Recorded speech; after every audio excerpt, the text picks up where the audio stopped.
Who the heck is Peptalks? I'm not gay, but I fantasize about Marco Rubio. Peptalks. Peptalks. Peptalks. Let's eradicate the Kung Flu. I'm literally coming. Peptalks. Peptalks. Who the heck is Peptalk? They want our women. They want our children. Peptalks. Sometimes no means yes. Grab them by the Peptalks. Grab them by the Marco Rubio. Obama is a racist. Peptalks. I'm literally coming. I'm literally coming. Peptalks. We found weapons of mass Peptalks. destruction. My fellow Americans, it has been confirmed today from Peptalks that we are indeed all high on politics. Good afternoon, everybody. Welcome to the Monday edition of High on Politics.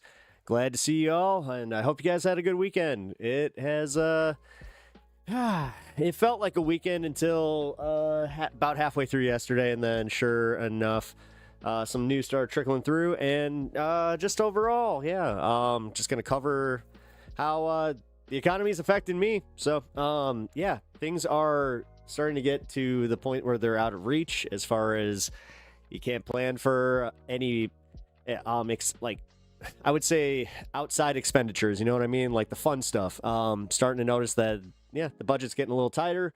Grocery prices are insane right now, and they're only going higher. Gas prices are insane right now. They're only going higher. So I have too much reverb on. Reverb. What the hell? What do you mean here? Let's see. What do you mean here?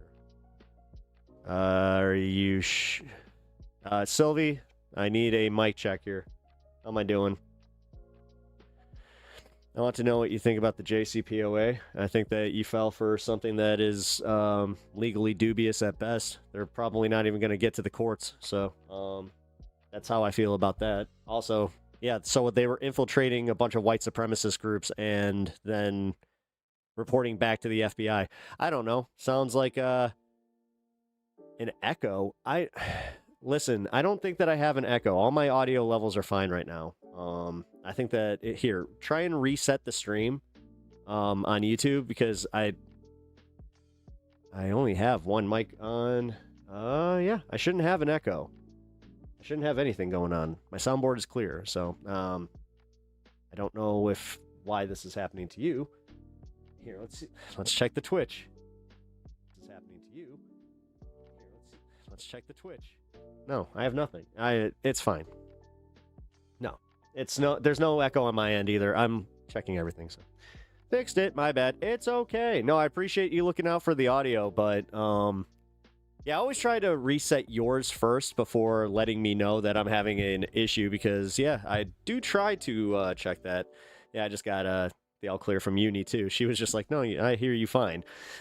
So no, thank you. Well, either way, like I was just saying, everything is ridiculously expensive. I'm not sure if you guys are in the budgeting game right now I hope you are. I hope you guys are responsible and you guys budget. Otherwise, I don't know how you're surviving right now because holy crap, dude. Okay, it's all fun and games. Like when you can kind of afford to live, and then it loses its fun. Even covering it like the way that I do here, where I don't like the blatant gaslighting, and now I kind of get it. So I got into like a big Facebook battle, with this person called, you know what? I'm gonna just say it. Fuck it, because you know what? She sucks. She's one of like those tanky types that really, kind of turns people off of the left in general. Her name is the Atheist Socialist, she goes by on Facebook. She actually has a pretty large following. I think she has like 22K, which good for her. As I said, I don't care if I like you or not. If you got yourself a nice big platform, good for you.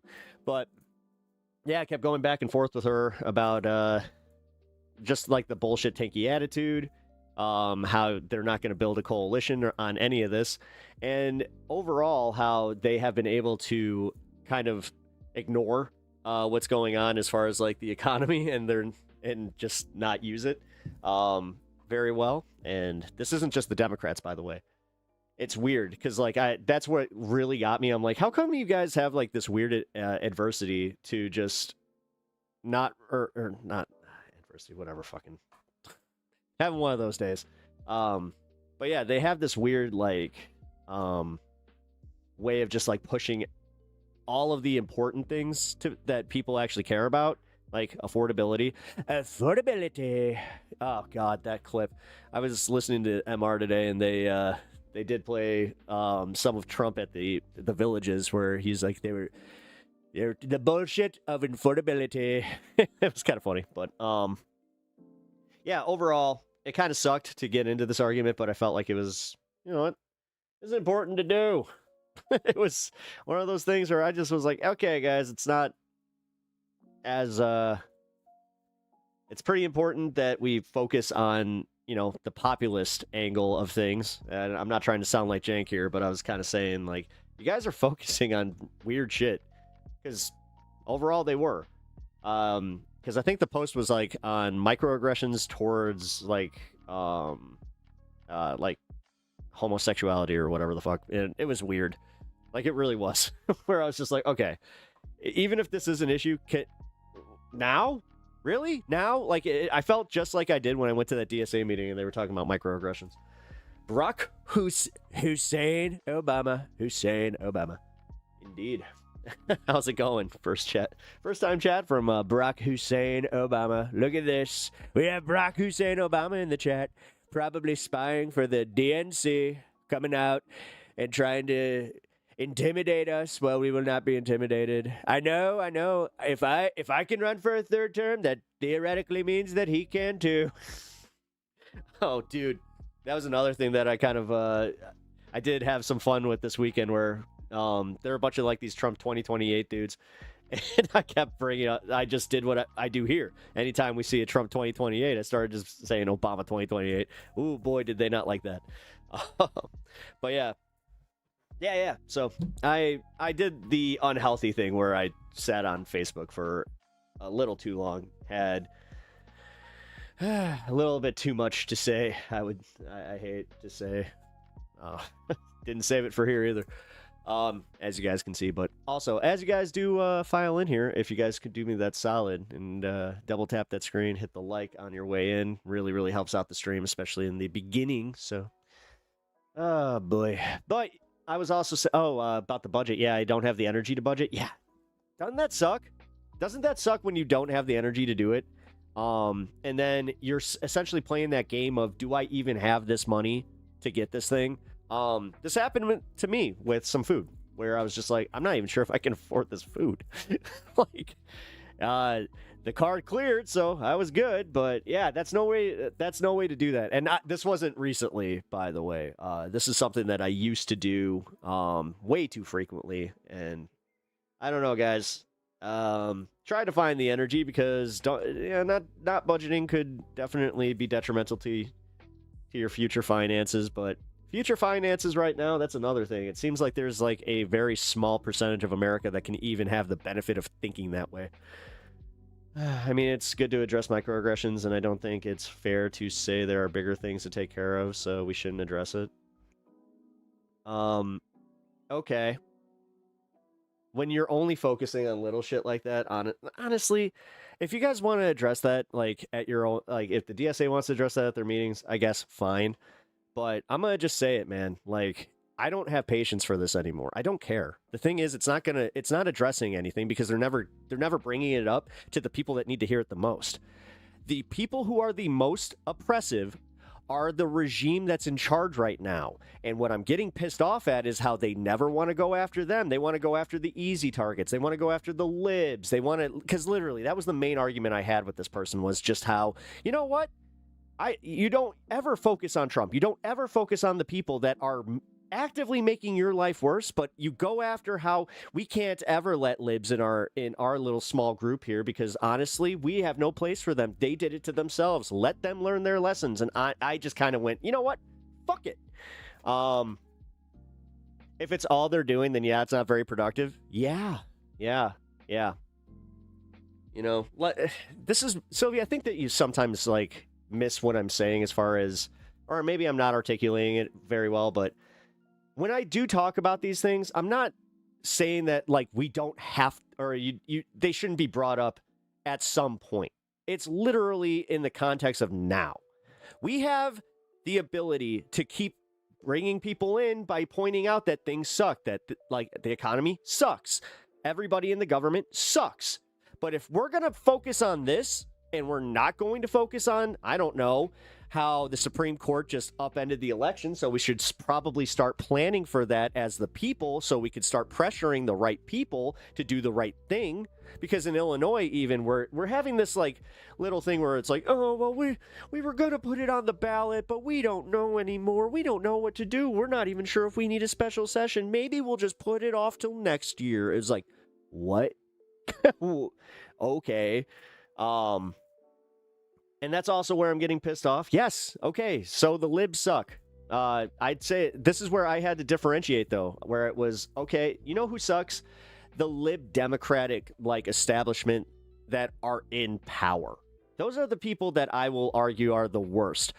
Liberals, just in my every fucking day life, whenever I say, like, even just the term libs, they're just like, well, what's that mean you are? I thought you were kind of liberal. It's just like, well, okay, yeah, and it brings me all the way back to where, I mean, my first episode where I was just like, guys, we need to stop with this shit because we're losing people. We're losing support. And that's no way to win elections, which we need to do. Unless we're that black-pilled that we just don't think elections actually matter, then what am I doing? Then maybe I should be covering wrestling or something fucking else. Because according to some people, it matters just about as much, which I don't believe. I don't think that, like, anybody would be fighting as hard as they are to maintain our votes. Like, it's so weird to think about this, but yes, they have rigged the power structure, but somehow, some way, there was something when they built our system that we really do have the power as the people, and, like, in our voting system isn't like Russia where they can just fuck with it the way that they do. Put it off till next year? What the fuck? Yeah. Oh, yeah. Yeah. That's the Illinois legislature right now. I have no idea how in the fuck they're even... I don't know. I'm actually genuinely upset about it. When I saw Pritzker's response to it, he was just like, we're trying to figure out where to go with this, but with the way that the Supreme Court wrote these rules, we don't have to necessarily, take into consideration anybody's voting block anymore. Because, like, that was, I think, the main thing that they were kind of trying to get around, where they were just like, well, this isn't racial lines anymore. This is just, we're going for it, folks. We don't give a shit about, like, because, like, now you got Republicans in blue states going like, well, this will give us the chance to be represented as an actual voting block, as Republicans in a blue state. It's like, you fucking dumbasses. Do you understand that you supporting that Supreme Court decision means that you supported your rights getting kneecapped? Now, it's the wild fucking West there, homies. Now let's see if the blue states actually have the balls to do anything about it. Like, genuinely. I'm not sure if they do. I don't think that the Democrats do. I don't think that the leadership does. Like, it's bad when I'm pissed off at Trump for the gas prices. I'm pissed off at him for golf. Like, honestly, this is the first time that I genuinely did have that moment where I'm like, seriously? You're still at war. The ceasefire is completely erupting. And what are you doing? You're playing golf. Fucking awesome. Fucking awesome. If this was Biden or Obama, again, not wall-to-wall news coverage about how the president's missing. But nope. They wished him a good trip, It's the double standard in the media is fucking insane. And this is where I genuinely do get pissed off at people that are just like, oh, the liberal media. Go fuck yourselves, you idiots. Like, seriously. It's insane how fucking baby gloves they have treated, or the baby gloves that they have treated Trump with. Holy shit. Calm down, Nancy. Okay, Fred. Everything's bad for you too there, dipshit. That's why you're even fucking here. You're here because you want to see a bunch of liberals cry, but all you get here is a bunch of, like, facts, because I also tend to challenge you guys on your bullshit. God, we had somebody here last week that was trying to challenge the gas prices, and they're like, oh, it's 2 something here. All it took was a very quick Google search. So, oh yes. You do understand that Trump has like the lowest approval rating of any president like ever right now, and everybody's fucking starting to get pissed off. Dude, Fred, your friends, this is my favorite part.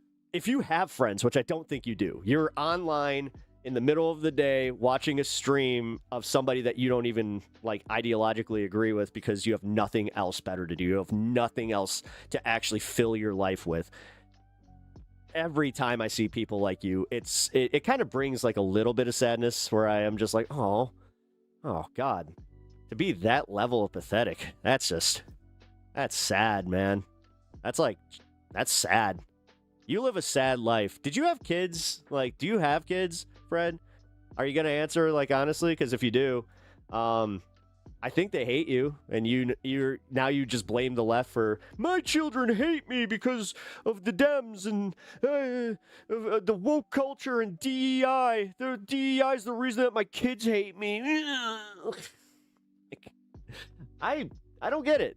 I don't have the energy to do what these people do. So if somebody can explain to me the whole like going to a channel or even like a Facebook page or whatever the fuck of somebody that you do not like and just staying there. Because like the reason that with the atheist socialist that I even got up in arms was because I follow her. I kind of liked her content for the most part until I started realizing that I'm like, you don't talk about anything electoral at all. Every day it's the same fucking bullshit where it's just a bunch of memes, a bunch of recycled memes, where it's just like, again, like realistically, it's just her going through her Facebook feed, reposting everything the same way I do on my Twitch or my Twitter and all that bullshit. And then occasionally she'll like chime in with her opinion, which I started to get the vibe that she's very, very uneducated on actual policy. She's one of these like people that leads with emotion, and she's great at getting other people to get like wound up. But then when you ask her about like, you know, a practical solution, nothing. Absolutely nothing. I asked if she was part of DSA, nothing. I asked if she was even like, are you PSL? Nothing. You know, I at least respect people that have the conviction to go and, you know, do actual activism. But hey, cheers.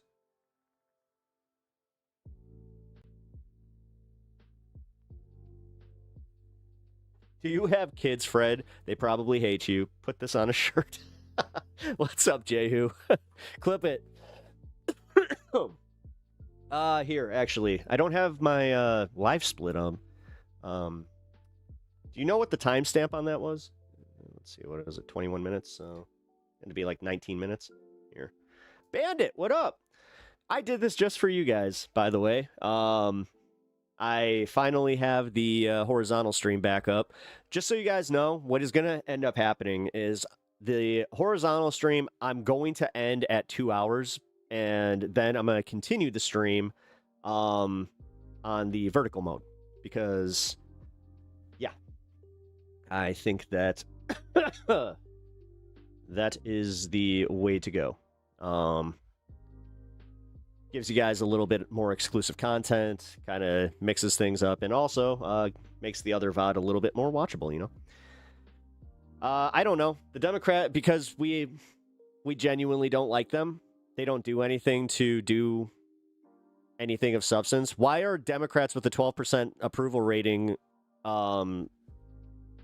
projected to win not only back the House, but possibly the Senate? Why, again, with the just blatant fucking silence coming from them too, because that's my biggest point of contention with the Democrats right now, is the fact that they're not doing anything. They're sitting on their hands.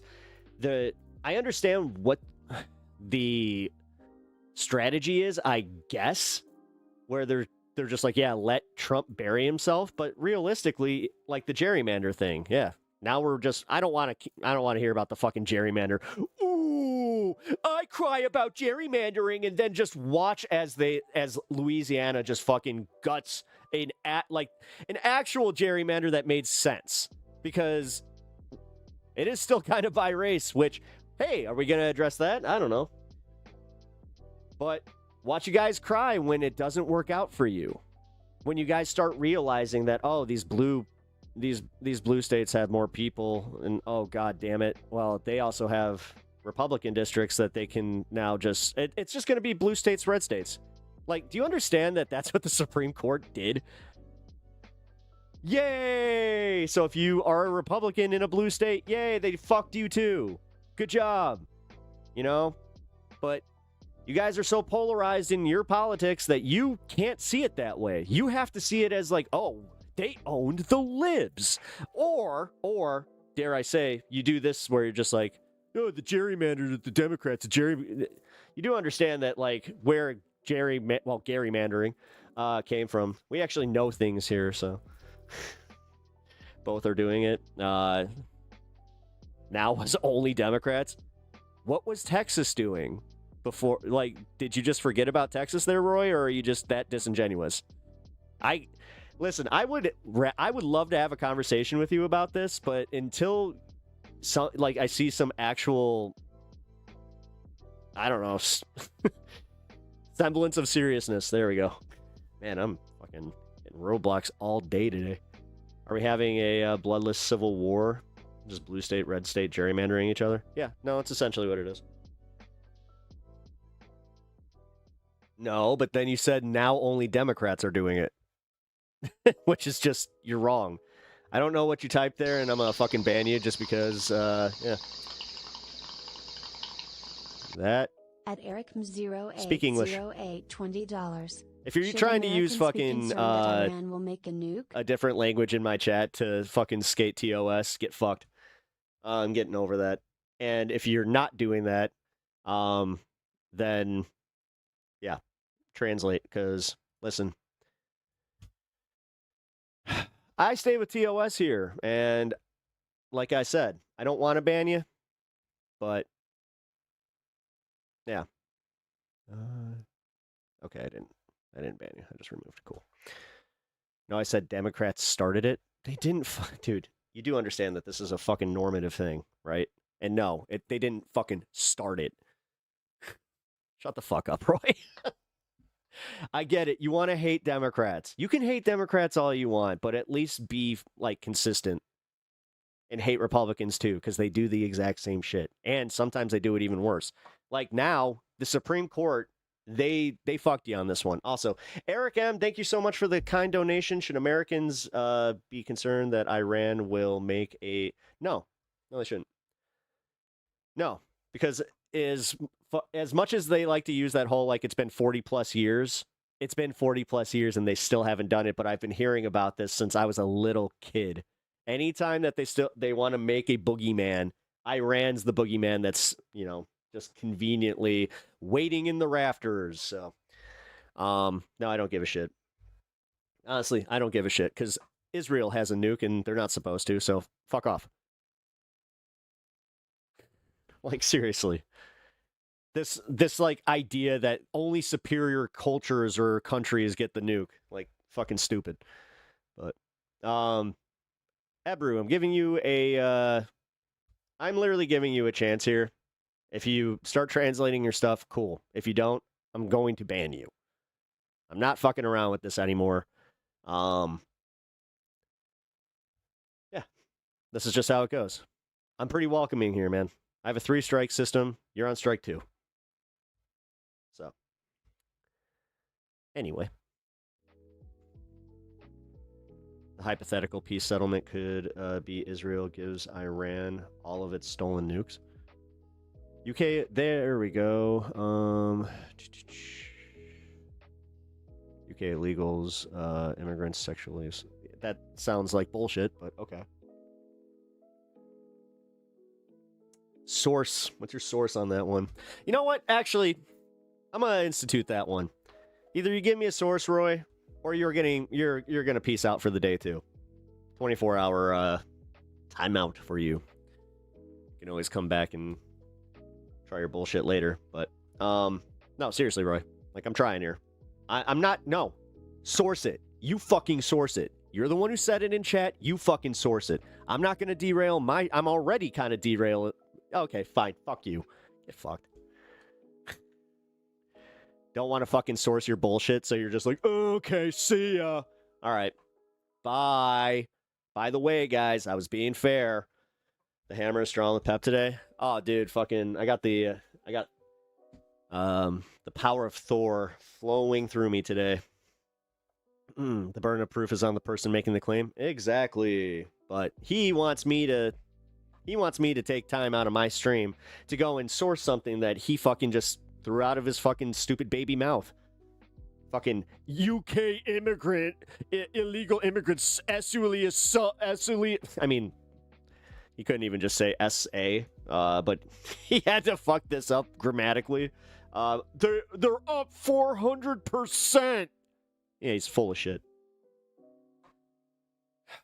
But whatever, man. My favorite part is, like, I am kind of sick of it. I'm fucking done. The bullshit tolerance is not here today, so. That's how debate works, Roy. He doesn't know that.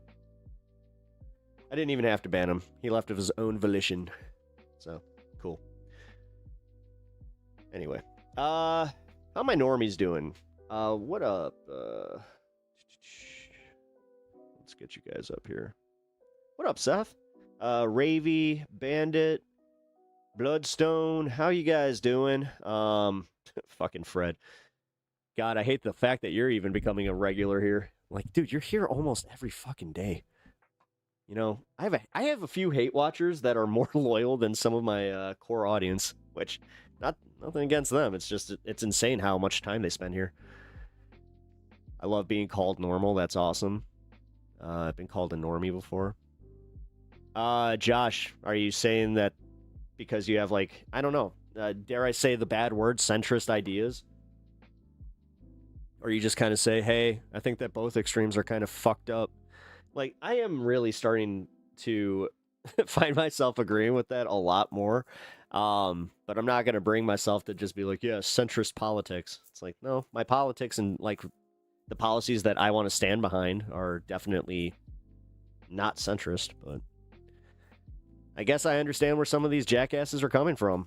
You know, I won a big fight this weekend, but I don't feel good about it. Like, was it a physical fight? Or was it just like a, you know, battle of wits? I mean, hey, that's cool. Alrighty.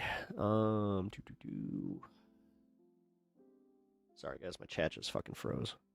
Yeah, let's do this. It's funny, we were just talking about this on this space. We had a this space meeting, which got some future announcements for this space coming up, but I will not step on any toes, so just look out for them in the future here. I do know this. I'm going to be able to finally share my propaganda. This one I can say. So, yeah, my episodes of Propaganda will be able to be shareable on my own channel now. So, look out for that if you guys do miss it. This graph is a graph plotting amount of gerrymandering versus reported quality of life.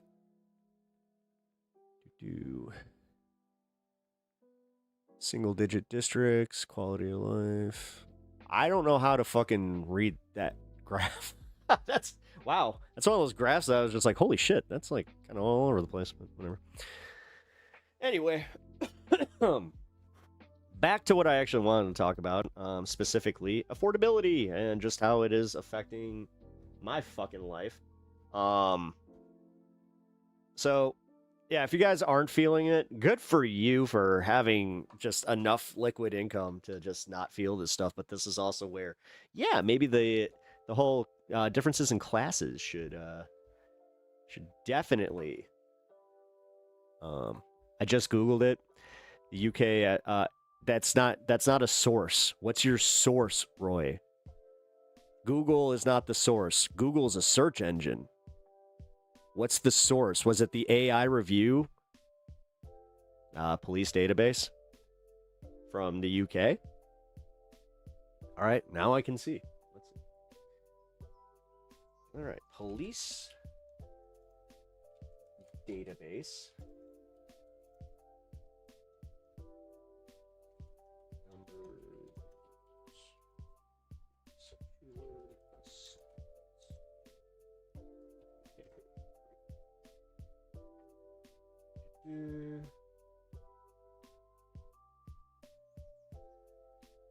Did he really just say, what was the percentage they said?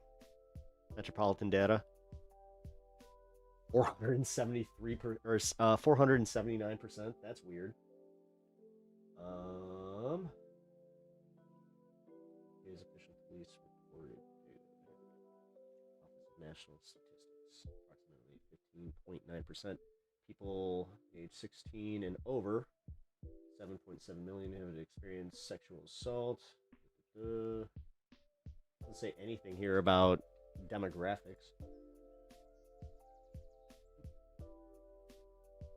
Yeah, there's no way you found this just without fucking the AI telling you exactly what you wanted to hear. Points. Doing exactly what I said I wasn't gonna do.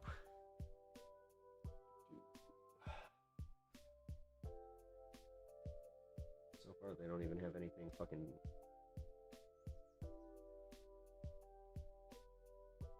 Oh, here we go.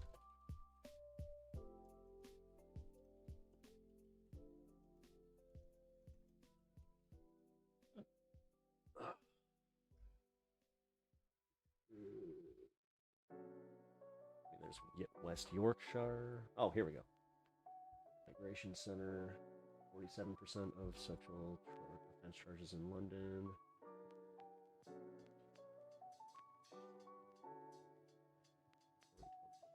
This is all data. All right.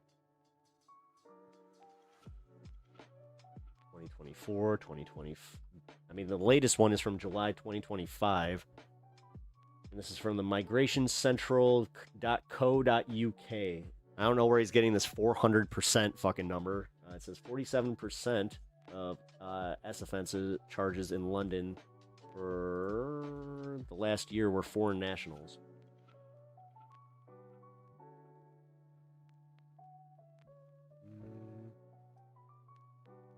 Nationality Afghanistan 74.17.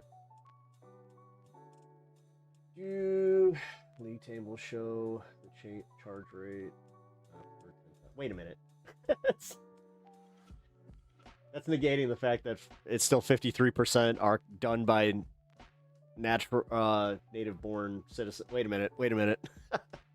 That's not half, dude. That's actually I'm not sure if you know how percentages and numbers work, but if it was like an election per se, 53% would win. You know, so 53% being the winner on this one is a bunch of white dudes in England. Still seem to have the majority there. I don't know where you got this 400% data, but it seems like you're full of shit on that one. But I didn't really need to go through all that just to prove that, yeah, somebody's got a little bit of a racist bone in his body. It's okay. We get it, man. We get it. You're against the Browns coming to your fucking, your precious country, especially if you're in the UK. God. You guys are, you're definitely a bit cunty, so. Because they are the majority? Wait. So you're saying that because they're the whites, the white nationals are the majority, that all of a sudden they're the ones that, you know, are the ones doing it? Cool.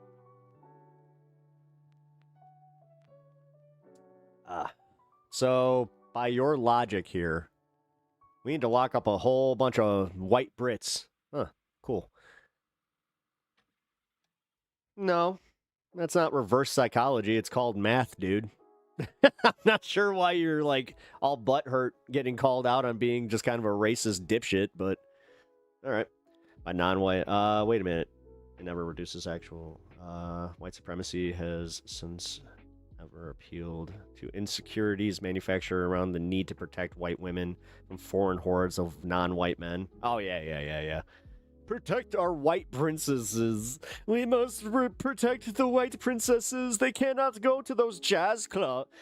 Yeah, those dames. We need to protect the dames, see?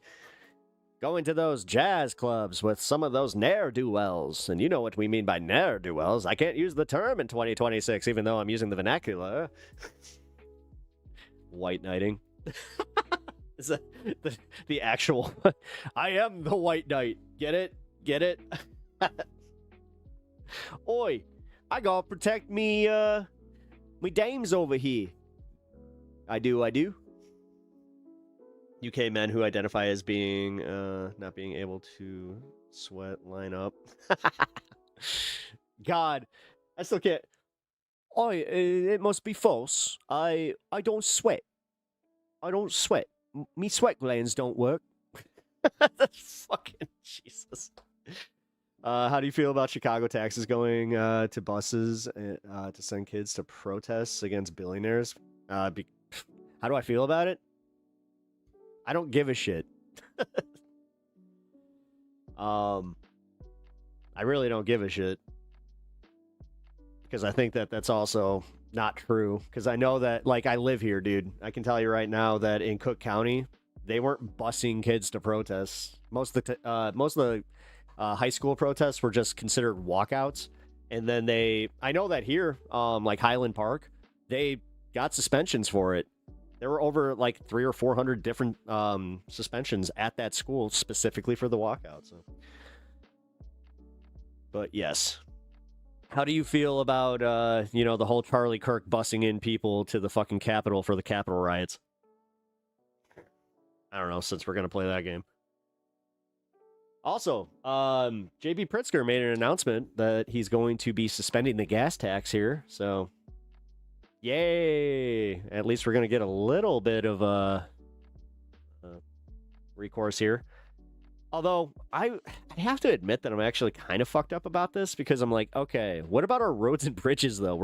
We have we have a deficit right now because the federal budget that was supposed to come to us is not coming to us. So, yeah, we have a whole bunch of fucking infrastructure projects that are just going essentially unfunded. Yeah, honestly, at this point, fuck Roy. I kind of don't give a shit about him. If you guys are calling it on him, then I'm fine with that.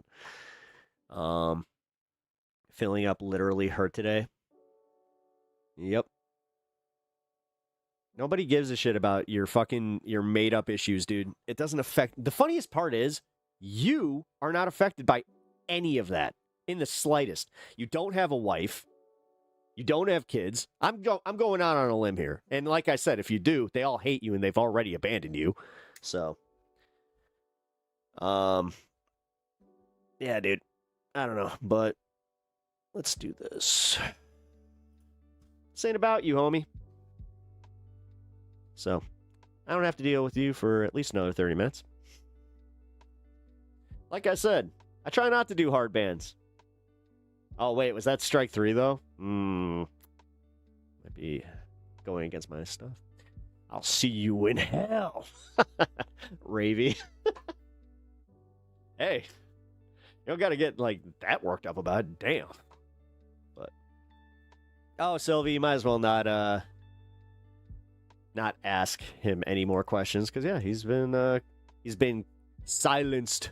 He's been censored by those evil lefties. Yeah, I hate Kamala too, and I'm not exactly a fucking Hillary stan by any means. Actually, no, I'll go out on a limb and just say I hate Hillary too. Oh, God, just by merit of her running. There is good in him. I can feel it. Yo, I know it's May the 4th and all, but no.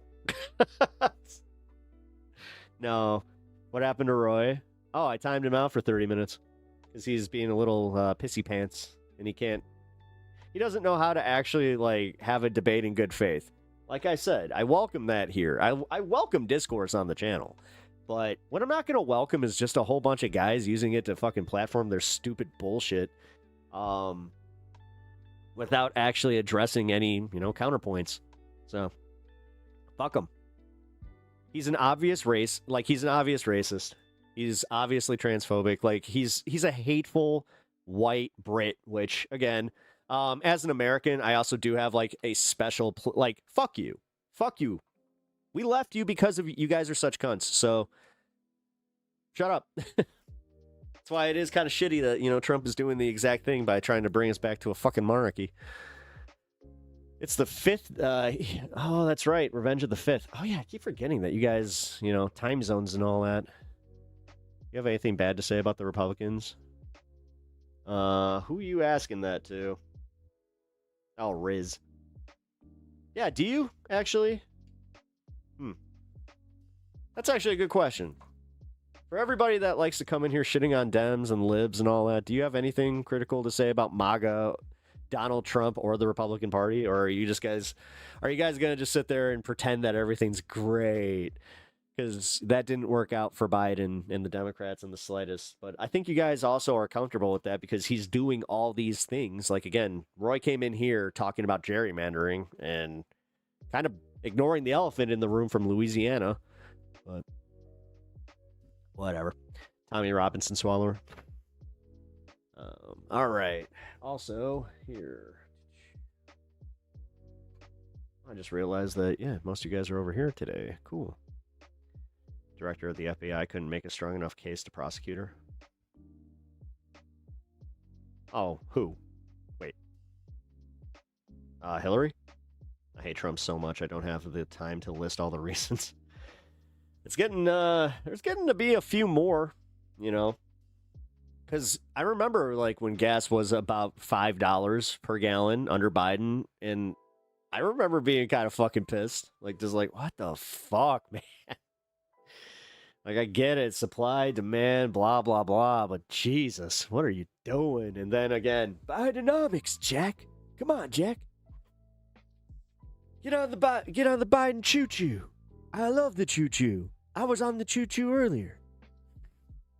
God, that was that. Can I just say, his love for trains was like, it was borderline adorable. Like that, like had he not been the president and that was just my grandpa, I'd just be like, oh. My grandpa really likes trains. My grandpa was kind of like that with like woodwork. Dude, there was so many times where he would just like point to like a tree and then tell me exactly what kind of, you know, well, that's an oak tree. That would make some fine furniture. But then, yeah, God forbid you take him to like an antique store or anything like that where he would just spend hours looking at the woodwork. Yeah, you know what? It's the simple things in life, I guess. Got rid of your Republican pretending to be independent. Oh, Riz, you mean? You got Riz, your Republican pretending to be independent. A lot of them are doing that because they kind of they're abandoning MAGA because they understand how unpopular it is. Even though I'm sure if you looked at their timeline, they were pretty, you know, hardcore. But you know what? This is also where I'm gonna just say it. I want people to grow. This is why, bringing it back to the fucking atheist socialist, why I was getting mad at her, because she was doing this thing where she was hardlining about how we don't need you libs here. And it was just like, you are fucking stupid.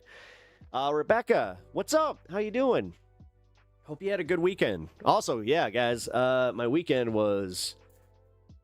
it was a weekend. My wife did get me this awesome hoodie from the Pokemon launch, which I know, I don't give a shit. Check it out. Check out this awesome. It's cool. It's also got like a little Pokeball on the back. It's cool. And you know what? I always like gifts from the wife. All right. We also got Pop-Tarts. That's how you know it's just like, oh, it really is the small things. Oh, can I also say that? So on Friday, I had to, like, I stayed a little bit later, just, you know, I was having fun. We were vibing. And I ended up going upstairs and getting a random ramen that I didn't even know I had. But goddamn, can I just say that the Bulldog, the carbonara, the hot chicken carbonara, fucking amazing. For like a little cup ramen, it was yeah, so good. I went and got a different one. I found a taco flavored one, so I'm gonna try that, and then I'm gonna determine which one I'm gonna buy a larger box of. So, I found my 3DS with my Sun version, Alpha Sapphire, and Diamond card. Oh, nice. I've showed you guys this, right? I have literally got Pokemon Yellow going right now. But that's awesome. That's awesome. Alpha Sapphire, hell yeah. Diamond. Oh, hey, check that out. I also found this. Boom. That's cool. Actually, I got something else in here too. Yeah, I got Pokemon Y in here too. I lost the case for this one. But yeah.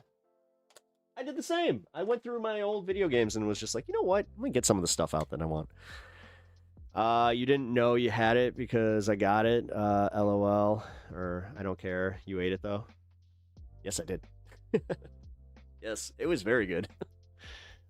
Yes. Sorry, Uni, for eating your bulldog. People will hear that. They'll be like, what? Man of taste. That I am. When it comes to the Pokemon games. Let's see. Heart Gold. That was... Oh, actually, I just realized. Yeah, you played Alpha Sapphire. Yeah, I liked Heart Gold. Anyway. No, Wait, no. Alpha Sapphire and... What was the other one? Emerald? No, so yeah. No. It was Gold and Silver. I remember. Oh, God. Anyway. I love how I could stun lock immediately and just be like, what was one of the first Pokemon games you owned? Oh, that one's easy. I owned Pokemon Red for the original Game Boy. I bought it literally like the year it came out. I also... What came out first? The card games or the Game Boy game? Because I feel like I might have had the cards first. You know what? That's worth asking. What came first? Game. I think it was the card game. No, it was the video game. Oh, I'll be fucked. Japan in 96. So, yeah, that tracks. So, let's see. It came out February 27th in 1996. October 96. So, yeah. I got it that Christmas. Because I got it, I also got... Fuck. Oh, fuck. What was the other game I got? Because I got 2 games for Game Boy that year, and that was one of them. In POG form. Pep is back. Yep. God, I was... 96, I think I was in the POGs at that point, too. But anyway, yeah. Red was my first one. And then I got yellow for the Game Boy Color. I mean... I got you a few other cool things from the launch. I got you the Pokeball pouch for the backpack. Yes, you guys will see that on my Peptalks stream. I did get like one of those little things. It's gonna hold my my second pair of headphones just in case. First one I actually owned myself was Sapphire, and the Game Boy got stolen by a fake friend. Ah, dude, I hate that shit. Yeah, I had some stuff stolen from me too. We picked it up today at drops each copy in my household. Nice. You're a 94 baby? Oh, Jesus, yeah. Fuck. Man. I am older than you. Yeah. Solid 8 years there. 94. Let's see. 94. I definitely got some memories from 94. Oh, God, that was the NBA lockout year. Oh, man. That sucked. I remember really, really hating that. And then, yeah, then Jordan didn't retire, or Jordan retired. Wait, was it that same year? Anyway, fucking, I don't know what I'm doing here. Stun locking. We have the Pokeballs that were released by... oh, yeah, you got the Burger King ones? Yeah, with the golden cards. Yeah, those were cool, man. I had a bunch of those... Dude, all my stuff from when I was a kid, it all got sold. It sucks. I have very, very, like, little from, like, the Pokemon stuff from when I was a kid. I have some, like, obviously I have my, my games. I have some of my cards, but, yeah. They're not, like, the good ones. I'll just say that much. You're a 73, baby. You little whippersnappers. Truth. 94. I'm 9 years old, seeing as wait. Or an 85. Okay. Yeah, you're just about a year older than me. Depends. Like I was on maybe 2 actually. Because I was December 86. Like being a December baby sucks. It really does. especially because my birthday is near Christmas. Oh, yeah. I'll talk about my Atari games if you want. Oh, did you have a sick Atari collection? I didn't really get to rock the Atari. Like, my uncle had an Atari that I got to play like a lot, but yeah. First thing I ever actually owned was an Apple II I had 3 games. Paperboy, I've told the story. Paperboy, Oregon Trail, and Frogger. My first love of gaming was Doom. Yeah, that's about when, yeah, that's when I really got into it. I would say that my first love of gaming was Sonic the Hedgehog on Sega Genesis. Because, like, I liked Mario. It was fun, but it was never like I would sit down and play it for hours and hours and hours. Whereas Sonic, that was a game changer for me. Yeah, get it? Yeah, game changer. Boo. Boo this man. We still have like 3 tubes worth of pogs in our house, and we're talking the really tall tubes. Oh, seriously? Like they were like 3 feet? Yeah, I remember those. God. That's funny. One of my friends had those. October Baby is the best. Shut up. Yeah, no, you guys do. You guys got a good one. My sister's an October Baby. Got April. We got other April people in here. We doing e-waste on my robotics club. Came across an Apple II, tried it, and it worked, but since it was marked for destruction, they forced us to throw it away. Oh, that sucks. God. You know, let's see. I think I would. If I found, like, in just like a junk place, a working Apple II and keyboard, fuck, yeah, I would have to. I would have to, because it's too cool. And also, yeah, like, super nostalgic. But then again, I'm at that place where I can't really, like, dude, this is the thing about having hobbies, is sometimes they take up too much space. It's just like, sell the shit. I did that last year. And also, like, I had a little purge where obviously I was trying to earn some money for some of the stuff here. And yeah, that kind of worked out. It's always nice when you're just like ready to part with something and you're just like, oh shit, this is actually worth money. Cool. But then there's the other stuff where you're just like, I can't get rid of that. Sonic the Hedgehog for Sega. I love the ping pong. Oh, dude, Sonic Spinball. That was one of my favorites, yeah. And that was one of, like, the lower performing games. Like, people hated that game. I was never able to beat it. I would only get to, like, level 6, and I'd always get stuck. To this day, they have Sonic Spinball on Switch now, and yeah, I still get stuck at the same place. Macintosh Plus and Synthwave Nostalgia Blast. Hey, I'm glad Synthwave made a comeback. Like, actually, one of my favorite Synthwave bands was in Chicago this weekend. I had some friends go to see them. I was not able to. I probably get a lot of e-waste that works. I don't check. Actually, I was just looking through, like, when I found my DS, I found my PSP. You guys might know what to do about this. Obviously, don't plug it in. The battery's swollen. I don't know how to take it out without it possibly doing the thing, so I don't know what to do.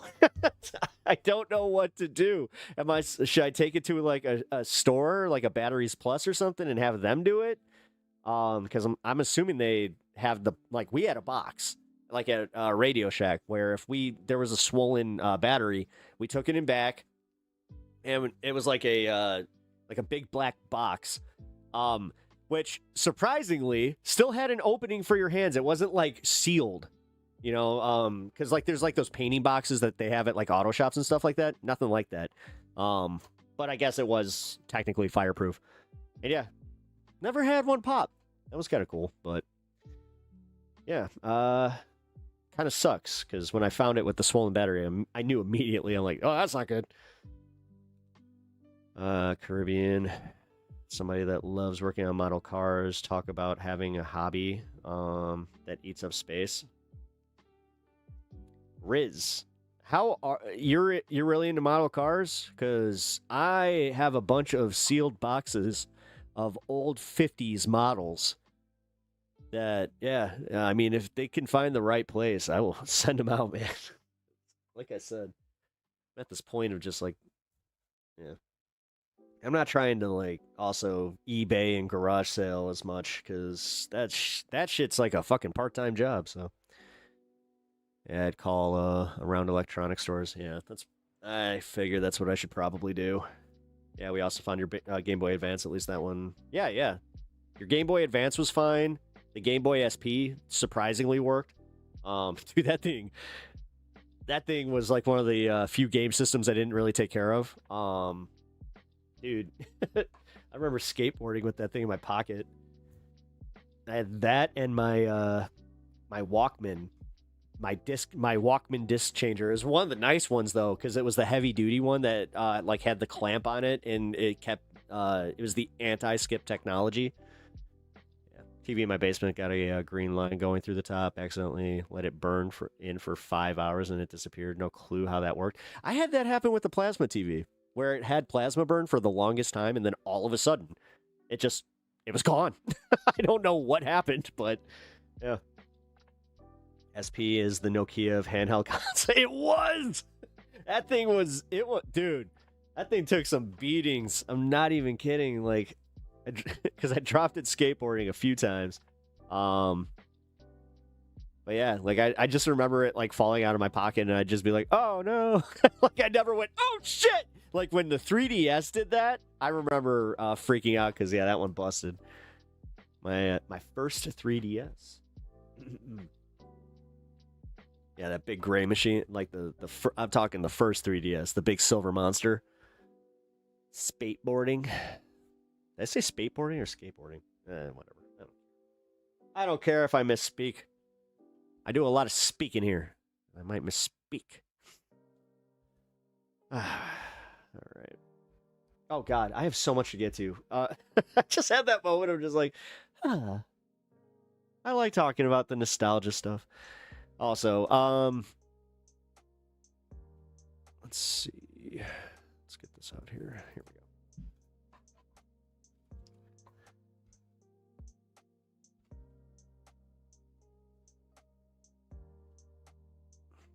we go. Alrighty.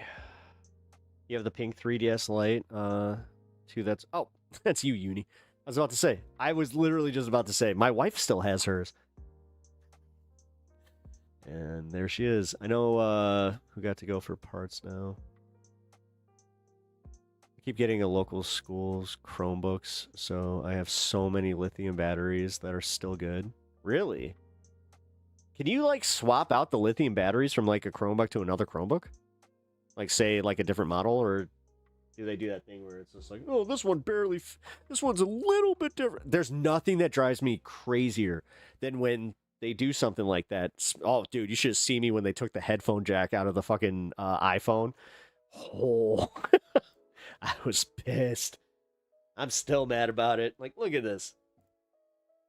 Like, what the fuck? What the fuck? Make it so I can't charge my phone and also have a headphone in like that. That's fucking stupid. Anyway,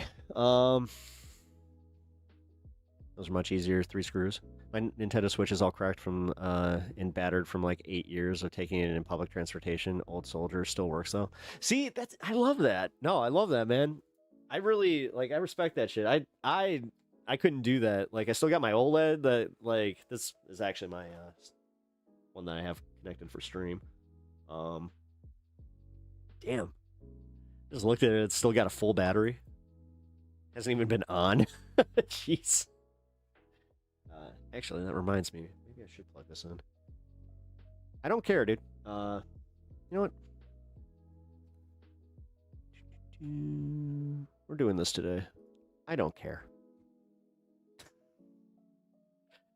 I'm not even gonna read your stupid fucking comments. And that only goes for the assholes that want to come in here and try and derail the stream or just get me to fucking cry over my fucking view account. Wah. Little does that dipshit know I have 2 streams going up on YouTube. Which, as I said before, yeah, there have been reasons that I've been kind of like, okay, somebody came back using an alt account. Yeah, no. Which, hey, they got to be careful with that shit. If I report them for that, they bust them for it. Ooh. As much as I have to worry about people reporting me, which, you know, comes with the game, where they do give us the chance to appeal, but I will say this though, there's some movement going on as far as getting YouTube creators to have a little bit of protection. What the fuck? Dude, I just realized that's it. I just realized that anytime that I write up a description,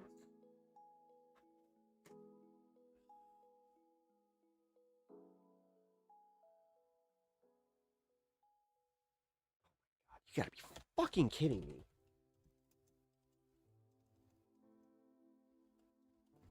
Okay. Yeah, so anytime that I've been writing up a description for my stream here, what's happening is it goes back to the last streams, even though I entered a new description. Yeah, there's a lot of shit that's happening with OBS. I do know that I'm not the only one experiencing this. Thank God. Because I did have a moment where I was just like, what the fuck? Why me?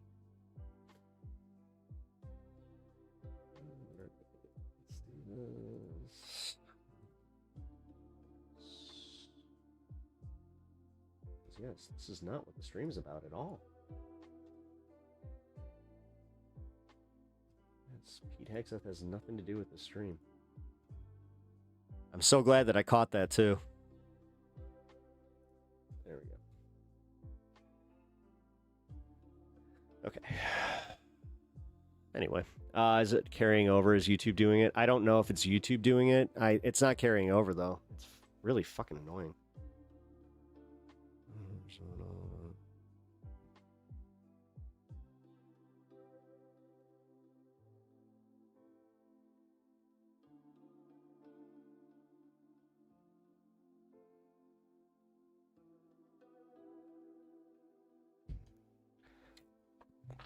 Here is it working?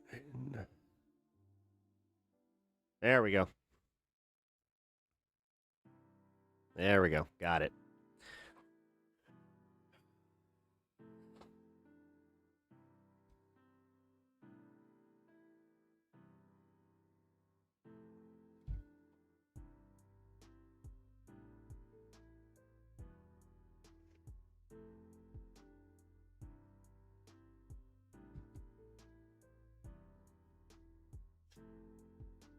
No, Mitchell, sorry. I'm not gonna. You know what? No, we're not doing that today. Well, at least not now. I saw your post in Discord about that earlier. It was funny. But anyway, yeah, you know, I'll just cover the YouTube stuff real quick. So yeah, there's going to be some changes on YouTube just in general. That's going to affect other streamers, kind of like myself. I do know that, yes, I'm going to have to start prioritizing which one I go to. That's why today I'm going to be toying with just doing the 2 hours over on, or maybe 3, it depends, over on the horizontal stream and then keeping the vertical up. But yeah, I think that we will do. Oh, you didn't have to retract your message, dude. It's fine. Like I'm not trying, dude. I'm not cranky. Trust me. Like, this isn't like last week where I came in cranky and was just like, I'm not going to tolerate this. I noticed all my friends were over here on Vert, so I'm here now. Oh.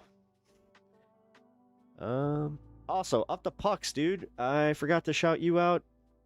Yeah, shout out everybody that's holding it down over on horizontal. No worries, bro. No, hey, it's cool. A lot of times they can... Alright, cool.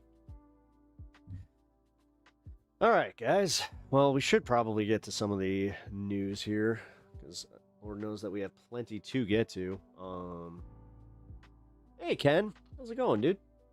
Welcome over from Twitch. by the way, guys, you can follow me over on Twitch. I do recommend you do so. Just to have my backup platform, and also just in case you guys are not part of it, I do a bunch of exclusive content. Well, not a bunch, but I do exclusive content on Twitch some days where, yeah, if I'm feeling like I want to kind of have more of a chill vibe, and also there's a whole different rule about, you know, what's allowed on cam, so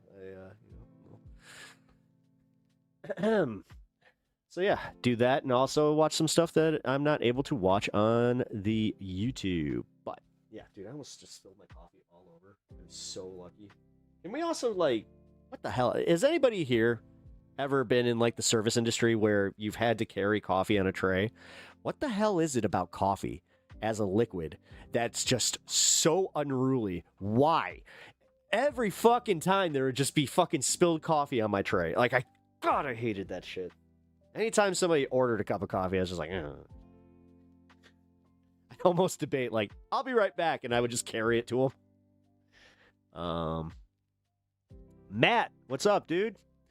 How are you? I'm good. That wasn't worth 2 LOLs, but okay. I mean, if it was that funny to you, it's okay. It's thicker, viscous. Dude, that's one of those words, man. That's like moist and just viscous. Like, is that supposed to, like, when you say the word viscous, you automatically are just like, I'm good. I'm good, Matthew. You asked that. How are you, Matthew? I hope you're doing well. Coffee is magic while water is not. I mean, I'm just happy to have some coffee right now. Because, oh, fuck, man. Needed it. Although I got this, like a hibiscus tea or something like that. It's pretty good. I haven't really been into, like, the floral teas. If you guys have some, recommendations on what I can do for trying some new teas, yeah, send them my way, because I don't know, I've been kind of more open to that kind of stuff, and I'm starting to realize that my tastes are changing. We were just talking, I ran into a friend at a okay, can I just say this? You ever have that moment where you're in a random store and you see somebody you know, and or you have the other moment where somebody that thinks they know you is like, hey. So I had this happen today where one of my best friends, I couldn't make out that it was him. He was like maybe 4 or 5 aisles down, and he's like, I know that guy. What's up, man? And I was just like, uh-huh.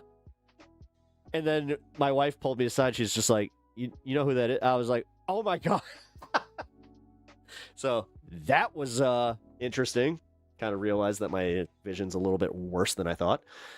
But then, yeah, it was kind of funny because then we ended up just grocery shopping, like, together, and it was a good time. But anyway, I was talking about tea. That's right. I flavor tea with fruit juice. You flavor your tea with see, I don't put anything in my tea usually. I just go straight tea. Jasmine, yes, I love jasmine tea. Anna, what up? Good to see you. You're listening while you cook dinner? What you cooking? Hope it's something good. And I'm also just genuinely curious. What you cooking? Alrighty. Depends on what flavors you like. So I like something with like a light, like fruity taste to it. I don't like something that's like, sour, or something like when a tea legit tastes like a fruit beverage. No, that's a bit too much. But what? Dude, Matt, why you keep just like typing one word and then just chill? Like, I'm just saying, chill. Type out your 1 words in one thread, and then we're good. Okay. Thank you. Turmeric ginger tea. I already used that, but that's okay. So that's like my sick tea. So whenever I'm feeling like a little nauseous, I'll drink that. So I don't have this with everything. My wife does this with Sprite and chicken noodle soup, where she cannot drink or eat. She can't drink Sprite or have chicken noodle soup if she's not sick. Whereas I can eat that stuff anytime. I'm good. But yeah, see, I got that thing with ginger specifically, like ginger and turmeric. It's a good movie by Rob Zombie. Oh, well, I like Rob Zombie. Yeah, Devil's Rejects is a good movie. My tea has like 4 teaspoons of sugar in it. Jeez, you want some tea with that sugar? Just kidding. Actually, I do about 4 teaspoons of sugar in my coffee. So I don't know why though. Like, as far as why I don't necessarily like black coffee, whereas I just tea. It can be a bare tea. I don't need any lumps of sugar, Although honey and like the occasional like green tea is good, like French Earl Grey. That's what that's my favorite one. I have a bunch of French Earl Grey upstairs. I might get me one of those in a little bit. Jim Jones owns this car dealership. Actually, I just found out some stuff about Jim Jones, and like, did you know that Jim Jones faked multiple assassination attempts on him to like make his followers believe him a little bit harder? Interesting. You like French Earl Grey? The fuck? Sorry, guys. I just realized that my chat's completely frozen. All right, I'm not gonna be able to use multi-chat today. Great. All right, so that means Twitch. If you guys do not get any responses from me, my apologies. I am not able to see you right at this moment. I'm going to have to reset this in a little bit. I'll do it when we go through our segments. I definitely need a new perspective for my glasses, the fast food menu. The thing is, my glasses they're bad. So I went to the eye doctor, back in December? Fuck, I remember talking to you guys about that. And I was so excited. I was like, oh, I'll finally be able to get my new glasses. Yeah. There's a reason that I'm on the wait. I'm waiting for that now. So, although I did find out that instead of just replacing my lenses in these, it is cheaper to just buy another pair of these with the new lenses inside, which is insane. I don't know how the fuck that works out, but it's the world we live in, I guess. Hibiscus. Oh, that's what this is. Hibiscus. Right? Uni. What type of tea did I get today? No, it's cherry blossom, not hibiscus. It's cherry blossom. Hibiscus tea I have had already. Also, you know what, guys? So I'm not sure if you knew this, that this could happen, and it's already happened to me. So I have like an infection in my jaw, right? You would think that it's a sinus infection too, because like kind of feel it behind the ear and it goes all around here. No. I know exactly what this is because I've already dealt with it.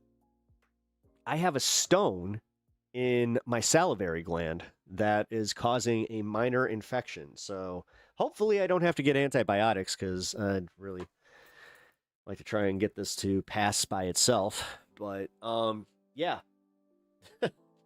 Just be well aware of that, especially if you guys do partake. Like having severe cotton mouth, that will eventually lead to this. It's a sinus stone. Yep. You feel your pain? Yeah. No, it sucks. Yeah. The sinus, and the thing is, the first time that I passed it, it was weird because I legit it was about this big, but it was noticeable. Where like once it popped, yeah, that was wild, man. I'm not sure if you guys, this is kind of gross, so just be aware, and this is only gonna last for like a few seconds. So, if you need to dip for about 30 seconds, just so you know, I'm going to talk about blood. It's insane how much your salivary gland bleeds. I had no fucking idea that it could happen that way, and holy shit, it scared me. Because I woke up and it happened in the middle of the night, and I kind of felt something too, like just like floating around, and that's when I like spit it out. I was like, holy shit, is that it? Turns out it was. And yeah, dude, it looked like I was a vampire. Like it was all over. Yeah, that fucking sucked. The fact that I was sleeping, so yeah. That was a pillowcase that was just, gone. Used all the you can use all the Fel's naphtha and the OxyClean you want. Yeah. God. Hey, doesn't the left have the actual Nazi candidate with the tattoos and everything? Yeah, you'd think you'd like them. Oh, are you jealous or something? I don't know. What's your bullshit against the left? Why do you hate the left so much? And what was it? When did you figure out that you don't like leftists and that you don't like left politics? Was it a girlfriend? Was it you not being able to get a girlfriend? Was it you hanging around with a bunch of toxic dudes? Was it organically you following your parents' politics, which I still hold this. I don't care whether your parents are left or right. If you never had different politics than your parents, you're a fucking loser. You're the biggest fucking loser on the planet. As I said, this goes for left and right. I can't stand those people. Like, grow up and think for yourself. Jesus Christ.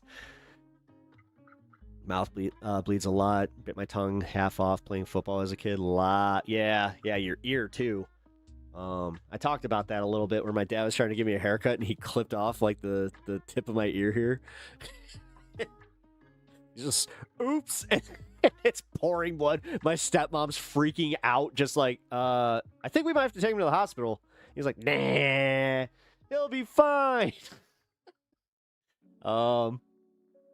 Oh God, I hate to admit this, but it's true. You know how they had the pad on the ear for Trump? Funny enough, my stepmom was just like, "Oh, here, this'll at least help," and it did. This is also why I'm not like ashamed to admit this at all. That I have this little had this little kit, just in case it had some smelling salts. But it had, plenty of bandages, band-aids, and that kind of stuff. But tampons were important to have for nosebleeds. Because, when you play hockey, you tend to get those. Even wearing a cage, you'd be surprised. Actually, you know what? One of the worst nosebleeds I ever got from playing hockey is from just like trying to wrestle the puck, and the guy's stick came up underneath my cage, and my cage, like the actual cage part went up, and it clipped me right in the nose. Which some guys used that as logic to not wear a full shield, so they would come out with the half shield. Some of we used to call them the Ovechkin wannabes. Where I'm not sure if you guys know who Alexander Ovechkin is, but he's one of the best hockey players ever. He actually did surpass Wayne Gretzky for his scoring record. But he would wear this it looked like sunglass material on his visor. It was so stupid. And God, yes. It would definitely get you made fun of. For real, my parents are far right. They like to pretend they are in the middle, whereas I am leaning left, and I haven't gotten a chance to vote yet. Oh, really? Yeah. Oh, wait. I guess that makes sense. Wait, were you not able to vote in the primary elections? Because Rebecca, aren't you in the South? Oh shit. That's how you get a premium dental plan right there. I always wore a mouth guard. Always. That was one thing I never forgot. I'd actually kind of freak out if I didn't have my mouth guard. I'm trying to think. Did I ever play without it? I don't think so. I was pretty good about making sure that I always had my stuff. Except for the one time where I thought I had my gear in my car. I showed up to the game and I went to go like to the back to get my gear. I was like, oh, fuck. But this was also the cool part about having a guy on the team that always, like, he was so prepared that he was just like, dude, I got the extra set. He's like, what size skate are you? I was just like 8. He's like, all right, let's go. He's like, I have a pair of size 8s. I'm like, fuck yeah. Little weird, not gonna lie. You know, there's also like a MRSA, like a chance of getting MRSA from that, but it seemed like he kept it pretty clear. I like the hoodie. What is the branding? Gotta catch them all. It's Pokemon. This was the sweater from the Pokemon drop this weekend. My wife surprised me with it. It was her birthday recently, and she was just like, I mean, this is how much my wife loves me. My wife got some birthday money from her dad, and yeah, she bought this for me. So it's pretty cool though. I'm happy. Anyway, it's magical till you shove your foot in it. Wait. Oh, wait. What are you talking about? It's magical until you shovel. All right. Sorry. Off chords and stands. Home for gigs, not fun. Ooh, yeah. That sucks. Hey, you. What were you doing? Oh, you want me to show you? Yeah, she also got me this. It's got a card holder, so since I got some classic cards, I'm going to put my classic cards into this this awesome trap. Yes, and it's an actual fucking Trapper Keeper. They brought him back, guys. Relive my youth.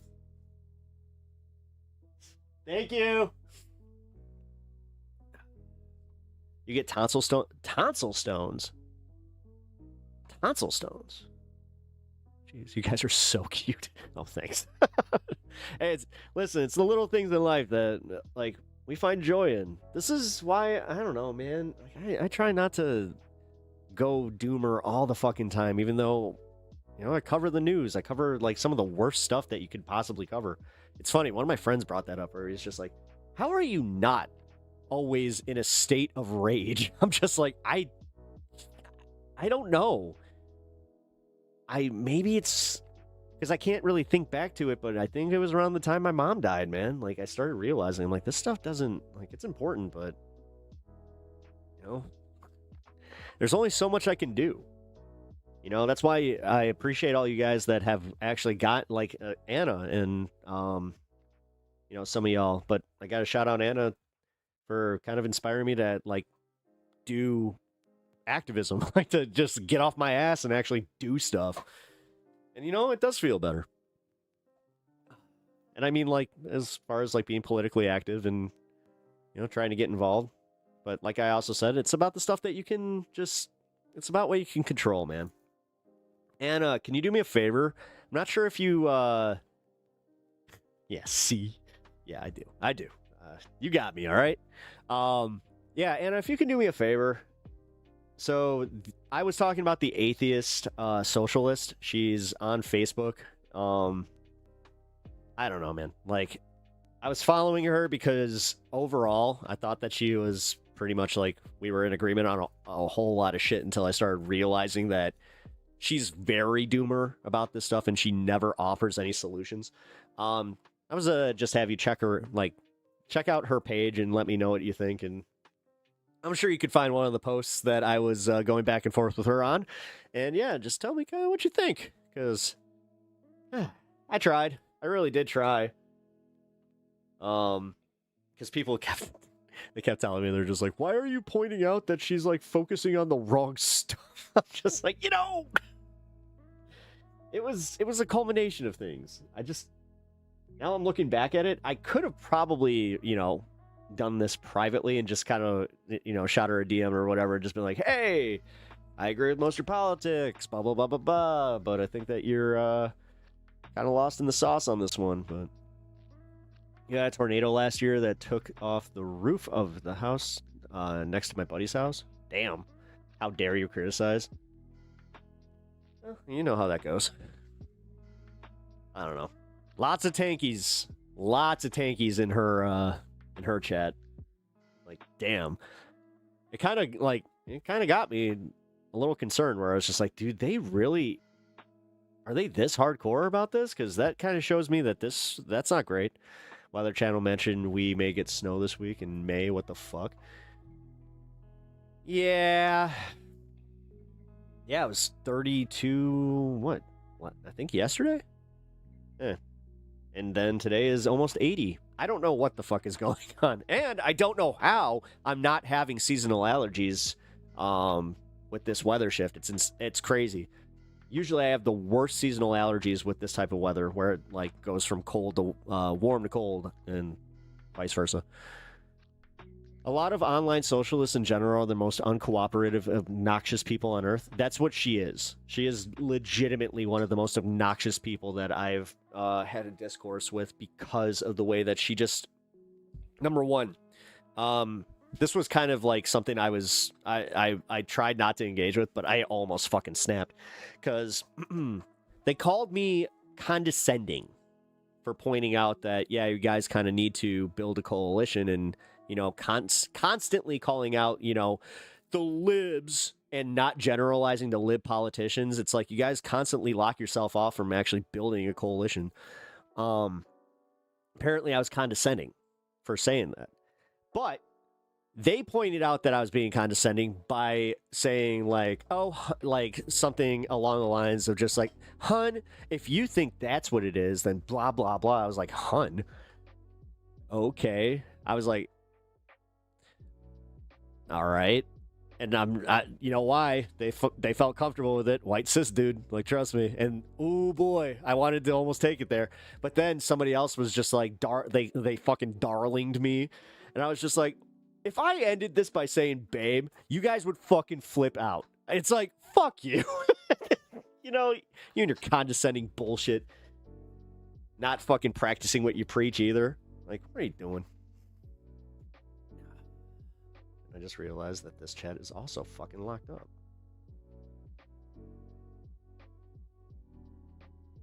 Pepper Piker. It's been like that here. We had really nice days, and then storms rolling through, wind a little warm. Then gonna be like 5 Celsius. You and your frickin' non-freedom units. Come on.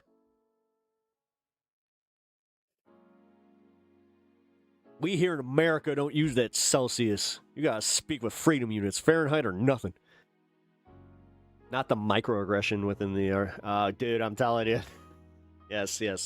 I don't know. I'm not really on Facebook, and I can't see her comments under posts because I can't log in.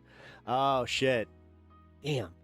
Well, that sucks because, yeah, I mean, it's content for sure. I was thinking about bringing it on here and just going through her page and going through my responses, but, yeah. I'm a leftist also, but so many are so thin-skinned, safe space BS. Yeah, I mean, I'm not sure if it's because I'm a millennial, like an older millennial, that the second that I even hear the term microaggression, it kind of makes me go like, oh, get over it. Like, fucking A. Not enough people really were just told, like, pick your fucking battles. Jesus Christ. Damn Top Chat. It's not Top Chat. No, this is an OBS glitch that I've been having. Maga freaking out. You've got quite the imagination. No, I just know people. Like, I've seen it in my own life. Like, I can use anecdotal evidence from this, but also I've seen it on... I'm seeing it on Twitter a lot. And, yeah.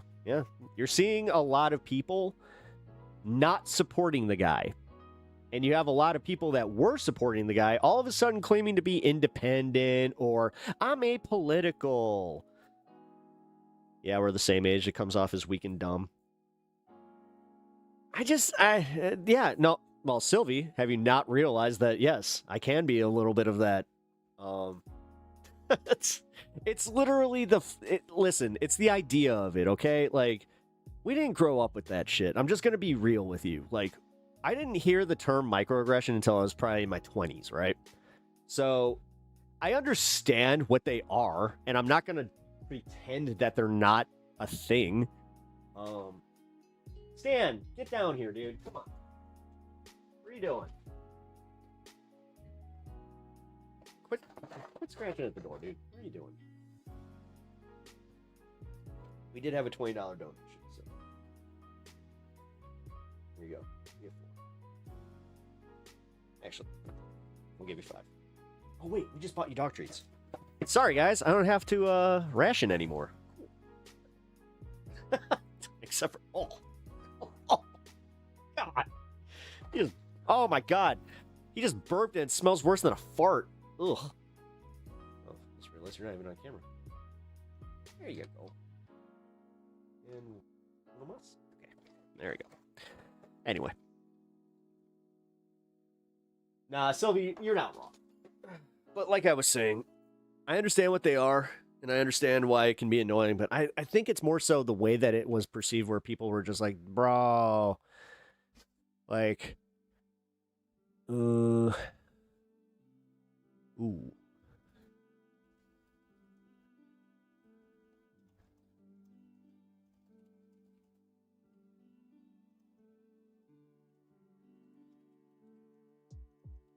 Sorry, guys. Had to take care of something. All right, back to the microaggression point. Convincing someone of a political theory is a lot like having a relationship with someone platonic. What do you mean?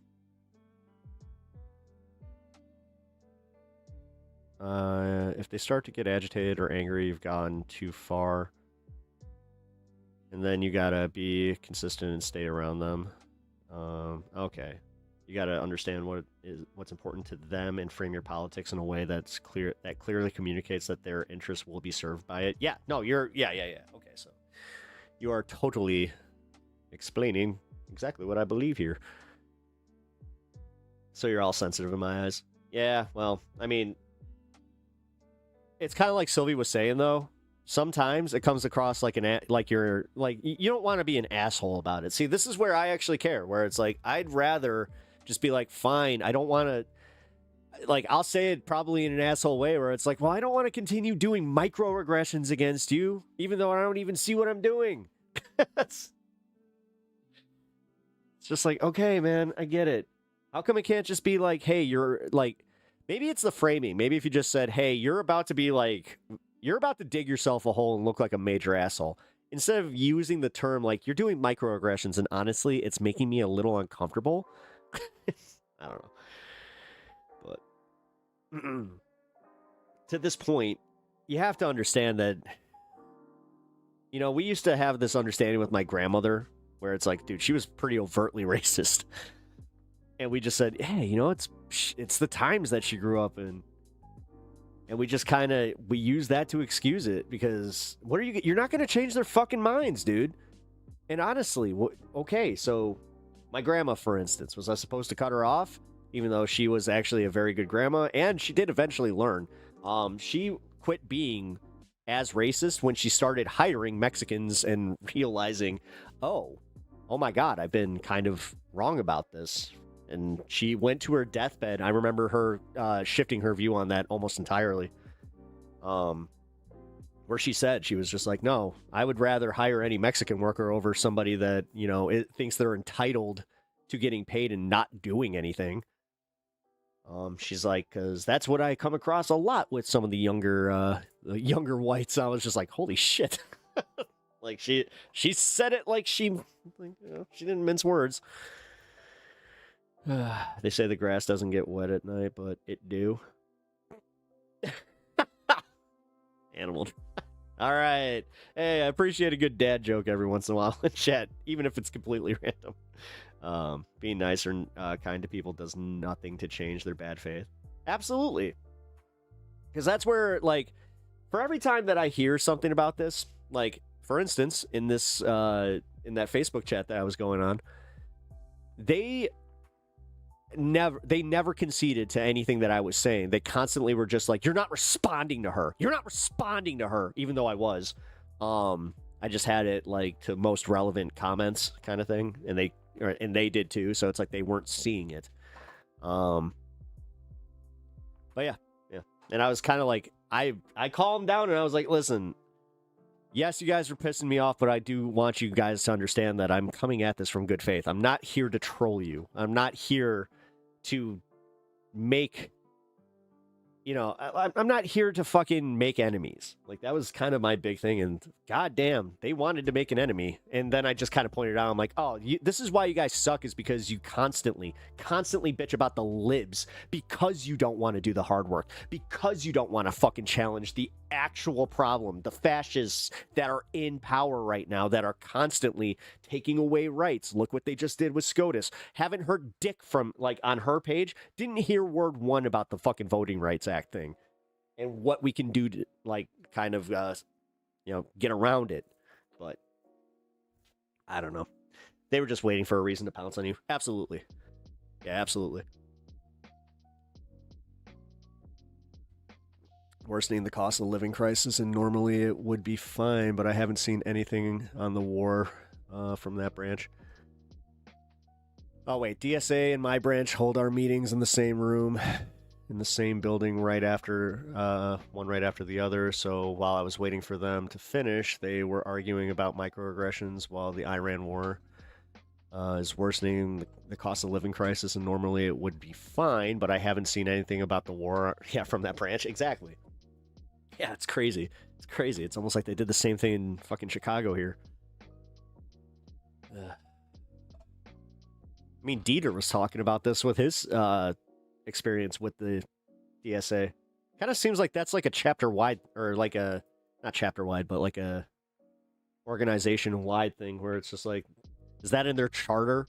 It's like the first thing is, well, first we must deal with microaggressions, and then we can deal with the actual broader substance. Like, who cares? God damn.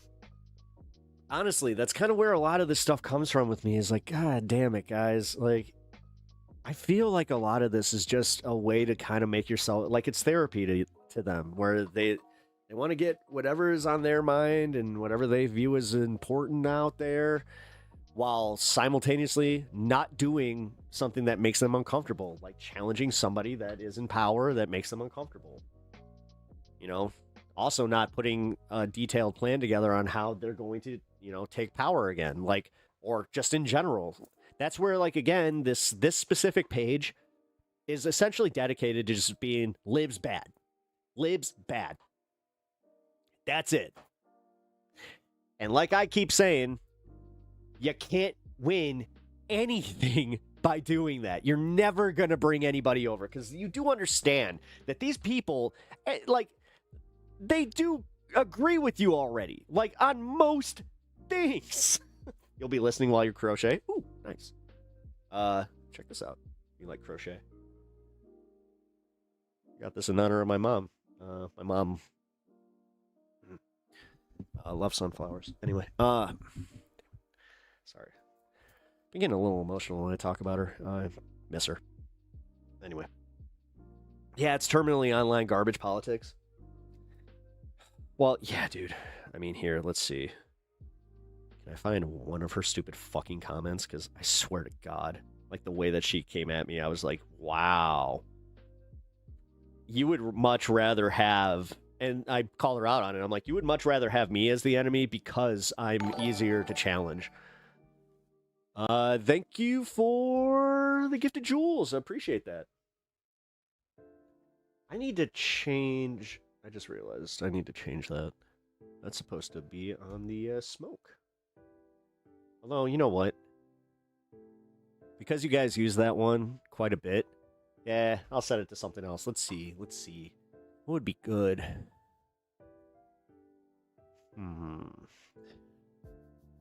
If you guys have an idea of what I can use for that specific alert, don't be afraid. Don't be shy. Being the opposition is easy. Like, for me, or to, like, because, yeah, I gotta say, like, that's where I found myself getting pissed, where I was just like, oh, fuck you for attacking me, because it's easy for you. I mean, there was one guy that was just like, oh, using this to promote you is not working out the way you thought it would. I need certain people to get this information through their heads. Straight privilege doesn't mean your life isn't bad. It means your sexuality isn't making it worse. White privilege does not mean your life isn't bad. It means your race isn't making it worse.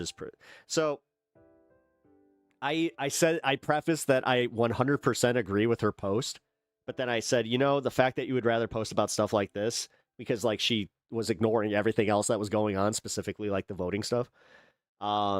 Then who is a good candidate to get behind with leftist ideals in the upcoming primary and the very real implications of the voting rights act being repealed is like focusing. It's like focusing on needing to mow your lawn while your house burns down. That was me. It's a lot longer than that, but anyway. I like knitting and lurking. Nice. I'm halfway through this cardigan, and I'm hell-bent on finishing it today. Oh, nice. I hope you do. Yeah, I was hell-bent on beating Final Fantasy Rebirth yesterday, and I still haven't. Yeah, that fucking game is so long. Anyway, you have a Mao quote on it? The thing is, like, this is why I was actually more curious for you to get involved, like, on this certain page, is because I think that you would kind of feel like a lot of the hard work that you're doing is kind of, you know, forgotten over shit like this, where so many people are just like, oh my god, did you see the lefty discourse on Facebook? Which, by the way, fucking Facebook is a cesspool as it is. Profit isn't theft. Wait, so profit isn't theft when they're using our tax monies to subsidize said profit? But taxation is theft, right? It tells everyone here that you are operating on a middle school level at best. Well, number one, where did I say that profit is bad? Or profit being theft? I haven't said that. So, I don't know what the fuck you're talking about. Ad hom 0 for 1. Anyway. Alright, well, let's get to some of this news. I got so much to get to. Let's do... Oh, fuck. Alright, OBS. Don't fuck me on this.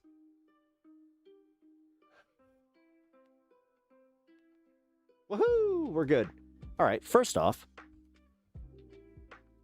before we get into the politics, which we can totally get back into any of our political discussions here, this story is very important, and I wanted to get this out there so you guys can see what actually matters in life, okay?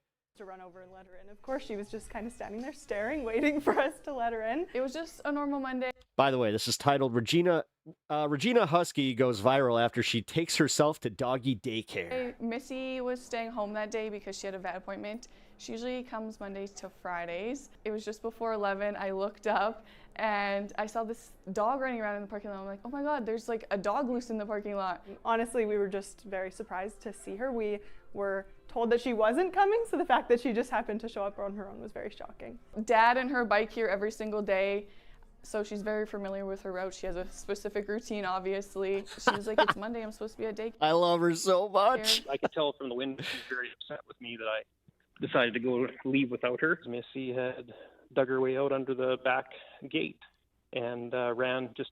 Oh wow, she dug so took herself to daycare. She dug her way out. And it sounded like she just followed the route that we normally take in the morning with the Wow. bicycle. She really enjoys daycare. Like it, even when I drop her off in the morning, they're really good with her. She just shows up with her tail wagging. Well, we call it butt wagging because she's wagging, but her butt's moving too. Yeah. She's so excited, and that's just Missy though. That's what she's Stan like that does. all the time. We call it wiggle butts. And to see at the end of the It's day, the wiggle she's butts. excited all the time. Which, by the way, did you guys know that when a dog wags its tail to the right, then your dog is happy? If it wags its tail to the left, it's in distress. The big thing is at least she was safe. We figured that she went digging because her paws and her face and everything were quite muddy, so we thought we might as well give her a little spa day. I gave her a up, make bath. sure she's Hell going home yeah. in good condition. And we felt really lucky. I like how she even has the cap that on. she had come here to see us. I mean, she had the whole world at her feet, and she came and chose to come to see us. We just were very happy that she honestly made it here safely and that she feels safe enough in our care that this is the place that she chose to come to in that moment. I think it's a little bit of us and a little bit of her friend Shaggy, of course. They're typically here together on Mondays, Wednesdays, and Fridays. So she has a boyfriend. Monday. It's funny. My old dog, he was a Irish Terrier mix, and yeah, he had a girlfriend that was a husky. And I think she knew so that that's he kinda was funny. here wondering where she was and why she was Oh, late wait. to come see him. Yeah, she had to get cleaned yeah, up to same see thing. her man. She had to make sure she was all fresh and smelling nice, camping off the streets and then going to hang out with her Speaking of boyfriend, Pop, of course. They went What's to prom up? last You know year that we're together watching here. the We had a doggy, prom and Shaggy asked Missy to go and they had the cutest picture. With posting the video, we honestly just wanted to share a little bit of positivity and a little bit of a laugh with this. We got a lot of very sweet Positivity, get it? comments about how it's very clear that we care for the dogs and we love them. fart. So it's been really nice to have people notice how much effort we put into the care for the dogs here. Oh. Like I said, I wanted to start off with something that, you know, it just kind of brings a smile to our face. His girlfriend was a meow. Oh, that's right. She was a Malamute. That's why it was so funny, because she was so much larger than him. Oh, even at like, because I think that we met her when she was like 6 months old, and she was significantly larger than our dog. You gonna lay down? Lay down? Lay down? Yeah, Stanley's been doing pretty good. We're about to take him in to get a checkup just to, yeah. It kind of sucks, though, because we're at that point where we might not be able to afford all the care that he needs. So we're likely to ride this one out, so. But also, I hope you guys know that on June 26th, we will be celebrating Stan's birthday. So he will be turning 9 this year, and I'm not even kidding. Like, I'm gonna have like some balloons down here for him. Like, he's having himself a little birthday party. So put that in your calendar. Anyway, what the fuck? Thanks for telling us. Hey, you're welcome. My dogs are a 50 kilogram Great Dane Lab mix and 4 Bichon. Oh, so you got one of the largest dogs and one of the smallest. That's always a fun dynamic. And I bet the small. What are you doing, weirdo? Okay, what is that?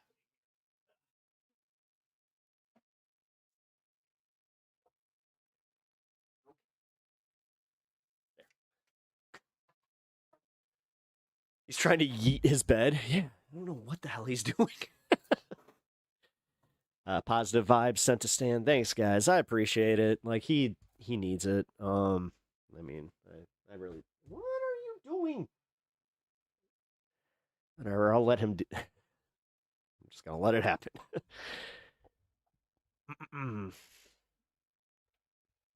But yeah, he's So yeah, he's got the thyroid cancer. He's got like a little lump right here. Yeah, I'm keeping an eye on it. So we got to go get him weighed. Go on, dude. What U.S. vessel was hit? I don't know the name of it. Just know it was hit. It was after. Apparently, according to the U.S. report, we took out a few of their smaller boats, and in retaliation, they hit one of our warships. So, when a middle schooler forget about the workers. Oh my God! I just realized you went back to that comment. Okay, so let's get an idea of what's going on with the gas prices real quick while we start making our way through some of these news stories. Hey there, ladies. Good morning to you. That global tension is really contributing to the high gas prices that we're starting to see across the city and the state. Take a look. Right now, we're at this gas station, the Shell gas station here in Bucktown, right off of Armitage and the Kennedy, where you can see the price for a regular gallon of gas is $6.29. That's without a car wash. Even if you were to get a car wash, it's only $5.99. Stan has cancer too. So sorry. My mom lost her dog to cancer right after my dad. I hate it. Not only $5.99. Yeah, he has thyroid cancer. This fucking sucks. Cheaper, and so we found out on a routine visit. Like, he just went in for a shot for. He has like really bad like hay fever. Not saving much there. Now, this is the reality for drivers here in Chicago, as though supply concerns This is what happens when there's no father in the house. Start to drive prices higher here at home. Yeah, I don't have an excuse like that. My dad was, pretty attentive. Now, the pain at the pump continues with gas prices climbing above $5 a gallon for gas across the city. He was not a of coddler, Chicago. that's for sure. At some gas stations like this one here in Bucktown, prices are even higher, now hitting more than $6 a gallon. For context, the national average right now now is $4.45 a gallon, but here in Illinois, drivers are paying even more, with a state average of nearly $4.93 a gallon, making it the highest in the Midwest and one of the most expensive states in the country. Analysts say it's a combination of global pressure, including tensions overseas and local refinery issues that are driving prices even higher. And they also warn that this spike could continue in the weeks ahead. Oh, that's For cool. drivers and travelers, that could mean higher costs. Thank you, Bandit. Into the busy travel season. Is that just like, did you customize that, or is that one on YouTube? In response That's cool. to the wholesale price of gasoline, which has gone up considerably this week, especially after three main refinery issues. Pat, you like Always Sunny? Yeah. And analysts say while some of these local issues could improve, the bigger concern right now is what is still happening overseas when it comes to the war with Iran, and also with Illinois already moving into these higher gas prices. They really wonder how things are going to shape up over the next couple of weeks, but they continue to urge drivers to use different methods of transportation and be prepared for the trains have been packed. Any further disruptions that could only send these prices higher. Yep. We're live here in Bucktown this morning. I'm Darius Johnson. Ladies, back to you. Hey. All right. We're going to go through, I think, 3 of these. So that was Chicago. I tried to go through different local news stations to kind of see where they're at. Welcome back. With gas prices being as high as they are, people may start turning to a new fuel blend hitting Valley pumps this week. But experts warn filling up without knowing this first could mean serious engine damage. 12 News journalist Trisha Hendricks has what every driver needs to know before they pull up to the pump. E15 is now on sale nationwide. Yeah, E15, it could save you money, but you gotta be careful with that, man. But there are things you need to know before you use it. E15 is gasoline blended with 15% ethanol, a step up from the E10 most drivers have been using for years. The EPA approved it for nationwide sale beginning Friday, citing rising fuel costs tied to global oil supply disruptions. It's at more than 3,000 stations and typically priced lower than standard gas. I'm a realtor, so I can put on 100 miles a day on my vehicles. Steve Padilla drives a lot for work. I don't have payments on them, so I want them to last as long as they can. When E15 hit the news, he had questions. Risk to my engine makes me hesitant. Consumer Reports says E15 is generally safe for vehicles 2001 and newer, but checking your owner's manual before switching is essential. Older vehicles are a different story. Higher ethanol blends can corrode components not built for them, and this catches many drivers off guard.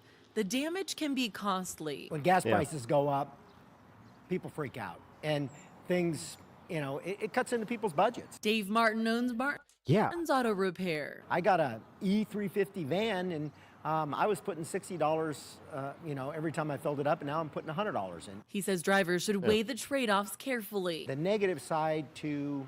Yeah, over time, this really fucking hurts. And then on top of that, the diesel costs then go over to like the cost of living as far as just groceries, shipping, all that. Putting the ethanol in there is yes, you'll save money at the pump, but we also end up costing you more in gas mileage. You'll end up maybe losing 1% to 2% in fuel mileage. Care about in the end, real estate agents. I don't know how much money you're really going to save. Realistically, because sometimes those people are the ones to help you get your home.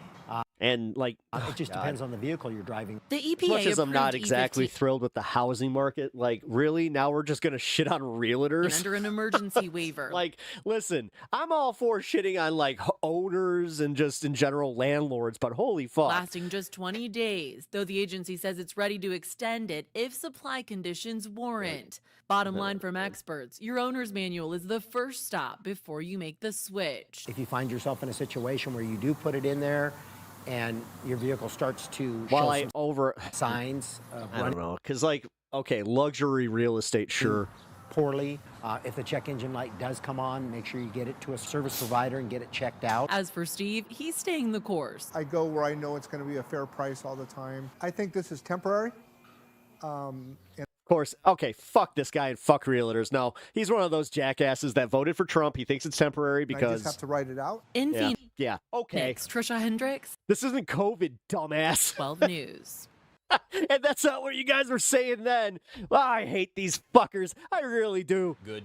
Some of these people suck and deserve exactly what they get. like, this is what really sucks, is the fact that we have to live on the same planet as these assholes and deal with the same repercussions that they brought on us. Welcome back. Meanwhile, they fucking are sitting here happy as clams, just, yeah, you know what? It's just, I love Trump. I love what he's doing. This is the price to pay for not having nukes in Iran, even though that wasn't a thing. Starting this week with even higher gas prices. Fuel costs went up about 30 cents in just the past week, according to AAA. We do want to take a live look at their website right now.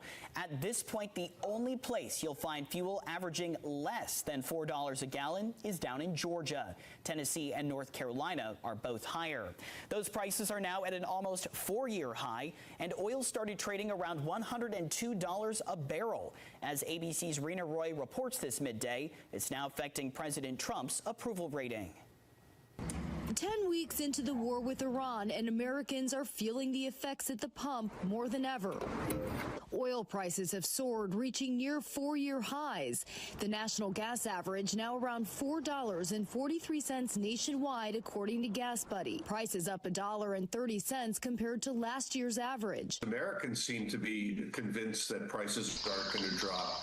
We're not seeing demand destruction. If anything, we're seeing people probably fill up their tanks because they're pretty confident that the next load is going to be more expensive than the one they're getting now. A new ABC News Washington Post Ipsos poll finds 50% of Americans say they expect gas prices will get worse over the next year. Only 21% think they'll get better, and 15% expect them to stay the same. President Trump has insisted oil and gas prices This is a comedy channel? Yeah, isn't this funny? Isn't it funny? As soon as the war ends and the Strait It's crazy. It's hilarious. of Hormuz Gas prices are in the shitter, but, you know, Trump is Trump. is fully Hey, You're going to start to see I do the best job. I'm the best president. Everybody loves me. immediate relief. My approval rating is 100%. If once the strait opens and supply flows again, we are going to be in a way better place. Oil analysts say even if the gridlock Meanwhile, the ceasefire is pretty much over. the strait ends tomorrow, it will take months to get supplies back online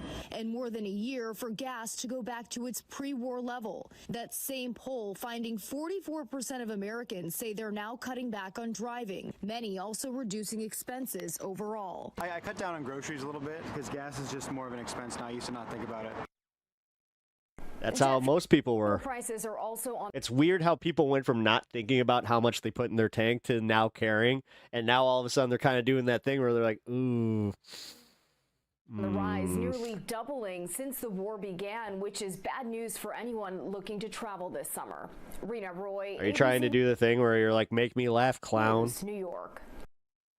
It's also news, politics, and comedy. If you didn't see that. All right. And now, Trump's approval ratings. Let's get a vibe on this. I want to bring in MS Now's Alex Cabot, who's been talking to drivers in Montgomery, Alabama. Peter Baker is chief White House Hate is expensive. Yeah, it is. Hey, you. MS Now contributor. Ron Insana is a veteran financial journalist, MS Now business analyst, and publisher of The Message of the Market on Substack. Peter, should I be nice to Treasury him? Secretary Scott Bessent was on Fox a little bit earlier, and he was asked about the economic pressure Americans are feeling. Take a listen to what he said. Sean, no, nobody at YouTube cares. They're going to continue to show you this stuff because you commented on this. Cognizant that Good job. that this short-term You just did the equivalent of like telling your mom, like, hey, don't answer that scam call. Hello? blip up in prices Rowdy Gowdy. Haven't seen you in a little bit. How you doing, brother? is affecting the Well. American people, but I am also confident on the other side of this, prices are going to come down very quickly. You know, the conflict will end. This Poor gasoline, this lamb chop. temporary aberration will be Yeah, over he needs a in new a one. matter of weeks or a month. I wonder what you're hearing inside the White House. Are they stuck on this idea that 9 weeks in, the message is still, don't worry, things will get better soon? Yeah, it's a message that didn't work for the last president either, by the way. I remember Yep. President Biden. They don't like hearing kept that. telling They don't like this whole like reminder of like, yeah, you guys remember when you guys were talking about how bad the economy was under Biden and how the news was talking about the economy under Biden and how bad everything was under Biden. Well, Don't worry, inflation will get better. it's almost like they took forever to finally get to the point where it was like, yeah, we should probably share how bad this It is. actually Well, did, but it didn't matter we politically are. because people were so upset about it when it was still high. liar, it's liar. Credit. with it. Like, learn how to spell, guys. When it came back Jesus down Christ. to a more normal Trying to level. help you. I'm trying to help the Maga in chat here. Like, if you're trying to show that you guys are smarter than we think you are, at least learn how to fucking spell. And so the problem for the president God. here, How am I doing? I'm okay. is that this starts to get baked in, right? This starts to become part of the overall political consciousness. A lot of political professionals will tell you that in an election year, where the economy stands in June is usually pretty formative in terms of voter attitudes in the fall. That's, by that point, it's hard to turn around their attitudes, even with things getting better. We've seen time and time again presidents suffering at the polls, even though the economy had started coming back in the fall because it was just too late for changing voter perspectives. So he's only got a few weeks left to change these viewpoints. It doesn't seem that he has the ability to do that, even if Treasury Secretary Bressett is right and this ends soon. I'm not sure. The economist Ron will tell us better, I guess. I'm not sure that the prices immediately come down as fast as they hope it would. And I don't think the effects, the knock-on effects elsewhere on things like fertilizer, food, all the other things that have been taking a hit suddenly turn around in just a few weeks either. Yeah, and Ron, let's stick with gas prices for just a minute. We should remind people that a record. This guy's high just for a like, gallon ask of me about gas regular prices. is I'm standing outside a $5.02. gas station. I'm the That's according expert. to AAA. It's just shy of $4.46 now. Is that what Americans should be bracing for? I would think so. I mean, just today, in fact, oil spiked to $105 a barrel as a result of what appears now to be some military action between Iran and the United Arab Emirates. Iran fired missiles and drones into the UAE into some production facilities. So that's pushing oil back up to $105. That's got the stock market down. And no doubt, as long as this continues, as long as oil is not coming out of the Strait of Hormuz, then gas prices are more likely to go up than down. And even if this whole thing were to end tomorrow, it's still weeks to months before the situation can be normalized. And in some instances where there's been damage to oil infrastructure, it may take years to get back to where we were before the war. Yep. So this has a relatively long tail to it. Gasoline prices may come down if everything ended tomorrow. From what it looks like right now, that certainly is not in the cards. Well, I keep Alex, saying that. Like, I mean, the thing is, most of these economists are kind of hoping that it does because they don't like. This is the thing about like the whole fear in the media, where it's like, oh, we can't speak ill of Donald Trump because then he'll come after us like he did Jimmy Kimmel. Where you are is just which again, yeah, that's great. Under... but Biden was, Biden banned us on Twitter. $4. So. Better than the national I care average, about the but First Alabama Amendment. Wait a minute, this is based. No, I don't. It's a state that's among the poorest in the country.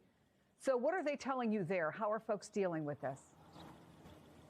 Well, Chris, people have described the economic conditions right now as suffocating. I've spent an ungodly amount of time at gas stations in the last couple of months. I've heard stories of people choosing between driving or eating. I've heard people tell me that they haven't been able to buy their medications because they need to fill up the tank so they can go to work. I've heard people tell me that they're walking for miles and miles and miles because in these economic conditions, every drop of gas counts because every penny counts. And here in Alabama, that's no different, especially given what you just noted. About 15% of the state lives in poverty. It's one of the poorest states in the country. What? A red state's one of the poorest in the country? Get out of here. I've been talking to people all day about the talking about. I thought that they were so fucking rich because they're all like they got good Republican policies. You cut a lot of things. You cut out a lot of things that you do. You do it, come out with different ways of doing things. I'm budgeting different from what I used to. It costs a lot to keep this car full, but I'm trying to do what I can. Well, I'm willing to take the slight hike in prices right now. I believe that we're doing the right thing. You just have to adjust. Fucking idiot. But you gotta think about why everything is ridiculous like it is. It's been causing. Yeah, it's almost like you guys you're so close. You're so close. Biden? Problem with everybody. For fucking real. Like financially wise, because like now you have to pay more. Now you have to worry about how far you're going, stuff like that. And Chris, here in Alabama, of course, there are many diehard Trump supporters, people who have been telling us that they still believe that this war is in the best interest of the country, that it's in the best interest of America's national security, and they're willing to trust the process. They're willing to be Till when? patient with What's the line? the president. See, this is the thing, and they can't ever say what the line is. The question is, how much longer can this continue? How much longer can these prices continue before that patience starts wearing thin amongst the MAGA base? Chris. Thank you. Thank you for That's where I was wondering. continuing to go to gas stations all across America for us. Peter, I also noted that more than a third of Americans are now giving up on their vacations or changing plans. Yep. That's a huge number at a time, especially when arguably, I think polls even show this, Americans were already reporting high levels of stress. And you got to wonder, because I was thinking about what you said. It's going to boil over about at some June. point. And this is the thing, guys. Biden ain't in charge. He's not the one in charge. You guys are so fucked. Honestly, if the Republicans win the House and the Senate, you guys are so fucked. I hope you understand that. Being a cutoff. Like, your only hope is that the Democrats take the House and then he has a scapegoat to go, well, it's the Democrats' fault. They won't let me make the hard choices that I need to make, and they're not going to pass the bills that I need them to pass. It's all the Democrats' fault. Then maybe you stand a chance in 2028. Is there a whole other level of frustration and anger? That's if the elections were fair, but let's be real. The motherfucker, like, the Supreme Court really fucked us on this one. If any of you guys genuinely cared about how bad gerrymandering is, they did the one thing that could have been, like, that was the worst possible thing they could have done. You know, you were telling... Like, if they took on a case where it was all left to, like, you know, voter memorandums or whatever the fuck they're called, like, wherever, like, we vote on, you know, whether or not we can, you know, redraw the districts or not. Nope. Your kids, hey... Now they just made it to where it's like, okay, fuck it. We don't have to take any of these considerations anymore. We can just willy-nilly be like, oh, all blue. Here, you know, on your summer break, and now you have to tell them, no, we can't do it, we can't afford it. It just feels like a domino effect. Yeah, look, it's one thing when people watch events Your dick is out, saw it the last time you got up. Maybe they approve of them, maybe they don't, maybe they think the war is a good idea or a bad idea. But when it comes home to their own family, Did you pull out a mirror? when it comes You're home to just their like, own whoa. lives, that's a different thing politically, right? It's not abstract I just called you a dick face if you don't get it. at that point. It's very real. And That's high comedy we right there. just heard, you know, for a lot of people, the price of gas changes their outlook. It changes their Yeah, family it's almost like people pay attention to it. It's almost like what we were saying about the whole, like, yeah, you know, when you're on the roads and you see the prices and you're just like, I can correlate this with something.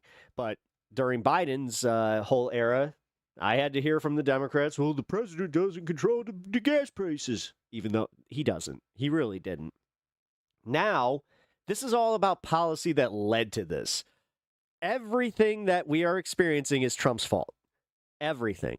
It was done by him going, fuck it, let's go to Iran. Had he not done that, we'd still have $2. We would have $2 gas. Inflation would be sitting right below like 2.5. Apparently, we would have been okay. Day in, day out basis. It's not. But somebody forced his hand on this one, and I'm wondering who it is. Netanyahu. I think that has an effect. It was already a tough year for the incumbent party. They were already looking at some losses in the midterm. But Republicans right now, when you talk to them, they're feeling pretty upset about how this is making things worse. And they're looking for an out. They're looking for a way to see if this war can be wrapped up in a short term on some favorable basis. They don't want to simply, you know, walk away from it because it is important to them that Iran not have a nuclear weapon, that Iran not be a Bold threat statement. in the region. What's so bold about it? Most economists, actually every economist on this one agrees. The fuck are you talking about? Among a lot of Republican office holders who are looking at a pretty tough year. Yeah. Well, Ron, I mentioned that 76% of people... Honestly, I'm one of the rare guys, and I get in trouble here with some of my own audience. I don't think they should try to impeach him because it fucking failed so hard last time, and he's not leaving. It's not what people think it is. Disapprove. People think it's going to be the Nixon thing that's going to force him to resign. It's not that. And honestly, it's only going to spike his approval ratings. The president's handling of the cost of It living. rallies and the yet there are troops. Concerns that Can you imagine if they just don't?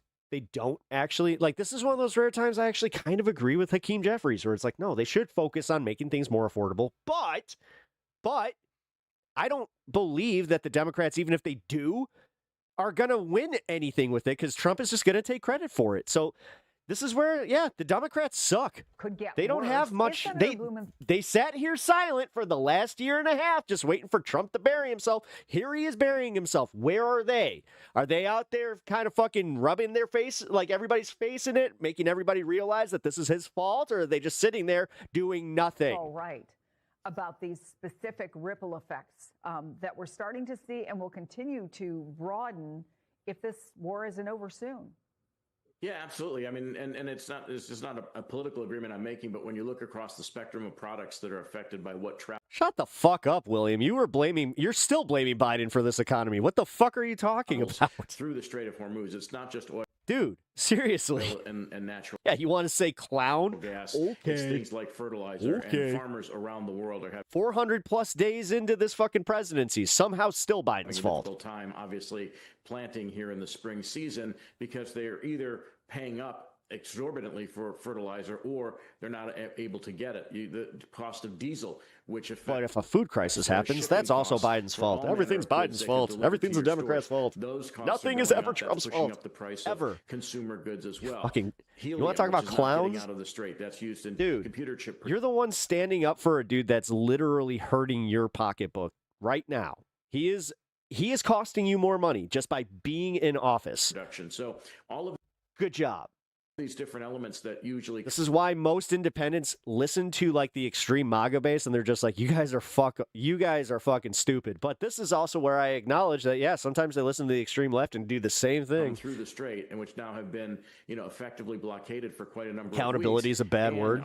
They don't know how to spell it. Come out anytime soon, and even if they do, it takes weeks to months to get to their destination. Those prices will remain elevated for some period of time, and that again will sour consumer moods and probably not help the president with his poll numbers, even from where they are at these low levels. Yes, TDS is real. You guys experience all the symptoms of the TDS. You derange yourself into thinking that Trump is doing a good job. You can't get to record high That's true derangement. With just members of the other party not liking you. So how do you get there? With us now, CNN chief. Yeah, it's all. Notice how they had to front load that one? Data analyst Harry. That was for you idiots. So we're not talking about Democrats here. Who are the people dragging down the president's approval ratings? Who are the people who are dragging down President Trump's approval rating? We are talking about a very important block for the President of the United States. That is Republican-leaning independents. That is what's going on. Take a look here. This is the difference. Trump's approval rating at this point in terms. Independents who lean Republican versus those who are just Republicans only. Look at this among independents who lean Republican. Back in term number one, he was at 73% at this point in term. Down he goes, an absolute collapse. Now, just Carl. 53% of independents who lean Republican now approve of the President of the United States. That's very different from Republicans only. It was 83 at this point in term number one. It's 83% now, but that's a 20-point decline in his approval rating, nearly at the 50% It's mark. almost like these people don't have the brain capacity to even realize, like, yeah, you know what, I don't care. They keep telling me the Democrats did it. I'm going to believe them. A group that traditionally has very much been in the president's camp. But most independents look at this and they're just like, I don't care that much who is the actual president. I just care once it starts affecting me. Oh, fuck. It's starting to affect me. Independents who lean Republican, people who in theory should be predisposed to like the president there. Talk more about the shift we've seen actually now this time from just a couple years ago. Just a couple years ago. Take a look at this shift. Oh, my. GOP leaning independents on Trump. In the 2024 election versus Kamala. There's a lot of MAGA out there that wish Kamala was president because at least they would be able to like have some relevance. These people need to come to leftist chats to try to troll. He got 91% of that vote. It's not exactly what you're doing. Nearly 100, near uniformity on that one. But down he goes, down into the deep blue. I wouldn't be talking about fucking pudding-brain Biden while you have pudding-brain Trump literally ruining the country. But okay, like I said, dude. See, now at 50. This is the TDS in effect right now, where it's just you're deluding yourself into thinking that he is somehow better than he is. 3% on the job. Maybe, just maybe. You should fucking like wake up, dude. What did he do for you? What did Trump do for you that makes you support him this much? Hate the people you hate? Makes the fucking libs mad? Is that it? John, I'm not that good at math, but I believe that is a 38-point drop A 38-point drop from where he was in the 2024 election. As I said, this is a core group for Donald Trump, and they are waving, adios, amigos, goodbye. We no longer support you, President of the United States. Yep. We are going in the other direction. We're deciding to disapprove, then approve. He's just above 50% in a group that overwhelmingly supports. My favorite part is I call this fake news, fake CNN, whatever. They always have something to just kind of bury their heads. That's why I'm not trying to convince you guys. The only thing I'm trying to convince you guys is that everybody hates you. In the 2024 election. You don't have the support that you, like before, you kind of fooled the independents because, yeah, Biden kept doing this weird thing where he kept gaslighting us into thinking that the economy was, or trying to make us believe that the economy was much better than it was. Now you have Trump doing the same thing with worse numbers. 18 months ago. And now we have a fucking indefinite war. And this is cool. a very brief period to drop that much among a group that is part of, frankly, your essential coalition there. So what does this tell us? What does this group think? CNN is maybe the congressional same elections shit coming up in 6 months. Yeah, okay. So you see this 38-point drop here, and you're a Republican member of Congress say, oh my God, I hope. Yes, because January 6th was totally not, that was nothing. Hope this doesn't affect me, because if it does, a lot of those swing district congressional members right on the Republican side will be waving adios amigos goodbye.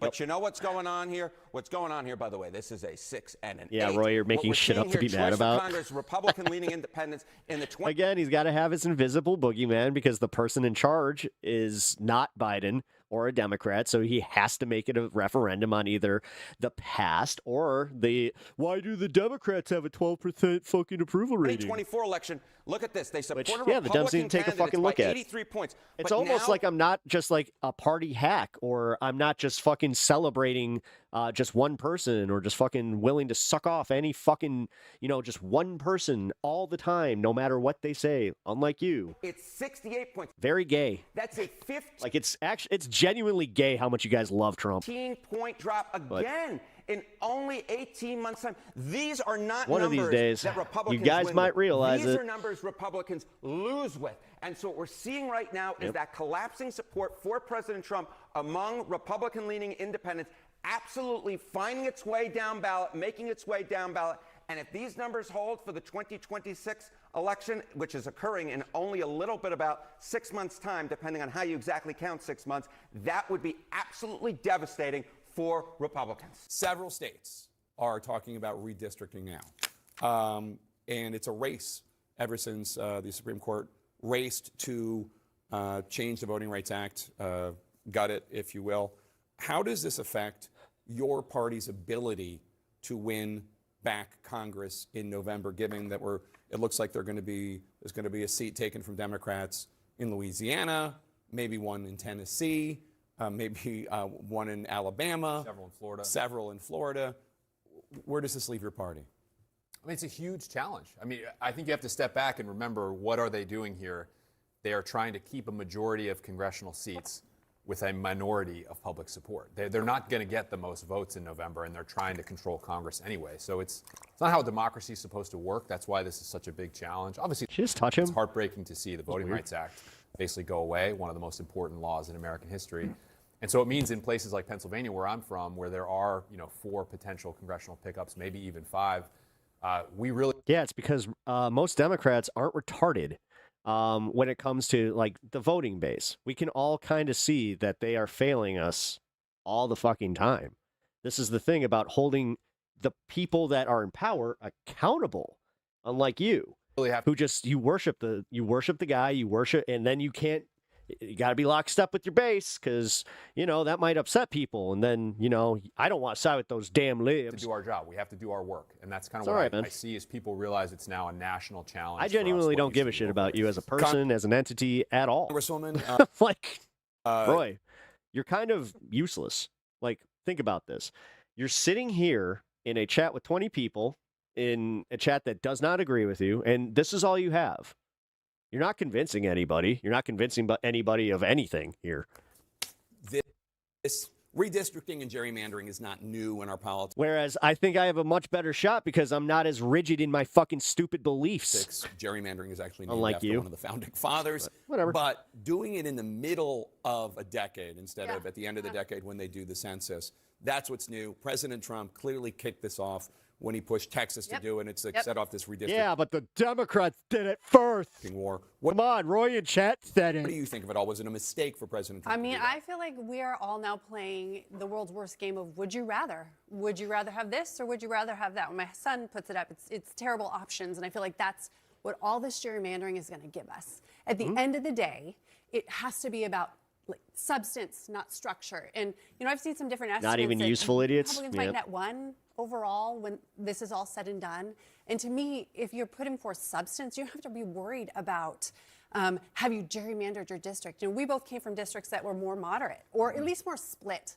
So you had to be about the issues of the district, not about the issues du jour from the leader of your party. And I think this isn't going to bode well for people feeling represented. Yeah, but you know what?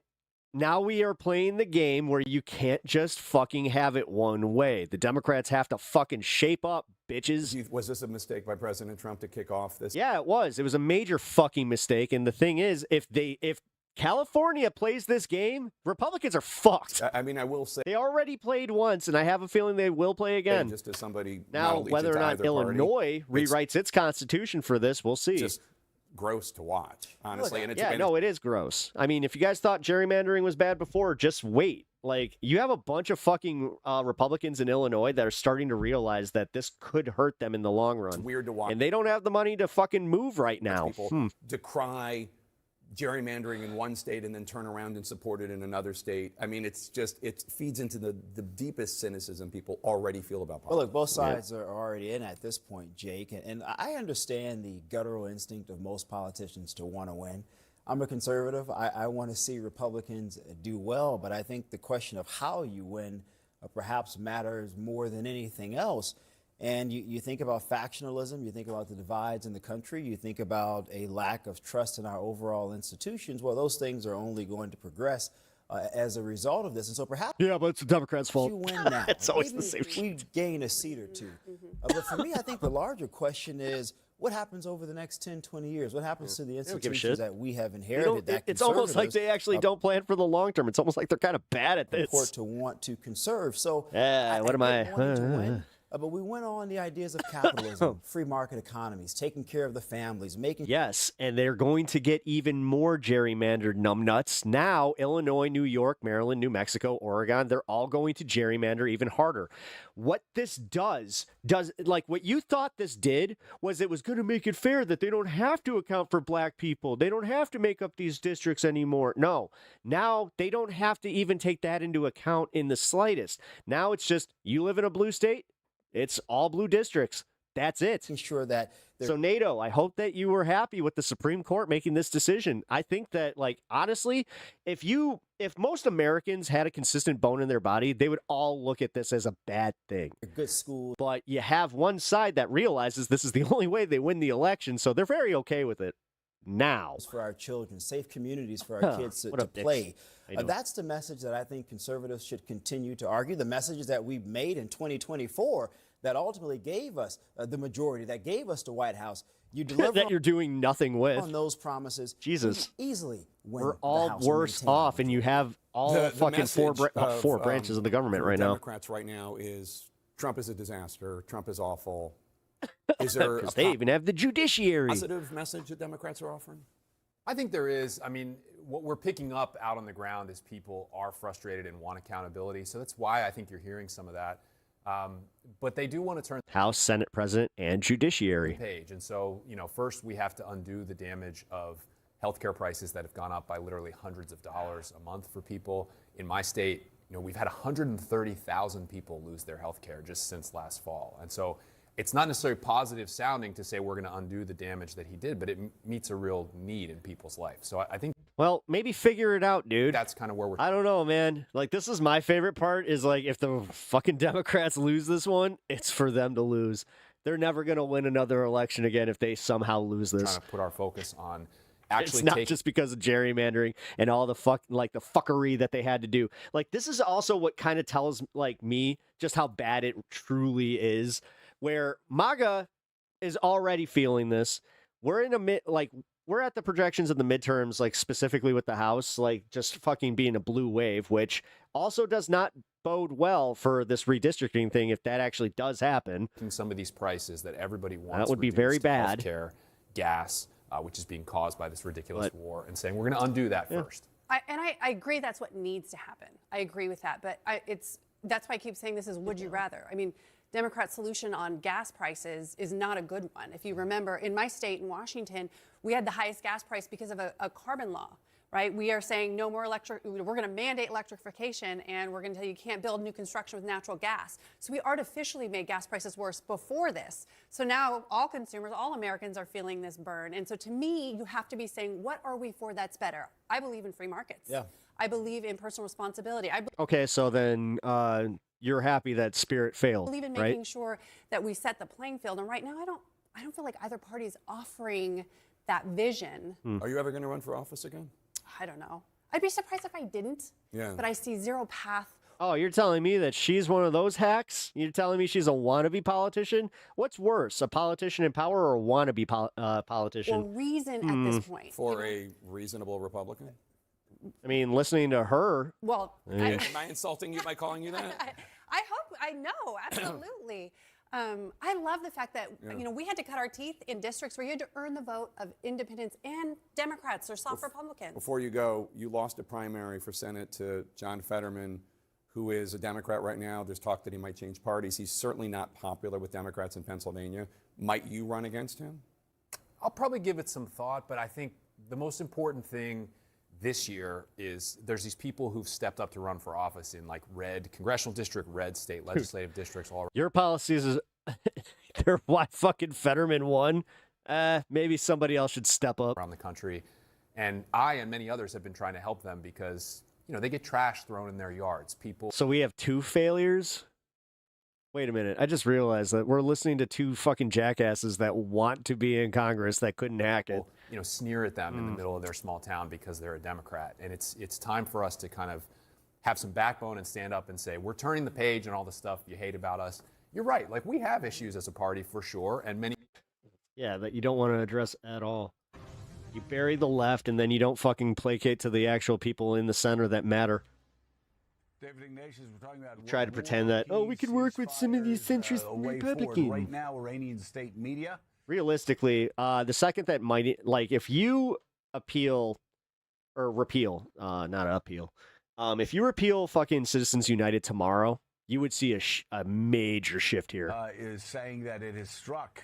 All of a sudden, they wouldn't be as like, maybe, I don't know. Well, we gotta also wait for this. I don't know. A U.S. Navy vessel near Jask Island after it ignored warnings from the Revolutionary Guard to halt.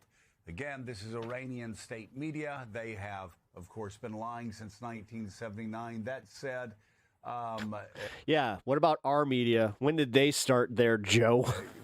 in this What's up with our president being so untrustworthy that you have a lot of people out there that aren't just on the left that are just like, well, maybe we should take what Trump has to say with a grain of salt because he does kind of prove to be a lying sack of shit sometimes. War, often what they've reported has ended up being confirmed by Western news sources. So if in fact that is the case, that U.S. Navy ships have been hit after ignoring warnings, obviously we've reached a new level of escalation, David. So obviously we have to be careful with this first report, but we're sure that there is a very precarious situation in the Gulf now in which the U.S. is announcing a desire to help facilitate transit through the Strait of Hormuz, but isn't declaring an actual escort mission. And this morning, we didn't talk much about it, but an Iranian commander said early this morning that U.S. ships would be fired upon if they challenged the Gulf, challenged the Iranian presence. So we may be seeing a follow-up. So this is just another it's another escalatory action. Yay! I'm thinking, as you are, as I'm sure all of our viewers are, what does President Trump do in response to this? When somebody shoots missiles at your ship, you then are almost obligated to take action. And so what was a precarious situation before now becomes even more so. Yeah, they're playing him. The thing that even Morning Joe doesn't want to fucking admit here is that this is Iran playing Donald Trump. I'm sure that they are literally doing all right, test the markets now, bitch. The Pakistani mediators have been they called his bluff because he tried to say just yesterday, yeah, you know what? We might have a deal. We might be working out a deal. The Gulf, you know what? The Strait might be open. It might, you know what? We're working on a deal. Now for several weeks or on the phone right now. I think that they're sick of his shit. If this is and they don't want to let him have any of these wins. And honestly, he's already like, dude, he overplayed his hand with this one. Like I'm going to just say this as an American, he needs to fucking stop. He needs to stop playing this fucking game where, like, every Friday, we're getting closer to it, because it's all fucking market manipulation. Guard, you know, vessel. like, we live in one of the most corrupt times ever. And you guys don't give, like, the fucking Republicans in chat here don't give a shit. Outside the normal Iranian chain of... Like, you would be freaking the fuck out if this was Nancy Pelosi fucking, you know, making these bets on Palantir and all this, or not Palantir, what the fuck is it called? Polymarket and all this shit. One thing, if it reflects a decision by the leadership in Tehran, that's another. So much we don't know right now, but I must say, you can just see the black and Trump's making billions off of fucking, you know, futures. Next stage could be another downturn. Yeah, David, let's spend another minute on this. We should, of course, reiterate from Iranian state. This guy's not happy because he can't spin this in a way to not get Trump mad. It seems like I kind of love this, where it's like even the Republican leaning sector on MS Now, they can't fucking spin this. That this alleged it's kind of fun. Occurred. But if it is true, it is a We're all market miserable. This is Look Iran at them suggesting that we do control the Strait of Hormuz, and this is a U.S. warship. There have been attacks on U.S. ships earlier in the war, largely defended. We have learned, though, that it's also like Roy here reporting that Iran had more success hitting some U.S. military bases in the region. You don't come off like a winner, dude, where you have to sit here and you have to fucking stand up for your Lord and Chief. The worst first days than was first known. But if indeed, there were some reports, Axios over the weekend reporting that what the president settled upon, this coordination cell. Thoughts on Erica Kirk? A little bit of a watered-down version. The original plan was to put U.S. warships, as an escort. Crisis actor Erica Kirk, you mean? This, though, highlights the danger of that. And I agree. Probably Kirk's alive, living in the Bahamas. See what comes out of the White House. He's just mad. Truth Social account in the next few minutes or hours. But this feels like it could be a step to resuming hostilities. It sure does. The idea that U.S. ships have been attacked and there's no response, it won't sit well with President Sonia Trump. Kirk Is not a way to demonstrate U.S. resolve in reopening the strait. Again, it's such a delicately balanced situation, and I'm struck, Jonathan and Joe, by the fact that the United States so clearly wants to get out of this conflict, and Iran pretty clearly doesn't want to yet. Iran has been dragging negotiations out, Yes, and it's almost weird that it's like, oh my God, the U.S. wants out of this conflict. They want out of this conflict that they fucking started. You can't. This is the equivalent of I don't get it. I don't understand how it doesn't always just come back to like, you are just being a fucking bad parent at this point, where it's just like, you go and tell your kid, yeah, go ahead and hit him. So they go and they hit somebody that happens to be bigger than them, that fucking knocks them out. And you're just like, well, you got to prove yourself. So you got to go fight them again. And they're like, offering pretty tepid peace plans, and you can sense that's where we're at right now, bro. Because I got to say this: they look for an exit. No, they didn't. Ramp, they didn't start the fucking. No, they didn't. If you believe they almost had, dude, you know what, Ron? This is your last comment. Because I'm gonna just say, if you truly believe that they had fucking nuclear material, you're retarded, and you do not deserve to be in my chat. May be blocked with missiles being shot at one of our ships. We don't know yet, but that could be a possibility. David, when you say that the U.S. clearly wants out, is that everyone in the administration? Are there still tensions within the administration and perhaps even at the Pentagon between those who would like to carry on a more robust military posture towards Iran and those who are saying, no, we can't have any more fighting and want to get out as quickly as possible, whatever that leaves behind? So, in my experience, the military would be offering different contingency plans for different policy choices that were made, but it's unlikely in the situation that the military itself would be strongly arguing for a course of action. We have some Gulf allies, in particular the United Arab Emirates, who have been saying, you cannot leave us stranded in this situation. As Joe said earlier, they've been saying, you have to finish this, and kind of egging Trump on. There are others calling for restraint. I think Pakistan's trying very hard to find a middle way. Ronald, nobody cares about you, including me. I think to the extent there are differences within the administration over the next day, if we do our reporting, we'll surface that a little bit more. So, David, speaking of reporting, I'm going to let you sort through this one for all of us. Stop. Barak Ravid, of course, with Axios, is saying that a senior U.S. official denied that a U.S. ship has been hit by Iranian missiles. It is obviously, we're in the early... The best thing about Maga is the tribe splintering. Yep. ...moments of this, so... you only got the most diehard that would come in here and fucking still stand up for the guy.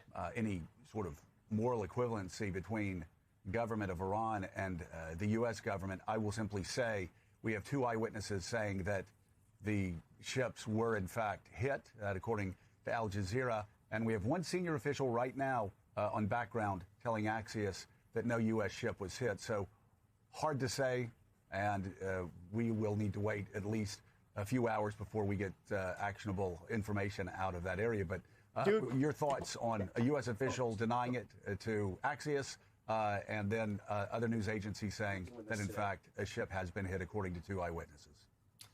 We speak of the fog of war, and here's an example.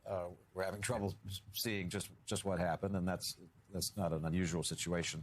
I think it's appropriate when U.S. military commanders are careful in their descriptions of actions that are taking place until they've done a thorough examination of what's happened. And that may be some of what we're seeing. People don't want to come through with comments that almost require the president to take action until they know exactly what the situation is and have sized it up. But this is a moment where every bit of the intelligence gathering, signals monitoring capabilities that the United States government has, we should be glad they have, because they will find out exactly what's happened, and then hopefully we'll have a careful process to decide what to do.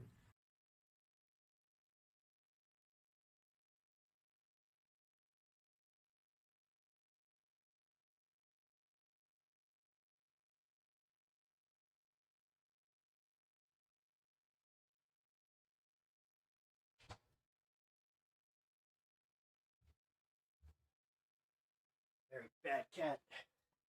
Sorry, guys. Dropped him, then I had to go fucking find him. All right.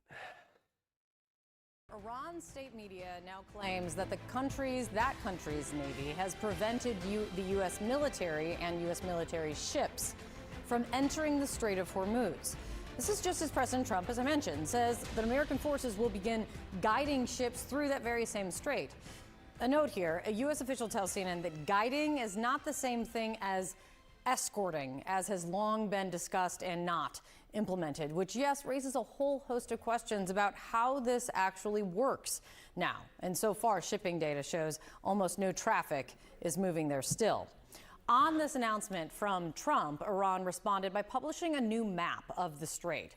The red line... Roy, if you're so locked into your beliefs, though, that you're unwilling to even, move to the left a little bit, then there's no point in debating you. Lines that you see right... It's genuinely a waste of fucking time. That's why a lot of people have no interest in doing so. Those are the boundaries Especially here. of the This isn't a expanded debate zone bro space. that Iran now claims it controls, and warns that, well, the quote is, any foreign military force will be attacked if they try to approach or enter the key oil route. Overnight, gas prices ticked up about a penny, but the national average, remember, we've been tracking over time, has jumped 35 cents in just a week to $4.46 a gallon. Let's go to CNN's Kevin Liptag. He's live this morning for us at the White House to start us off. What are you hearing about all this? There seems to be it's the guy who has a super secret to tell you. quite a bit happening as we speak. Yeah. Oh. Right. And I have very spicy secret. I'm not going to tell you. I'm at the White House. What super secret do I have? We'll start with some of those Is it claims that we've do I seen have a little bit of melted chocolate in my pocket? I don't know. in state media over the last hour. You know, I've been talking Dude, to this guy's face. officials. His super no secret one had face.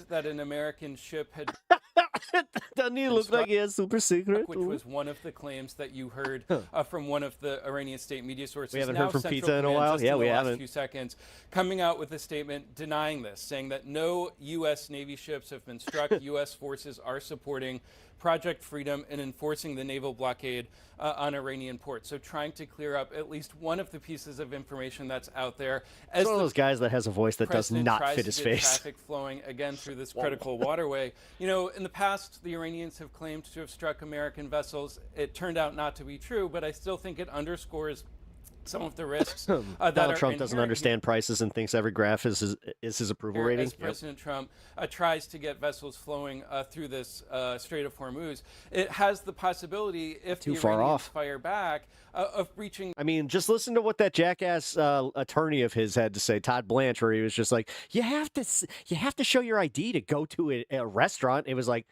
you guys ain't doing yourselves any fucking favors. Which is still in place. I just wish idiots like these dipshits in chat that are still MAGA. I mean, whatever. But how in the fuck do they not hear that? Do you need to see Todd Blanche saying those words? But obviously, or are you going to do that thing where it's like you have to practice like such cognitive dissonance that you're just like, I can't trust it because it came from one of them liberal networks. They could have AI doctored it, you know? Something that the president doesn't want to be affected as he tries to pursue a diplomacy with Tehran. He's an angry elf. You know, it's not precisely clear what some of the American assets that CENTCOM has said will be involved in all of this will actually be doing. They say it will. Can't get over his aggressively German-looking face. Involve guided missile destroyers, more than 100 aircraft, drones, 15,000 service members, but how all of those assets sort of play in to reopening the strait isn't precisely clear. An American official said that Project Freedom was not an escort mission, and so we don't know exactly what guiding will mean. I think the suggestion is that the military will essentially coordinate with these ships to show them which channels in the strait are the safest, and sort of through their presence in the region provide some reassurance. Because they want to build data centers and poison your water. To these vessels, but that's also like the whole corporate flight thing is a big myth. Of course, this claim today. But sure. Whatever keeps you going to bed at night with your fifis thinking that you guys are winning. The Iranian. You guys like literally do this thing where everybody hates you. The country's going in a very bad direction. And you're just like, yeah, we got those liberals. I think just everybody loves Donald Trump and his policies. Shipping Dude, inflation just ticked up to 3.6%. And but you guys stopped caring about inflation all of a sudden. Pilots don't want to cross through the Strait of Hormuz because they believe it is unsafe. So a number of challenges, I think, for the president. That's underscored by what we've seen in the shipping traffic just this morning. They have shown that virtually no tankers or cargo transiting through the strait. The Safety Act didn't pass, so guess what? You can can your ID bullshit. What the president said would be going into. Did you know that illegal immigrants get driver's licenses in certain states? So you don't even know what you're talking about. To effect today. Of course, you also have the diplomacy at play here. Yesterday, man. The president saying IDs. that he was keep crying for something you're not going to get. Disappointed. He thought the Iranian proposal was insufficient, but also that didn't work. So you know what he did? He decided to make gerrymandering even worse. So at the same time, saying that this Jesus Christ. Are very I hope positive. you understand that this is all you. This is all Republican policy. This is all the right wing. This is what the right wing gets you. This is why I do have a stake in just pointing out how fucking stupid you are. Saying that and how you guys can't gaslight an entire country into thinking that things are much better than they are. Could lead to nobody cares about Venezuela. Nobody cares. Something very positive down the line. And so people thought that was going to work until that gas price got to a point where they were just like, wait a minute, where is that Venezuelan oil? Wait a minute. I think a lot of conflicting information here as this new initiative takes effect. We have conflicting reports, frankly. And we're I don't know, man. Trying to figure out what's going on. The way that some of the gerrymandering didn't even work out, like in your guys' favor, where you guys kind of realized that was like, oh shit, they really are pissed off. James Tallarico is really kind of proving that you guys are kind of not in a great place. Central Command is. But sure. Guys. This guy wants you to be scared because in the midterms, they may have just rigged it for themselves. 9. He doesn't even realize that he's kind of trolling himself on this one. Claims by Iranian state media that a U.S. warship was struck by Iranian missiles near the Strait of Hormuz. This is happening just as President Trump said that American forces will begin. Trump said. Guiding. It's almost like he lies all the time, like I keep pointing out. Oh, what? Ships through the strait beginning today. Now, we should note that a U.S. official tells CNN that guiding is not the same thing as escorting. So it's really not clear how all of this is supposed to work. Iran does claim that it has prevented U.S. military ships from entering the strait today. It also published a new map with red lines showing the expanded zone that Tehran now says it controls in the state. Yeah. So you can see an area both inside I mean, dude, it's and getting outside dangerously close where they're going to shut off their other ports, and we're then the world economy is it's already teetering. Will be attacked if it tries to approach or enter the strait. So far, shipping data shows almost no traffic is moving there. The strait, as far as we can tell, is effectively still closed right now. Overnight, gas prices ticked up a little bit. The national average has now jumped 35 cents in just 1 week to $4.46 a gallon. That's not great. Kate? Let's talk about all of these conflicting details coming in and just the state of things, especially in the Strait of Hormuz. Joining us right now is Democratic Congressman Suha Subramaniam of Virginia. Thanks for coming back in. On this move announced by the president, do you want the U.S. Navy starting to guide ships from foreign countries through the Strait of Hormuz? Because the president's talking about it as a humanitarian gesture, though it apparently does not include U.S. Navy ships actually escorting other vessels. Yeah, and Starbucks is also failing like pretty significantly. They're losing a huge amount of market share, and they made some really poor business decisions through the strait. So yeah, certainly if we can pull off a scenario where got to move out of Seattle, that is a good thing for our country. It's a good thing for the war, good thing for the entire world. Just remember, dude, with all those shifting demographics, you're also going to have shifting maps. Eventually, you're going to start having to fucking gerrymander your own state. Reality is, this was not. Or you might want to just get on that as is. I mean, they're all. Oh, wait, they already are. That's right. That's right. Tennessee's already doing the thing where they're like, yeah, we'll never have a Democrat.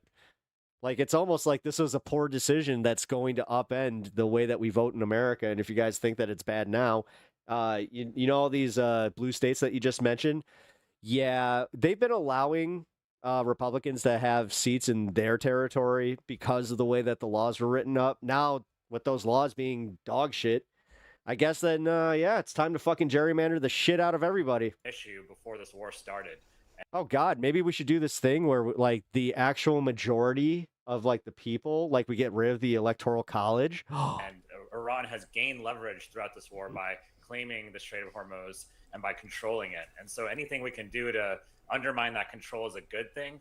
But let's remember that this was not an issue before this war, and more reason why this war has been a disaster so far. Congressman, if this is essentially to challenge Iran's effort to control the strait, a senior Iranian official is saying that any U.S. interference in the Strait of Hormuz would be a violation of the ceasefire that the U.S. had agreed to. Do you think that's the case? I mean, seems pretty cut and dry. No, I think any ship should be able to go through the Strait of Hormuz. We do not recognize Iran as being in control of the Strait of Hormuz, and so ships should be able to go through. Wait, and any the Democrats or the Republicans? Because you guys get a little mixed up sometimes. Was it the Democrats that did it?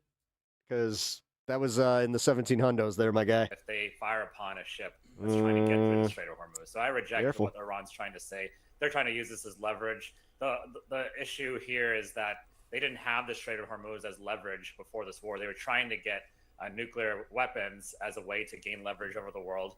But this war has given them new ways of gaining leverage over the region and the world.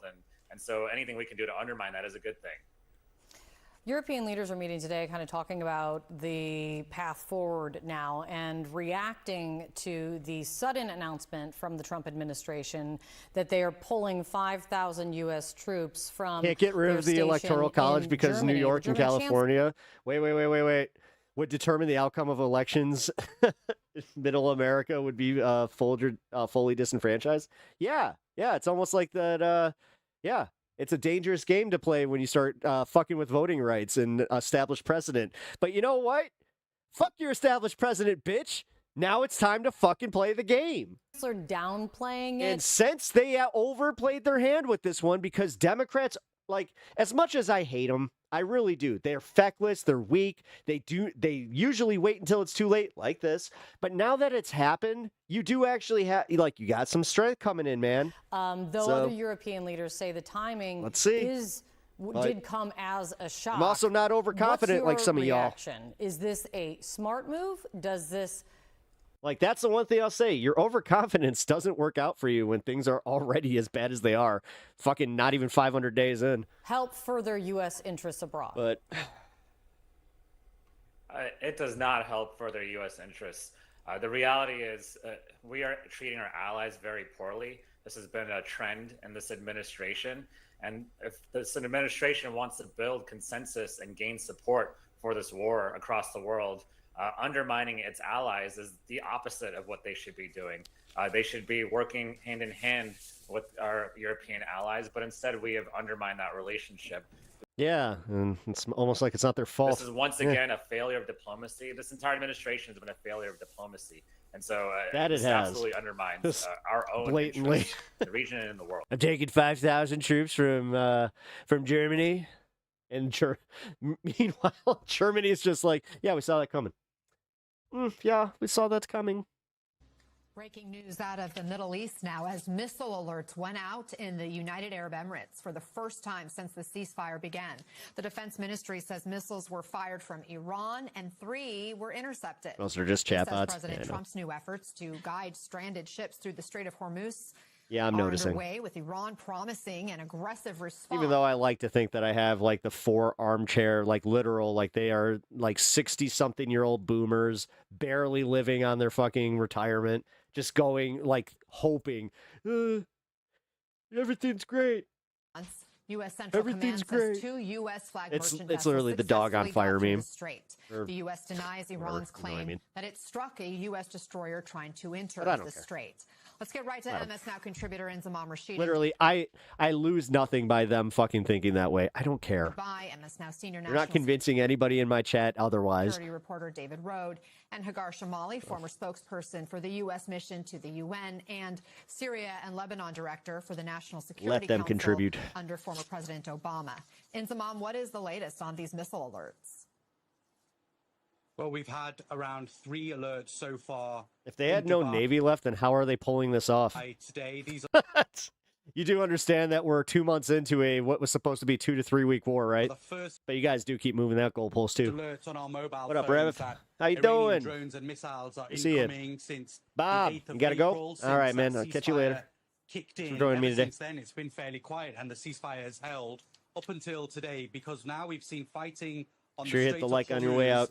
But it's not just on water. We're now seeing actual Iranian attacks on land once again, and particularly here in the UAE. So what the Ministry of Defense has said is that there were 4 loitering munitions coming from Iran towards the country that were detected. 3 of the missiles were successfully intercepted over the country's territorial waters, and the last one fell into the How are they keeping the strait closed? And how are they making these strikes? It's almost like you're believing a whole bunch of shit, dude. Some information come out it's almost like you can understand how like the Iranian regime lies, and you're just like, we can't trust a word they fucking say. Media office. Like, we have that right now. Our leader lies all the time to you. Is like, you're his base, and he lies to you, and you're just like, Emirates in give the me UAE. more. It's one of the northern Give me more. Emirates. Shoot them ropes. And it's actually where a lot of the countries. Dude, you got so much fucking Trump cum all over, like it's crusted on your beard. Takes place. There's huge oil storage facilities Oh there. man, you would, you totally would too. You would suck them off. You know, you like. Actually, you know what? Fuck it. I'm gonna just ask it, and I don't care what any of you guys. If this is too crass for y'all, then go. Would you, for the good of America, suck off Donald Trump? Competent authorities in the Emirates. I mean, you guys, you seem to love this guy. Confirmed. Would you suck him off for freedom? In the Fujairah Petroleum I think you would. I think that you would get those. I think you would get those fucking flag embroidered knee pads, and you put those on real quick. From the targeting of you scared? It shows. I ain't scared of shit, dude. I'm asking you a legitimate question. Coming from Iran, civil defense teams I don't give a fuck. Immediately began dealing with the like genuinely, I don't. Whilst continuing their I'm another American that's pissed off at the fucking prices of everything. The fact that he's a lying sack of shit. Efforts to control it. So look, even though I'm a lefty, we are now in a situation now where after almost a month of a ceasefire, essentially from the U.S. and Israel into Iran and Iran's They don't care. retaliation. They don't care that he's making billions off this. Corruption, what? Into the Biden, dude, we have to focus on the Biden crime family, not the Trump crime family. God. Gulf states. And don't point out what Jared Kushner's doing. Don't put out what Eric and fucking, cocaine cowboy are doing. Israel is now effectively broken because Come we are on. seeing You fighting. got to focus on Hunter Biden, occurring laptop once again, thing, not or only whatever, on the Strait of Burisma. Hormuz after we've seen UAE oil tankers. What's really, it's genuinely shocking to me just how fucking two-faced they are on that shit, though. Like, you do understand that anytime that they start bringing this stuff up, you don't have to listen at all. At all. Like, it's all bullshit because they don't care. They genuinely don't care. Like, if I met somebody that said, yeah, that is fucked up what Trump and his family is doing. I think that it's all fucked up. And I think Nancy Pelosi should also be locked up for her insider trading and all of it. I think that anybody that has been using our government to fucking further, like, to enrich themselves, it's almost like unconstitutional. But has targeted potentially U.S. yeah, warships. it's Also weird how struck you'd have to from apply that. Iranian strikes as these U.S. Navy vessels tried to carry out escort missions in the Strait of Hormuz. But now we are seeing the UAE tonight under attack from Iranian fire. And I think this just basically takes us back to square one of this conflict, Anna. Yep. All that diplomacy. You mean this thing that was supposed to, be over? Guys, just a reminder, we are past the 6th week. And, I remember hearing Benny Johnson and fucking Dave Rubin both say, like, oh, yeah, if this goes past 6 weeks, then I'll have a major problem. Now they're just talking, they've pivoted. They've just gone on to, like, well, if they got nuclear stuff, then that'd be bad. Well, guys, I would gladly sacrifice all these poor people's money just to have some freedom. This doesn't technically hurt any of the people that, are the fucking media class, any of these fuckers. Effectively feels like it's being like, if you make over $1 million, this really, you're not feeling it as much because of where we are once again. And I but think tonight that's UAE kind of the bitch about, like, the majority being kind of poor. To the skies to see whether there is more of any us than you. further Iranian incoming fire, which we saw for many weeks of this conflict as the alerts continue to come through. Anna. Inzamam Rashid, stay safe. Thank you for bringing us the latest. We'll let you get back to gathering the reporting. David, 3 missiles now intercepted from Iran. Does this mean the ceasefire is over? It doesn't, in that at least U.S. Officials, military, is saying that no American ships have been hit, no Navy ships. I just want to clarify that the Iranians claim that they had fired on an American Navy ship, but that's been denied by the U.S. forces. But what we are seeing is Iran again. Yeah, nobody on TV has any skin in the game. They're insulated from the worst consequences. Yeah, so in absolutely. a way, President Trump escalated tensions by announcing this plan to escort some ships through the strait. It was a vague plan, and we can talk about that more separately. But Iran is now I got plenty of respect for retaliating myself. and escalating. It attacked 2 ships yesterday. Of all the things that you could go after, it's my self-respect. And the fact that they've struck this energy infrastructure, this plant. Pretty happy here, man. The rerefinery, apparently, and I think that Inzi was talking about shows that have the Iran most is doing to what do it's it. threatened. But if you escalate in the strait, if the U.S. it pisses you all off. Steps to take over I like the that strait, part. We will start targeting. Is this what it's like? Is this like your whole motivation in life? Is just to see the libs get pissed? Because I kind of get it. Energy infrastructure. I like watching you guys fucking just seethe and go off and chat. Sure. These are facilities that will take cool. months to fix. This is just one. But the kind of Very the cool. nuclear option, so to speak, for Iran, I guess that's not a good term to use with Iran.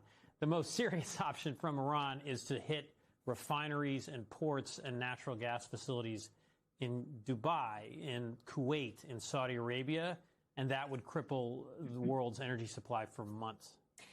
Hagar, what do you make of this? Is this Iran now testing to see whether the U.S. is going to respond? David made a really important point here that I want to expand on, which is the fact that, so Iran is trying to escalate things here, right? It doesn't mean that the ceasefire is over, but escalating why? And it's because each side is basically trying to... Why do you think people spend 5 minutes here and then bounce? Because that's what the averages are. ...up each other. You have a situation... I'm not sure if you understand this, but most YouTube creators that do long-form content like myself, that's about the average. Where Iran has found this newfound power with this... It's actually better than the average. ...and controlling it. And when Trump came out and said, you know what, I'm going to ensure free... Also, my average is 8 minutes and 11 seconds. ...to countries in the world that have nothing to do with this conflict. And when he said that, what he's basically doing is putting Iran in a box. It's like a chess game, and he's maneuvering back and saying, no, you know what? If I can prove that I'm going to allow freedom of navigation for these vessels to leave, no answers. What have you asked? Iran's power and claim to have this control over the strait. And yet, if Iran, which on one hand flips the script, and on the other, if the Iranian regime escalates, then they're the ones who break the ceasefire. So from the U.S. perspective, it's kind of win-win. They're thinking, well, if you break the ceasefire, we're going to result in war again. And otherwise, we're showing the world that we have control over the strait, that's not I'm just scrolling and trolling. That is a degree of honesty that I kind of appreciate. So that's what's going to be fascinating to play out here. It could result in intensity yet again. Thank you for that. That's what the U.S. is. Hope you're having fun with that. Playing, and I think that the U.S. is coming from a stronger position here. I'm just scrolling and trolling. I don't take anything seriously. I don't give a shit about nothing. You guys mad? Dude, that'd be funny just to have no political opinions, but just constantly go into political streams, just asking, you mad? You mad, bro? There's a level of respect that I have for that. Happy Monday. I have an amazing show for everybody today. What do we have, Crystal? Indeed, we do. Fast-moving developments this morning, claims and counterclaims from the Iranians and the Americans. We do know the U.S. is announcing new rules of engagement to target Iranian ships. We also have Trump saying we're going to guide ships through the Strait of Hormuz. That apparently just meant, like, giving them a map or something of that nature. Anyway, Trita Parsi is going to join us to let us know, as best we can tell, where... Dirty Money, I've already owned you with Google once. You don't want to play that game again. We are this morning, where things are likely to be headed. That was what the Iranians... You don't understand how clip-worthy that was. Thank you for that, by the way. At this point, we're also going to take a look at I don't usually get somebody in my chat from Maga that, like, truly owns themselves as much as you did. Countries are reacting. They're I'm glad that you're back. Increasingly divided. Spirit Airlines Obviously, you are a glutton for punishment. Dead. Harder, Daddy. Yes. Competing claims there. I'm here for the Peptalks beating. Yeah. What exactly happened? Israel is applying the Gaza model to Lebanon. There might be a secret Jeffrey Epstein suicide note that we're just learning about now. And economics professor Richard... Hey, at least I'm a Timu Mike from PA. What are you? A Timu fucking just chatter? I mean, what's that mean? Like, seriously. So, if that makes me like Mike from PA, who I don't like, I'm trying to think, like, how much of a loser does that make you then? Wolf is going to join us to talk about the global economic impact of the Iran war. In particular, this move that China just made, where they said effectively, like, no, we're not going to comply with U.S. sanctions, which so repulsive. is kind of a first. It's a I just saw that guy. Significant step on their part. So interested to hear from him. Sorry if you got that gag thing. The significance that he finds in their actions there. Yes, that's right. Thank you to everybody who's subscribing to the show, breakingpoints.com. We are doing our... Did you just capital L? AMA live today from the studio. That's all I can tease for right now. This guy is a capital L loser, bro. Thank you to everybody who has been subscribing also to our YouTube channel. We deeply appreciate it. If you're listening to this on a podcast, please share an episode with a friend. Really helps other people find the show. But let's go ahead and start. Notice how they're asking for the share? For some reason now that helps. Very fast moving developments. Gotta love it. They gotta keep you on your feet. We've already added multiple different ones. It's not even 8 a.m. here. Yeah, as I was coming in, like texting, we had to put this in the show. So Iran is claiming that they stopped a U.S. warship from entering the Strait of Hormuz. We can put this up from Sky News. They are claiming, and this is from Carol's state news, Persian media in Iran. Good to see me. Thanks, Avat. Hey, Avatala, how you doing? Good to see you. Warship near Jask Island after ignoring Iranian warnings, again, according to state media there in Iran. U.S. is already out denying this. CENTCOM putting out a statement we can put up on the screen. Iranian state media claims that Iran's Islamic Revolutionary Guard Corps hit a U.S. warship with 2 missiles. Truth, no U.S. Navy ships have been struck. U.S. forces are supporting Project Freedom and enforcing the naval blockade on Iranian ports. So there's a reason that I just kind of kept it. I'm like, you know what? You can't trust our fucking government. Well, that's as much as we know It about came that from at this CENTCOM. point, and I'm sure Yeah. eventually we will learn. Especially with like the memes too, where it's just like, look, there's fact checking from U.S. CENTCOM. Who is telling the truth in this particular scenario? We can also put Okay. the next one up on the screen. This is from the UAE. Swear to God, it's like the frat bro wrote that in his office. They are claiming that one of their What up, carriers, one of their Mouses? oil By the way, good to tankers, see you. was targeted and struck while trying to transit the Strait of Hormuz. So we have that development as well. In addition, this part is solid in terms of the U.S. position. We can put Barack Ravid's latest report here up on the screen. That's U.S. pretty good. Good official turnout. saying Good. that the rules of engagement for U.S. Yeah, there was a small protest. There's like maybe 40 people in the there region have been on Saturday. changed, and they were I did authorized not to strike feel the need to do immediate anything threats with it. against ships that cross the strait, like IRGC fast boats or Iranian nice to see. missile positions. So all of these things point in the same direction of increasing escalatory situation, very fraught. You know how I know very you're full of dangerous. shit with them crossing the border to buy gas? Because that would in turn be more expensive to go back. Like, this isn't like people are going from LA to Nevada, dude. This is people living on the border then going into the next state. Yeah, we have that happen a lot in Illinois, too, with Indiana. Where the Iranians are claiming they But yeah, this is my favorite part is they keep playing these stupid games, dude. We're not going to, blue states are not going to subsidize the red states much longer. struck a U.S. warship. The And then U.S. what? is saying we will hit your ships if you try to impede any ships that are transiting the Strait of Hormuz. And Sagar, this comes on the heels of this Trump truth. This is They A1, close your guys. We gas can put this stations, up on so my cousin has to bring me gas so I can go fill up in the next the town. screen, where he is claiming that the U.S. is going to guide, this is his language, going to guide, help free up ships which are locked in the Strait of Hormuz and guide them through the ship. For the good of Iran, the Middle East, and the United States, we have told these countries we will guide their ships safely out of these restricted waterways so they can freely and Could you imagine? Could you actually imagine that where you have to show your I mean, they're so about voter IDs. Maybe we should have voter IDs. And if we do that, then you should have to show your voter ID when you get gas. So if you didn't vote for the higher prices, they give you lower prices. There you get go. on with their there you business. go. He If you goes didn't on to vote for the policies that are fucking you over, you shouldn't be the one fucked by it. say a lot of other things That would as actually, well, but I mean, that's sort of the theoretically primary be a piece perfect that world, he's right? putting out here. And, immediately Sagar, of course, is raised like, well, what do you mean by that? When you hear that language, we're going to guide them through, you assume U.S. naval and perhaps air Nui. assets are going to be utilized Reference frame. I will catch you later. to ensure their safety. But pretty quickly after that, Good we got evening. word that no, we're not going to use any Wait, U.S. on the- military yeah, so assets. good We're going night. to just tell ships they can go through and give them some indication of what we Bobby! think would be Thank you for the sub. safe Appreciate that, man. Exactly right. Let's put A0D guys on the screen. Also, God damn it, Bobby. so what we added Going and subscribing to that Pep Talks fella. this morning, they are now saying that the Have some rules of self-respect. engagement for U.S. He doesn't even use the propane.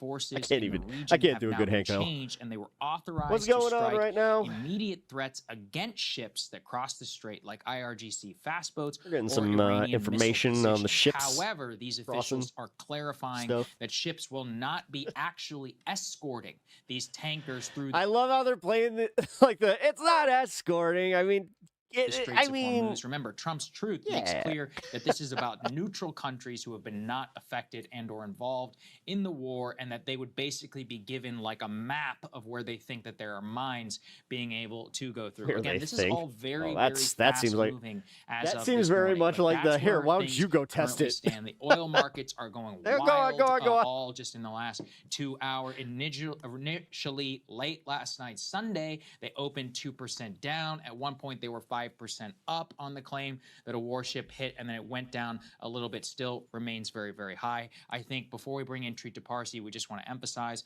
all of this chaos is exactly why the price of oil remains where it's at. It's why today, as of this morning, gas price national is around $4.45 per gallon, a 30% increase in a single week, and in fact, one of the largest single week gains in modern American history. Trump is New trying his snack. best. That's why that announcement, that truth was put out Finally right got before some. the Brent crude market was to open, and it did initially work. Yeah. However, showing that it basically fell apart within hours after things started going, kinetic in the Straits of Hormuz, which just highlights the absolute insanity of all of this. So this is kind of a little news briefing that we've been able to do, but we do have Trita Parsi standing by. Yeah, and one last piece before I do bring in Trita, we can put A1B up on the screen, just the Iranian response here.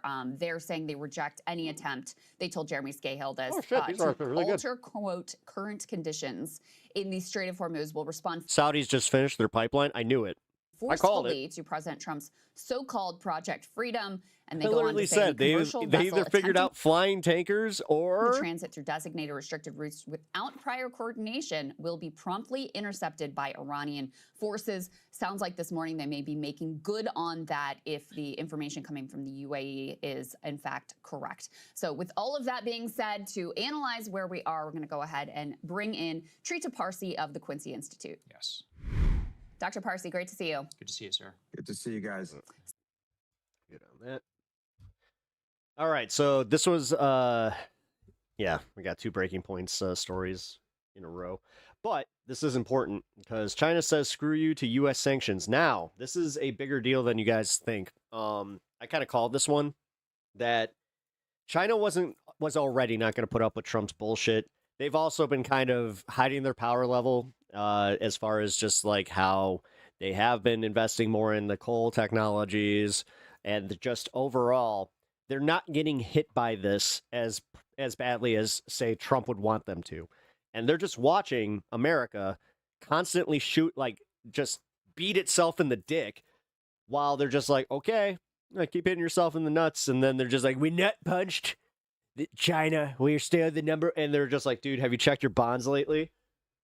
Joining us now to talk about the global economic impacts from the Iran war is Professor Richard Wolff. He is a professor of economics emeritus at the University of Massachusetts Amherst. This one we He's will also listen to. co-founder of Democracy at Work and host Yeah, of the coal battery that they made. Yeah, I'm going to. Show Economic Update. Great to see you. Yeah, watch Maga freak out with that one. Thank you very much, both of you. It's a pleasure to be back. Yeah, of course. So I wanted to start with this specific news item, and then we can sort of broaden out. But this seems very noteworthy from China. We can put E1 up on the screen. This is from our friends over at DropSite. They say China invokes blocking statute for the first time. China's Ministry of Commerce has for the first time activated its 2021 blocking They really didn't need rules, any of that ordering artificial all shit. Chinese This is actually firms and individuals not to comply with U.S. sanctions targeting 5 independent Chinese oil refineries accused of purchasing Iranian crude. Trump did it. Beijing called the U.S. the measure RFK imposed chips. under 2 executive orders an unjustified and improper use of extraterritorial law.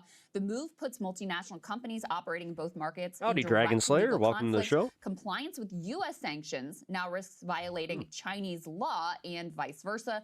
Global banks and firms with dollar exposure face secondary sanctions risk if they continue dealing with the affected refineries. So help us understand, if you could, the significance of this action from the Chinese. Well, my judgment is These are it's larger very than the other significant. Cheetos, too, It I've marks noticed. a change in the way that the Chinese are approaching what has been the American foreign policy now for quite some years. I would describe that policy as very provocative interferences in a way previous American governments have not felt entitled to do. The Trump administration prides itself on doing what previous governments didn't do. I mean, the war in Iran is a grosser example of all of that. And what the Chinese have done... Post is a loser in his mommy's basement as he types from his fucking lazy boy from 1971. Now, excuse me, is tiptoe around. Did you just figure out how to function, make YouTube urge function? their banks and others to find evasive ways of getting around See, your it. caretaker Now, gave your that phone back. is most of the time enough. Sanctions are a very crude instrument. We have been applying sanctions as a nation. Oh shit, I just realized what time it is. Hey man, you gotta get to bed. Does that more than any other country on earth. Nobody else is even close. We have been applying sanctions, as folks know, on Yeah, I can do that too. Cuba, on North Korea, on Russia for years and years and years, and they have found very quickly ways around it. And so they can pretend not to notice and get around it, and no more feathers get ruffled. What the Chinese just did in the clip that you just showed us was to say, if you allow me to paraphrase our president, going to use them, but no more Mr. Nice Guy. We are not going to, tiptoe around you. We are simply saying to the world, no more. We, the Chinese government, will not permit our banks to be threatened in this way, to be inconvenienced, it costs a little to get around sanctions. It's not that it's free. It's a nuisance.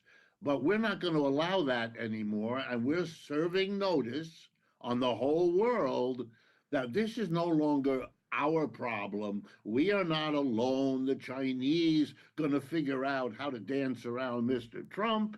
We're, throwing down a kind of gauntlet, if you will, saying no. And so this raises enormous questions, because now the next issue is, how seriously will the Chinese government pursue any Chinese or other entity that conforms to what the United States wants and thereby violates what the Chinese just did? So we'll see. And, it's another one of these little, not so little, maneuvers around the chessboard, and we all wonder who's going to yell uncle first. This guy tells too much truth. Yeah, he's definitely inconvenient to the power structure, that's for sure. Right now, I have to I could tell see you, neither though, Democrat as or an Republican liking this guy. economist, worked here all my life, and I'm glad about that, that this is embarrassing. That this is not the way international trade ought to be conducted. And it looks to the whole world, my colleagues around the world, including many that are very friendly to the United States, it really looks like a country that can't compete in the old ways, having to do it in these ways. And when you look at it that way, then the sympathy begins to move towards China as. And the thing is, it wasn't like this even a year ago. Being the victim of this change. We were, and they're all we could have worried been on the same page with these guys. Will be the next victim. But then we closed the book and we're just like, you know what? It's like closing an encyclopedia and opening up a coloring book. World balance in ways, and then going based off of that. That's kind of would worry me.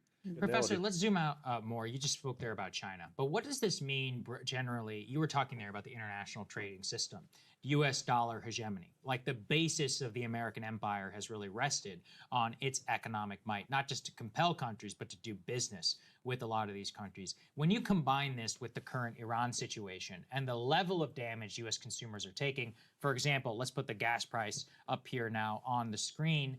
We currently have it at $4.45 a gallon at the national average, over $6 a gallon in the state of California. So we're punishing our own domestic economy. We're also doing, kind of like you said, embarrassing ourselves on the international front. Some sort of new order will emerge from this. What's that going to look like? And how's that going to affect us all? Well, things are going very, very fast, and they're going downhill for the dollar. Yeah. I don't want to be misunderstood. The dollar is still the most important global currency, but for how it is long, nowhere though? Near as powerful as I was about to say, as it this is the first step to it being overtaken, though. Was. So like, I don't know, man. Maybe I'm stupid for caring about this because, I'm an American, but yeah, if our bonds aren't worth shit and we have trillions of dollars in debt, I'm pretty sure that that's not great. Last time I checked, but I don't know, I'm not an economist. 50% of the central banks of the world keep their reserve to back up their own currency in dollars. True enough, but it used to be 80%. Right. And that is a sea change in terms of what is counted as secure. We just crossed a milestone a few days ago when our national debt exceeds our GDP. That's a usual warning sign. But to whom is it a warning? To the people who lend to the United States. Countries, companies, banks, Americans, foreigners. They all now have to ask a question. Is this declining role of the dollar something that ought to make me either stop lending to the United States the way we've been doing for the last 30 years, or lend but demand much higher interest payments to compensate for the rising risk of the #1 debtor country in the world. And now let me add to that Iran. The Gulf countries, the half dozen countries out there, Kuwait, United Arab Emirates, all of that, they have taken a shellacking in this war. Americans don't perhaps grasp it, but the Iranians have been extraordinarily successful, far beyond anything that any of us it's almost like it's because we have in damaging American we're being fed bases propaganda in those countries, damaging gas people in and charge. oil facilities in those countries. I mean, I know that that's essentially what we always kind of had, but oh man, it's so much worse. Those are all key. There was like a degree of like they understood that we needed to be able to trust it. So like if it doesn't hold up to scrutiny, but now it's just like nah. Oil was priced in dollars, requiring everybody anywhere in the world to That's have going to get us real far. Wonderful for our country because everybody has to get their hands on dollars. And if they have dollars and hold them, the nicest way to hold them is to lend them to the American government because you get interest when you hold your dollar that way. Yeah. Well, let me just give you a footnote as a strategist. If the United States had to fight the wars in Vietnam, Afghanistan, Iraq, or anywhere else with money taxed from the American people to pay for the war, the opposition to those wars would have been greater than anything we can imagine. Maga, no more of your free questions answered until you pay a super chat. No free education and conservative mantra. For obvious reasons. Or is the conservative mantra right? The whole world you know what? Good lent point. us the money with which we could fight those wars without. Man, I love the utter fucking cope from Trump this week. Yeah, it's been fun. Our people, we could use the borrowed money. We're getting a small sample of like that same cope from his supporters in chat here. Really, it's kind of this is why I've been allowing it. Where it's like, all right, you know what? The Chinese, who are major lenders I don't give a shit. to the United States, because they sell us so much. Every stuff comment is just another like.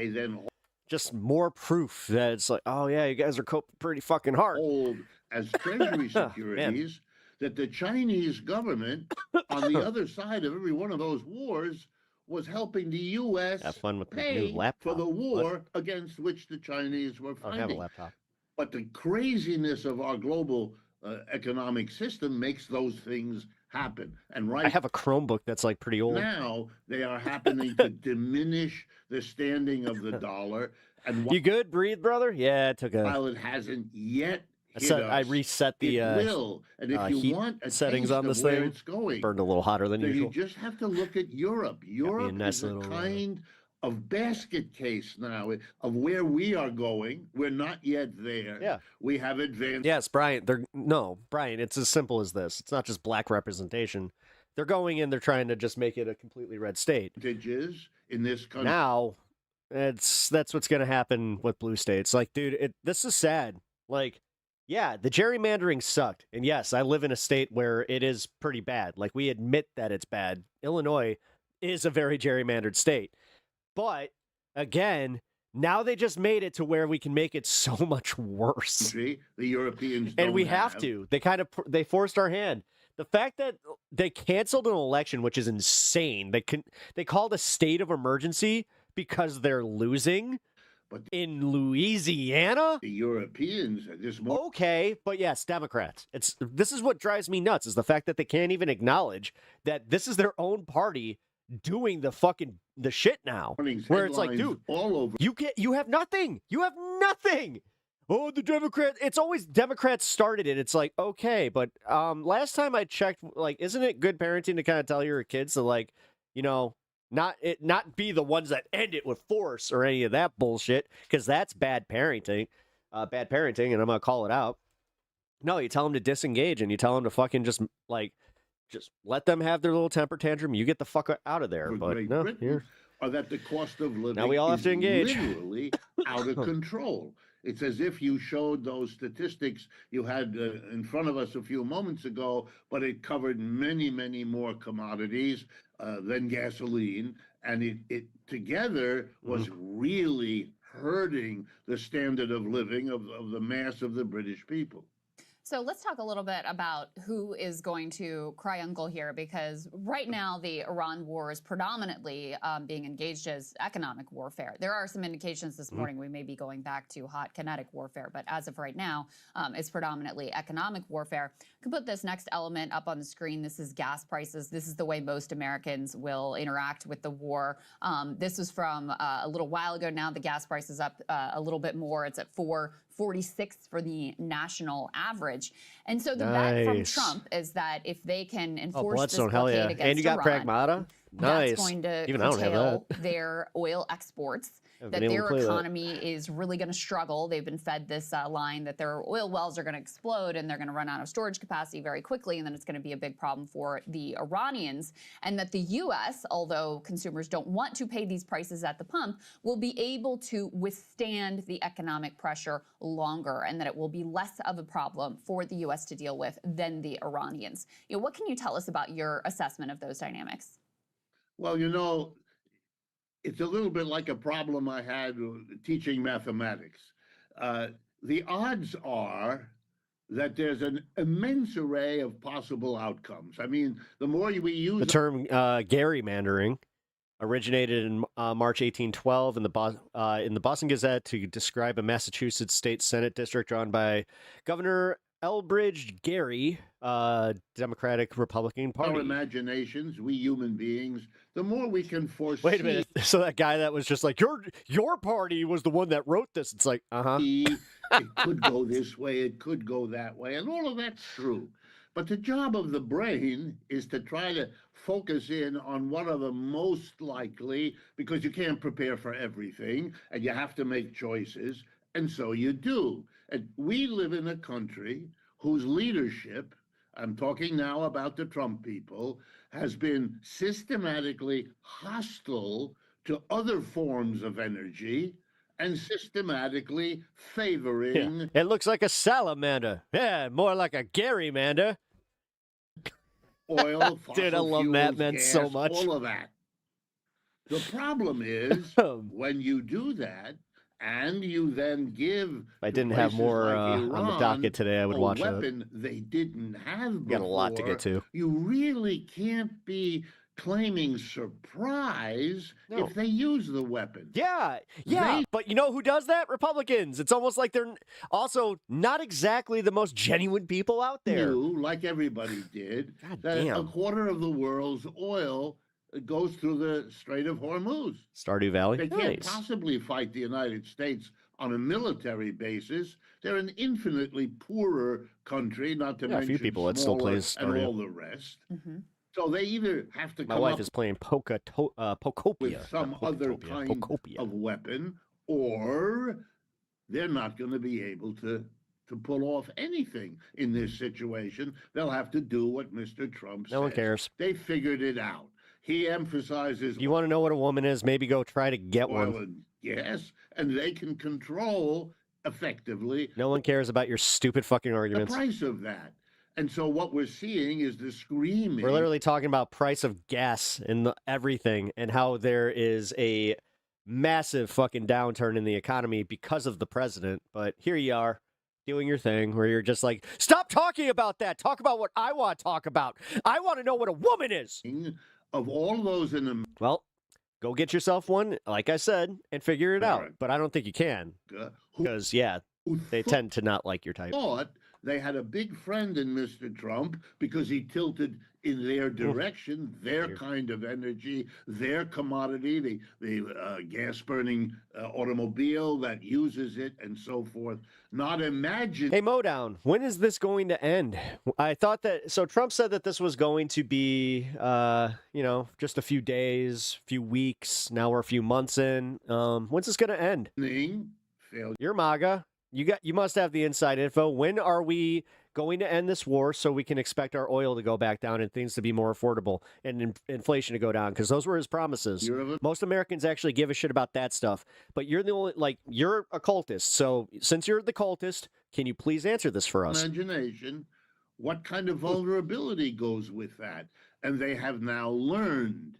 And then what is Mr. Trump going to do? He can't deny that he favored the very energy source that is now being priced out of everybody's range. He's going to tell a story about something that might happen in the future to turn a shortage of oil into a glut. Is that possible? Yes. Is that likely? No. No, and if you had, half of a brain really working at this, you wouldn't take that chance. You wouldn't lopsidedly go to one in the hopes that it would self-correct. And let me warn you, if you're going to play that game, here's something to worry about. A few days ago, the United Arab Emirates, fourth largest source of oil that we have on this His planet, most important issue is women's sports. Yeah, because he's a loser. Withdrew from OPEC, stopped working as it He doesn't understand that most people don't give a shit. Most people, like, the majority of Americans don't care about trans issues. Like, if you ask them to, like, name the #1 issue right now, it'd be the economy. But this guy, he's out there, what's a woman? With Answer the me. Saudi Arabian run, He's left this kid answer me. in that part of the world. I need an answer.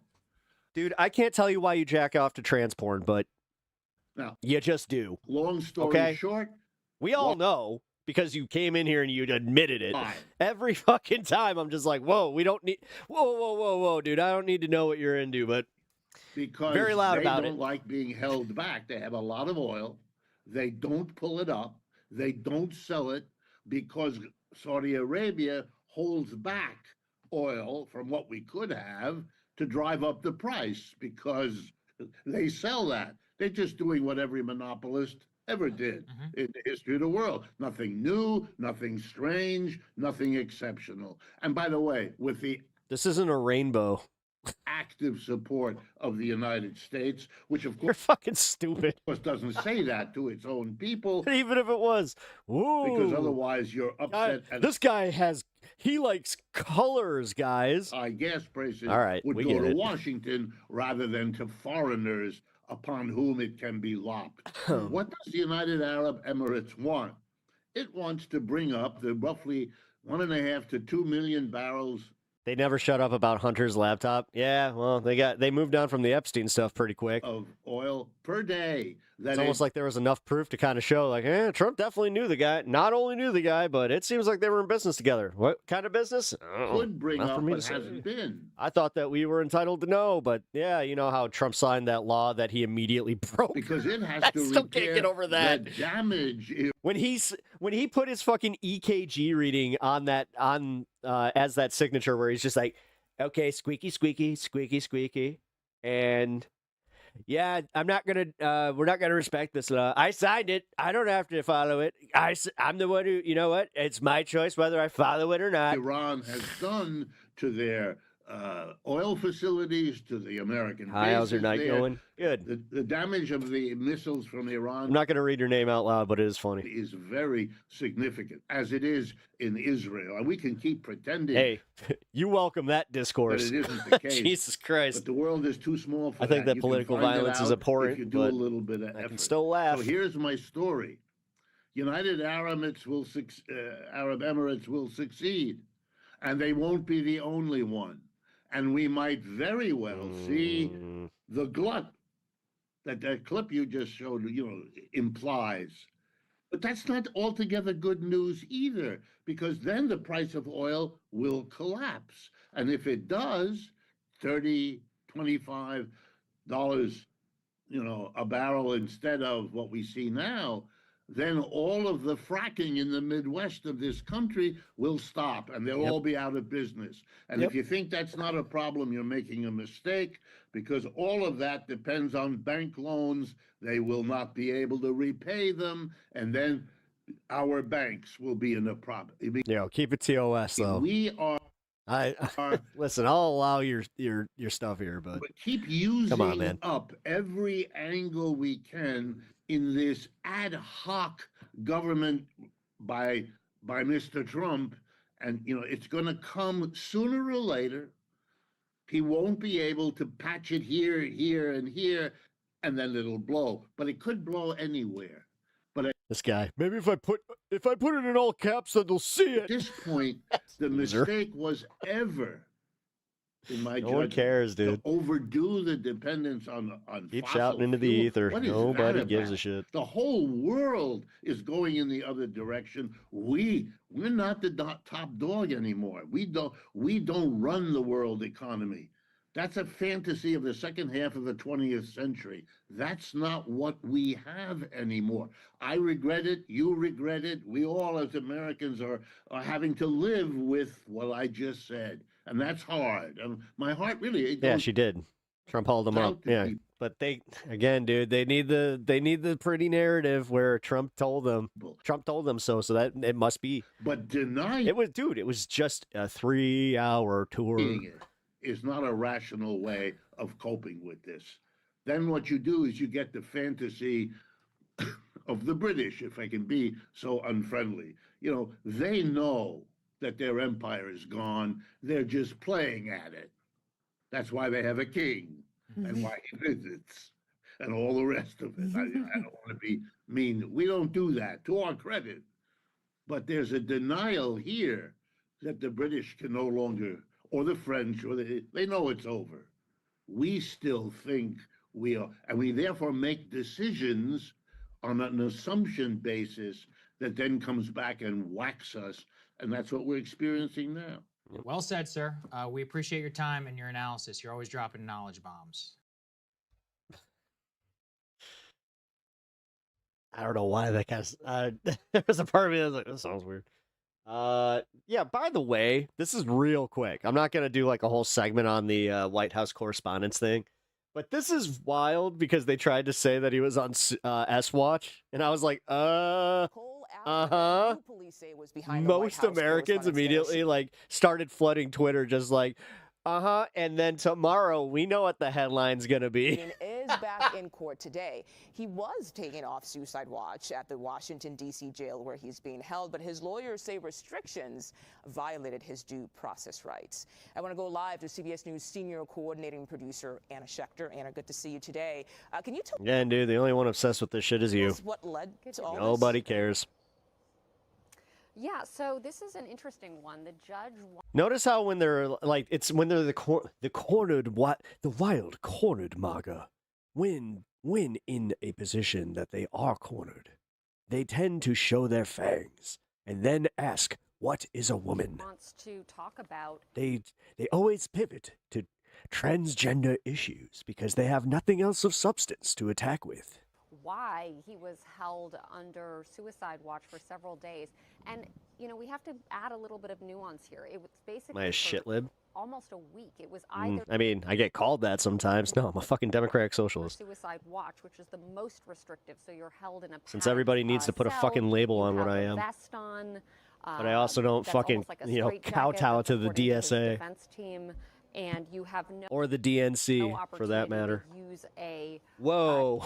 What the fuck? What is the best court artist? Oh, they did him dirty. Jailhouse tablet to communicate. That's not great. With other people. Our viewers might be a little bit surprised to hear that, but that is an option for a lot of incarcerated I dare say that this court artist is kind of... people. So he did not have... Do I believe it was staged? I don't think it was staged. I think it was kind of like they knew he was coming. Like the CIA was just like, hey, there's this guy that's going to do this. And they were like, you know what we could do? We could have limited security and we could totally just kind of guide him into an area and we could use him for our political expediency. Cautions, and then there was suicide watch, which is the most restrictive. And what his lawyers essentially argued in a filing, I have it right here on Saturday, is that those precautions violated his rights. He couldn't leave. You do understand, Roy, that's not what the SPLC thing was. They got caught sending some people into these white supremacy groups, as informants. And then they turned said information, especially if it was of interest to the FBI, over to the FBI and the ATF. And it did lead to some convictions. It's almost like this lawsuit doesn't actually have any merit, and they wanted it to do, like, they just wanted to be like, look, it's a black thing. Black thing's bad. Everything black is bad. Black rights bad. Like, dude, the fact that they sell you on this shit and you're just like, yeah, it's all coded racism and we get it. And the thing is, most Americans are going to start waking up to that. He had to be strip searched. He had to have somebody watch him as he showered. But so whatever. All of this is laid out in this motion. And then his defense team seemed to sort of sort it out with the Department of Corrections. And they actually early this morning filed a motion to vacate this hearing. Hey, we don't need this hearing. But guess what? The judge said, no, we are going to have this hearing. And I'm calling a representative of the Department of Corrections to be at this hearing to explain the conditions of his confinement. So it sounds like the judge is not happy to see that there were days of these precautions. So that's what we're going to be talking about today. I mean, that's not great. And I'm curious. If you violate his due process, you do understand how that makes it harder to prosecute. The judge or even someone from the state, did they talk at all about why he was placed on suicide watch in the first place? Was he suicidal? Because they needed it on the record, know that just in case. Well, we haven't heard their side of the story. Jesus Christ. Of course, prosecutors. Dude, sometimes the media really does. They think like everybody in America is just so stupid. Did lay out this case, this timeline. Yeah, nobody's gonna see through this, and even if they do, we'll call them fucking leftists, and everybody will just ignore them. Taking a train across the country, but no, they never discussed being on suicide watch. But what the defense team says is that a nurse who did the evaluation, he was evaluated on Saturday night. I don't know. It's almost kind of weird that you skip an election. You do understand that, right? That all these states that are following Trump's bullshit, you do understand that Trump, like Biden was in charge of this, like during this last election. How in the fuck wasn't it? Why wasn't this one rigged? How did they fuck that one up so bad? But they were able to rig the election under Trump. Do you understand none of that makes sense? Just from like a childish fucking standpoint, it doesn't make sense. On Monday. But here you are, you're like, yeah, Democrats stole the election because that's what I need the narrative to be. On Tuesday, on Wednesday, again, there was a check-in on Friday. And yeah, and you're a bot. Beat boot, motherfucker. There is no risk of suicide. So they're wondering why. Now, what the Department of Corrections might say, and I expect they might say this in court in just a few minutes, is that it was for his own protection. He'd never, yeah, you're the only one with a shepherd. Never been incarcerated. If you were to have him share a cell, Keeps maybe that was making non sequiturs and whataboutisms. I don't know what they're going to say, but clearly the judge is confused and potentially not happy. That's the tone. But no, it's also proving that this is all they got, guys. When I'm reading through that. Every time. It's almost every day. Every stream. Same shit. Docket. Okay, well, you can almost clock it where it's just like, okay, so where's the what is a woman thing? Where's the transports thing? It's all the same shit with you stupid fucks. When it's available. Anna Schechter, as always, thank you so much. Yep. All right, so, wow, every single person should listen to MTG Marjorie Taylor Greene. I think that we should stop listening to her now, but she outlines exactly what went down with Trump desperately trying to prevent the Epstein files from getting out. In the Epstein files, I'm like, this is a no-brainer. President Trump will just roll them out on a big cart himself. Stacks and stacks and stacks of the Epstein files, because obviously Bill Clinton is all in there and Hillary Clinton. That's what I had been told all along, right? Well, it was the most shocking thing when I sat in a conference meeting and I learned that the president didn't want to release the Epstein files. I was like, what? Yeah, come to find out, he was very much against it. So we kept on trying and kept on talking about it, and then the president told Mike Johnson, no, do not bring that resolution to the floor for a vote. You're about as you're about intelligent as a pile of cow poo, LeMayo. He told the Rules Committee, and Johnson told the Rules Committee, no, you will not mark up any bill in the Rules Committee cow pies here in the Midwest that will allow the Epstein files to be released. Festivals where we chuck and those the fuckers. Resistance built and built and built. He told Pam Bondi, don't release the Epstein files. Not even kidding. In Wisconsin, there's a festival where they do cow pie chucking. He told everybody, don't. There's also a turkey testicle festival in like, you know, suburban Chicago. Release the Epstein which is files. Also. So we persisted because that's what we promised. That's what we campaigned on. Transparency and accountability, especially to pedophiles. How is that complicated? That moment when one of my audience actually gets me a little bit better than any troll. Because you guys know me. It got to be such a gigantic amount of resistance coming from the president and the speaker and everyone, the DOJ. I said, fine, I'll do the unthinkable. I'll go over there and I'll sign my name on a discharge petition that all the Democrats are signing their name on. Talk about crossing the aisle. Me, a general in the Maga army, crossing over to sign my name with a bunch of Democrats. Whoa. Yeah, I did. It's crazy. Because women were raped when they were 16 and 14 years old. And he was a convicted pedophile, and we knew there were many with him. So I signed my name on the discharge petition. Oh, did I get my name on the naughty list then? Let me tell you. That became a real issue at the White House. Well, I'll never forget it. I was in my office in the Rayburn building, and I got a phone call from the president. And he was at the White House, and he wanted to talk to me about the discharge petition that I'd signed my name on. And he said, Marjorie, you're going to have to take your name off that discharge petition. She just called herself a general in the MAGA army, a perfect microcosm of how they view this as a game. Yeah.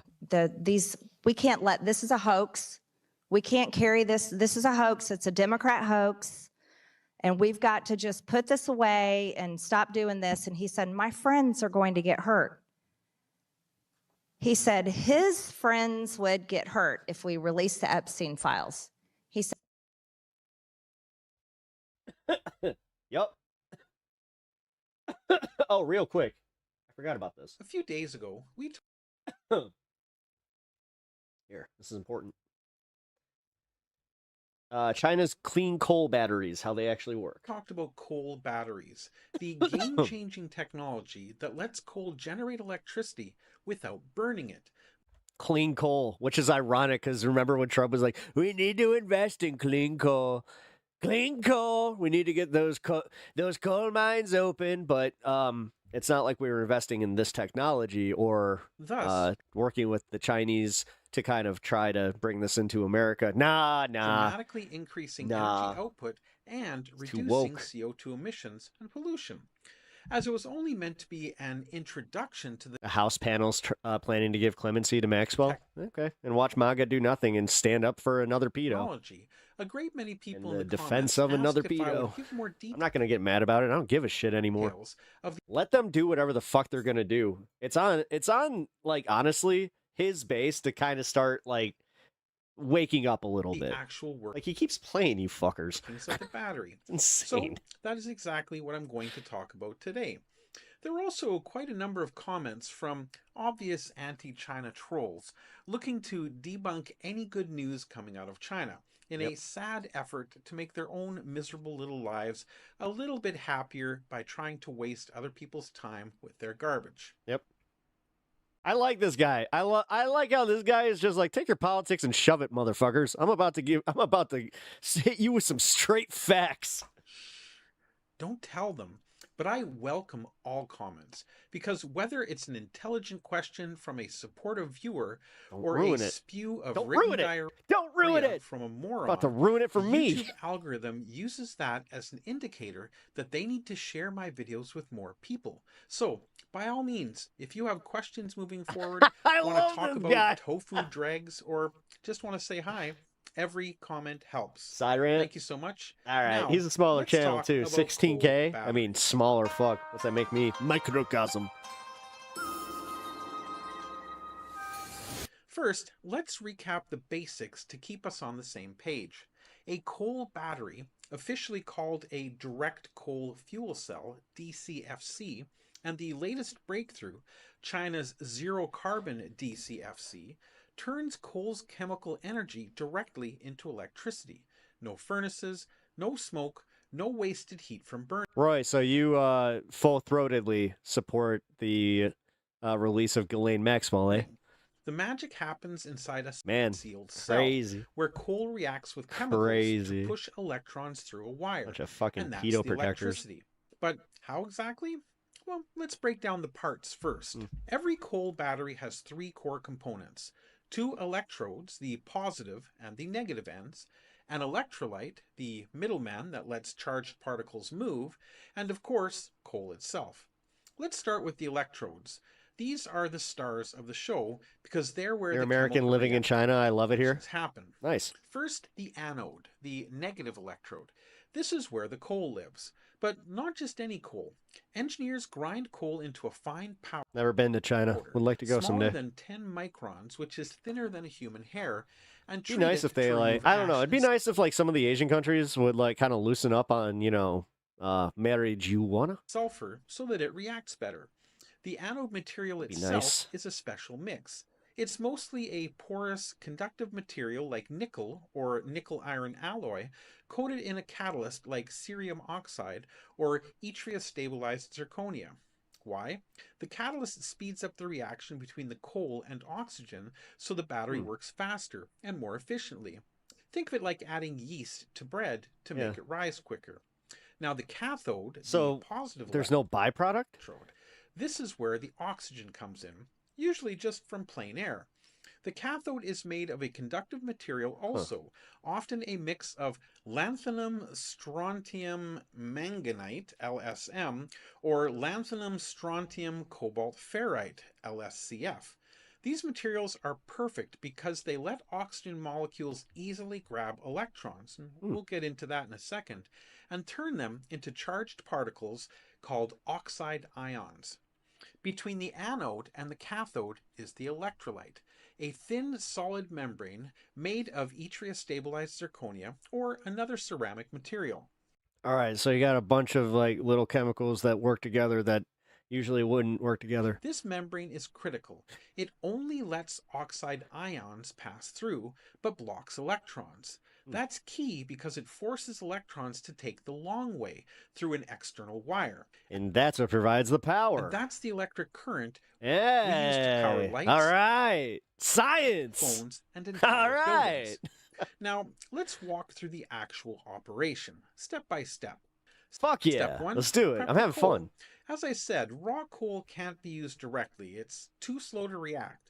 So it's ground into a fine powder, dried, and purified to remove impurities. Purified. This exposes more So not like surface area. It's not like cleaning the coal. It's like you're taking out the I get it. So more coal molecules can react at once. Similar to how This is cool. ground I mean, coffee regardless, works like, this is infinitely cool. better in a coffee maker than whole beans would. Also, Gian, do you have one of like the electric cars? Like Step 2. I saw one of like the new electric trucks that they just released. Holy shit, the thing looks awesome. Feed the coal to the anode.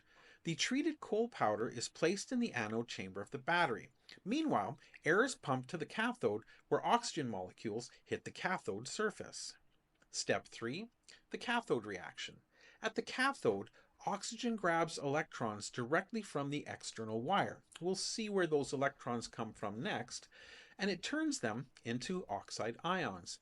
The chemical reaction here is simple.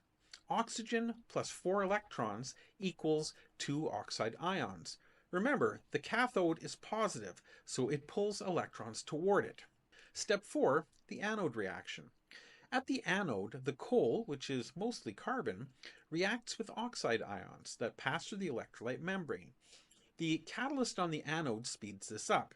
The carbon in coal combines with the oxide ions to make carbon dioxide and release electrons.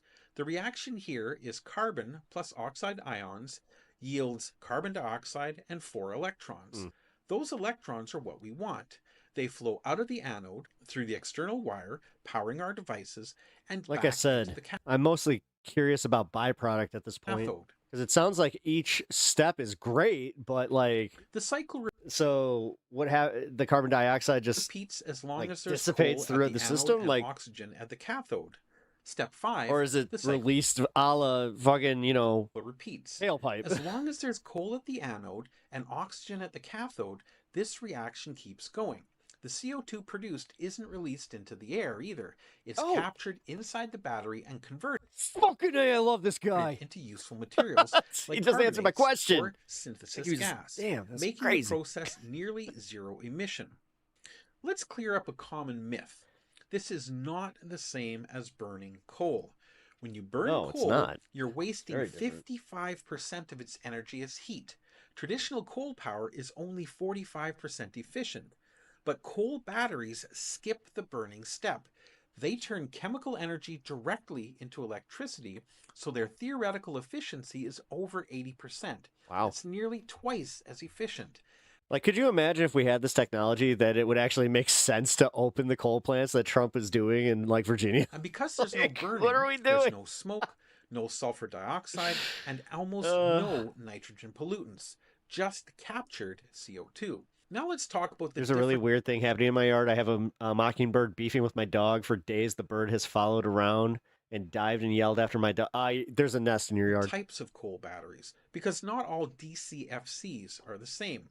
The most Yeah, common the- type, the nest and is the near. one China's That's why they would do that. ZC DCFC uses, is the solid oxide direct coal fuel cell, SODCFC, and it's the one with the solid ceramic electrolyte we talked about. I don't know, man.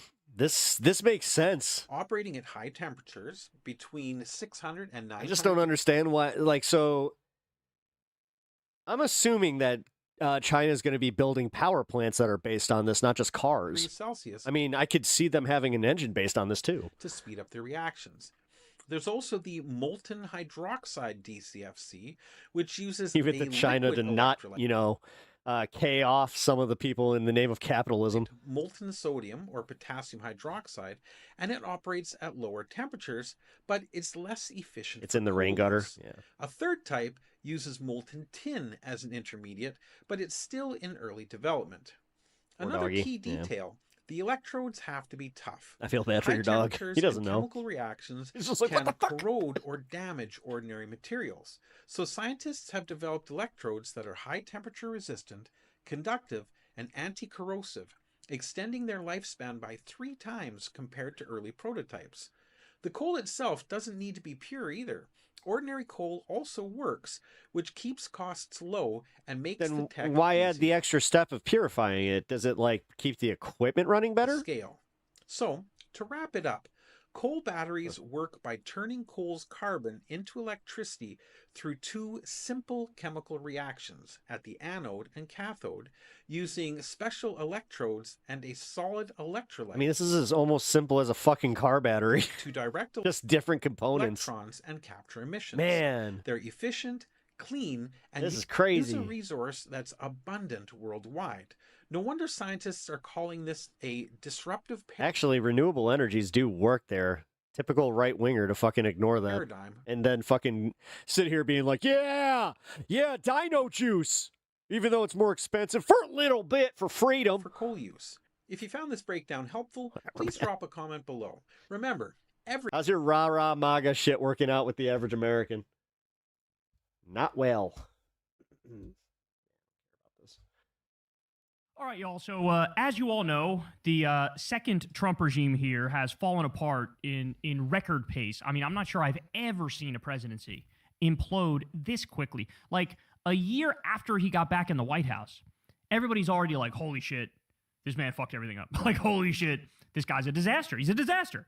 Well, we have a new focus group that just came out. Let me walk you through this here. So this is in the Daily Beast. Trump voters regret backing horror movie presidency. That was an awesome breakdown. I love science. Yeah. I subbed to his channel 9 here. out of 12 Trump voters in this focus group told the New York Times that they wish they had not voted for the president. 9 out of 12. Oh my word. That Cyrant is crazy. All right, here we go. A focus group of Trump voters has delivered a savage verdict on his second term, with one branding it a horror movie and 9 of 12 saying they regret backing him. The dozen disillusioned voters were assembled by the New York Times for the latest installment of its America in Focus series. The results, which landed on Monday, come as the president's approval ratings have collapsed to the worst point of either of his terms amid the unpopular war in Iran, surging prices, and never-ending Jeffrey Epstein scandal. It's a good way of putting it. Asked to grade President Donald Trump's second term, not a single person gave him an A or a B. Oh, boy. Okay. 1 handed out a C, 8 gave him a D, and 3 flunked him with an F. Wow. Quote, it turned out to be a horror movie. I was so wrong with the vote for him, said Jose, 62, a Latino employment specialist from Florida who told moderators. Well, you can kind of see why he might be a little upset. He no longer watches the news because it leaves him depressed. Oh, does the news make you scared? Do you have a case of the SADS because the news it's not good news and you thought that you were going to vote for the future and then, His 17-year-old daughter. Well, why do I have to be held to my vote? Regularly asks him. I've been hearing that a lot. Why did you vote for him, Dad? Adding, that breaks my heart It's like, every I don't know, time. you going to apologize for it? Do you regret it? She does that. Jesus Christ. Several participants saved their fiercest criticism for Trump's immigration crackdown, the policy that has come to define his second term. That's interesting, by the way, because remember, this was one of the issues where before the election, he pulled the highest on this. Like people thought, the best part of the Republican policy here, or their like playbook, is their immigration ideas. They like those the most. And I think that's because people... Funny enough, I have a right-wing creator coming up here.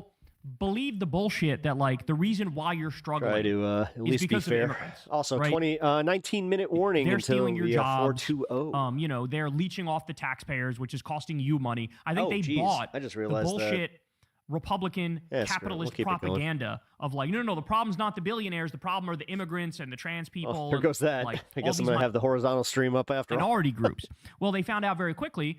Here now we have a full-on crackdown on all the legal immigrants, undocumented immigrants, like every kind of immigrant you can imagine, and people's lives are objectively getting worse. It turns out they're not the problem. You do understand that the news isn't here to tell you what to think, numbnuts. The news gives you information, and then you take that information and you apply it to other information, thus forming an opinion. It turns out immigrants... Do you not know that? ...are in the same boat as you and me. That they're not like this Holy separate shit. thing that's a problem. No, if anything, there was just a study that came out from the Cato Institute. I just wait for the orange man to open his mouth, and then I can say what he said, and then I feel better. Dude, that found that they've like net paid trillions of dollars to the federal government. So like they net pay so much more taxes than they receive in terms of services. And so they're just a net positive for the entire economy. And the Republican idea is the exact opposite of that. So to see that people have turned on what was... I hate to say, I've kind of turned a corner on his new haircut. Viewed as a Republican strength is great, but at the same time, it's like, how did you not know this was going to come? When the guy was saying that the immigrants are eating cats, they're eating dogs, like just flat out lying about Haitian immigrants. By the way, those were legal immigrants he was going after when he said they were eating cats and dogs. Like, obviously that guy was sort of hinting, I'm going to go after legal immigrants. I'm going to like do atrocious things. And then now people look at it and they see the ICE Gestapo thugs shooting people in the face and assaulting senior citizens and tear gassing babies and ripping up families. And they're like, oh, wait, not like this. But it's like, yeah, it was going to be like that. Right? I guess people convince themselves for whatever reason that like, oh, no, he's only talking about the bad people he's going to go after. Well, if you only go after the bad people, like after a week, you're done with all the deportations because the overwhelming majority of people here are just normal ass people trying to like make a living and create a better life for themselves and their families.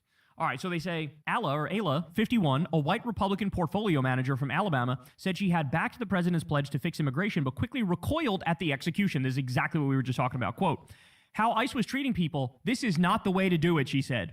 Francesca, 26 years old, a mixed-race independent deckhand from Washington State, told the panel her Mexican-looking boyfriend had been pulled over by ICE agents who scrutinized his ID, convincing her the dragnet was racially targeted. Asked to sum up her feelings about the administration in a word, she chose betrayed.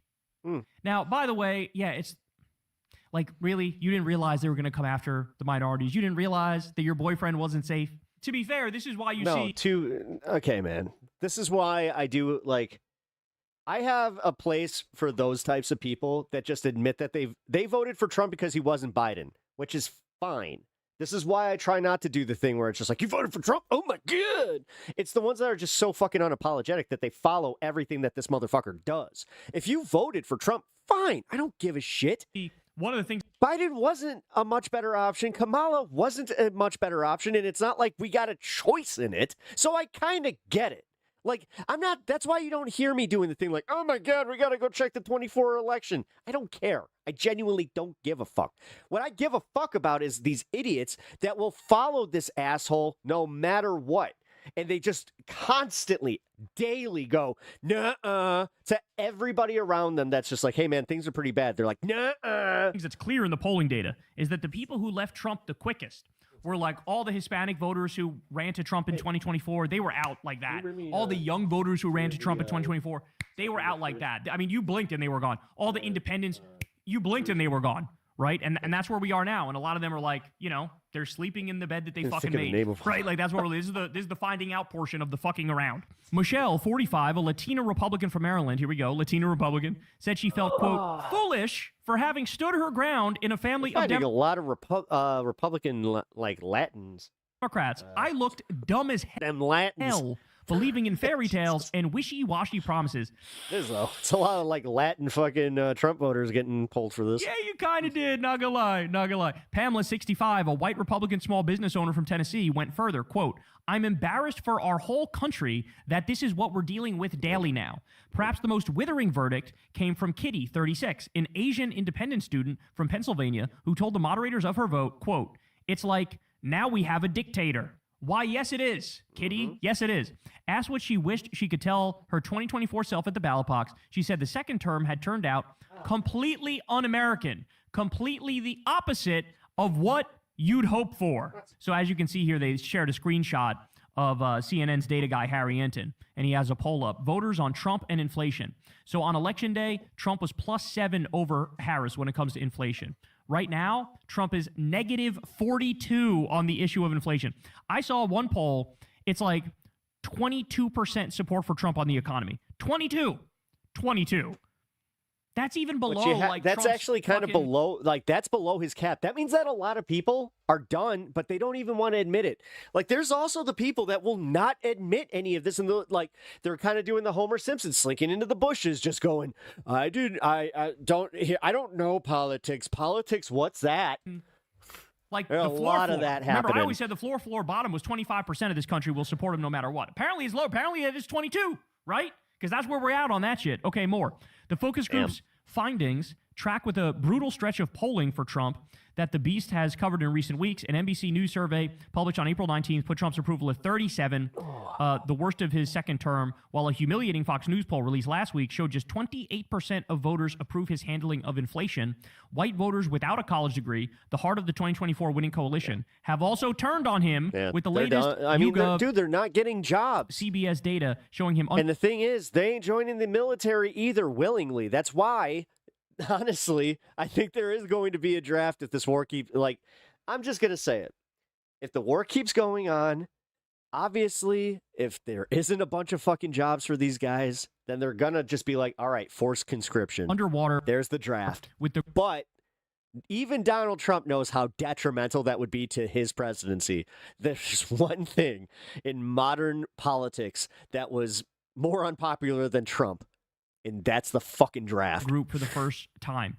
Good luck. Once you lose, if you are, as a Republican, losing white voters without a college degree, it is so over. We need to invent a new word for how over it is, bro.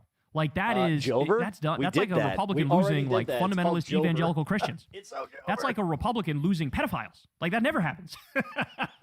All right. They also say, asked by the Times what the focus group members wish they could have told themselves on the way to the polling booth in 2024, Pamela said, think carefully. When people show you who they are, believe them. Yeah, but see, that's the thing. Like a lot of these people, it's almost like they're admitting that they kind of knew deep down, like this motherfucker's unhinged, this motherfucker's kind of wild. And then now it's just like, you actually see what it's like when he feels like he can do whatever the fuck he wants. And people go, oh, shit. Turns out he doesn't give a fuck about any of us, and he's actually the devil. Yes, he is. So, when this article came out, I saw a lot of people saying, like, okay, that's great. 9 of 12 are now, like, abandoning Trump. But if Trump were to run again in 2028, the same 9 of 12 would fucking vote for him. And look, I understand that perspective on Trump voters because we've been dealing with this shit for a decade now where he could do the most evil shit in the world, and then a week later, somebody's back, they're back riding his nuts. And it's like, why? What is it about this man that keeps you coming back and coming back and coming back? But what I will say is, I do think it's a little different in this moment for this very simple reason, for like the worst reason imaginable, which is it's all now about the wallet. right? It's all now about their material well-being, because it's all fun and games until you can't pay the fucking light bill. It's all fun and games until you can't afford groceries. It's all fun and games until gas is $4.25 a gallon and you're going, I don't know how to make the math work in terms of like being able to afford the shit I need. And so the fucked up part of it is what? The fucked up part of it is it wasn't the Epstein files that was the final straw. It really wasn't. Yeah. It wasn't the Epstein files. Which is so wild, dude. It wasn't the fucking illegal wars. It wasn't Trump being like the most comically corrupt cartoon villain you've ever fucking seen in your life. It wasn't any of that. It wasn't any of that. It really, at the end of the day, just came down to I can't afford shit. It's let me adjust that. It's I can't afford shit mixed with the other thing that seemed to be like something that really broke people was him posting himself as Jesus. Like it was all the war crimes, the fucking pedophilia, the corruption, the shooting innocent protesters in the face and creating a Gestapo paramilitary secret police force. That was all like, it was not good, but it wasn't really leading to the break. But that was the thing that really people were like, I can't afford shit now. I can't afford shit, and you think you're Jesus. Now I'm out. But like I said, it's still 32% of the country still supports this fucking psycho. But this is deep regrets, y'all. They're experiencing deep regrets. So CNN's got some new numbers now. Let's listen to it. Here we go. Number one issue. It's the number one financial issue. It's the number one issue folks saying is facing their families right now. And Donald John Trump is in the worst position he has ever been on inflation. And more than that, these are the worst numbers I've ever seen for any president. I mean, just look at this. Look at this. According to Ipsos, look at this net approval rating on inflation. We got the latest poll out. He's 49 points underwater. Bro, as it says on the screen here, that is worse than Biden at his worst moment. Worse than Biden at his worst moment on this same issue. And we're only like a year and a half in, y'all. We're only like a year and a half in. That means that 49% more of the public disapprove than approve of the job he's doing. Okay. I went back. You remember Joe Biden? Inflation absolutely crushed his presidency. But at his worst, according to Ipsos, he was just 43 points underwater. So Trump is lower now on inflation than Joe Biden ever was, according to Ipsos. And I will note that the inflation rate right now is only about a third as it was back in June of 2022. Yet Trump's numbers are significantly worse than Biden's ever were. Even though inflation was like at 9% this month, they still think Trump is doing a worse job on it than Biden ever was. Correct. That is staggering. Okay, so when you think of presidents and inflation, the one that comes to mind is Jimmy Carter. That was when inflation was really stratospheric. So how does Trump compare to Carter on those numbers? Yeah, these are really stunning numbers right here. But what about James Earl Carter, right? You think of inflation, as Johnny B was talking about. You think about inflation-seeking presidencies. You think of Jimmy Carter. But just look here. Okay, if we look right now we're talking about net approvals on inflation, this number should actually be 46%, minus 46. And if you look at this, though, even if I raise it a little bit and I correct my error right here live on air, we're talking about minus 46 points versus minus 49 points. Donald Trump is in worse position on inflation than Jimmy Carter was, when, of course, Carter then got blown out by Ronald Reagan back in 1980. Fake news. Not only did he get blown out, fake news. It was fake like CNN. Apocalyptic, y'all. Yep. So when Carter was struggling that bad on the issue of inflation, which is still not as bad as Trump is, ready? This was the fucking electoral map, y'all. This was the fucking electoral map. Yep. Are you kidding me? Look at this. Look at this. 489 electoral votes to 49. Oh, no. Oh, no. MAGA is so cooked. Oh, they are so donezo. We'll see. Now, by the way, let me just temper your expectations a touch here, because our era is so much more partisan than that era was. Like, we are hyper-partisan now in a way that we just weren't back then. But also, let's not forget, Trump cheats, the Republicans cheat, they're trying to jerry-rig shit in every which direction, and the Supreme Court just jerry-rig basically took that is not what you meant. A fucking hatchet to the Voting Rights Act, which further sort of biases it against Democrats, right? So there's some structural things that will get in the way of us having a 489 vote electoral college landslide. But like, racist, bro. Fucking station. I'll be honest, I don't really remember why, but I just do remember like being checked on that. I was like, okay, I'll make sure I don't. No, this is like. This is like next level sort of destruction, okay? And that's kind of what we're looking at when we talk about Trump going into 2026 and 2028.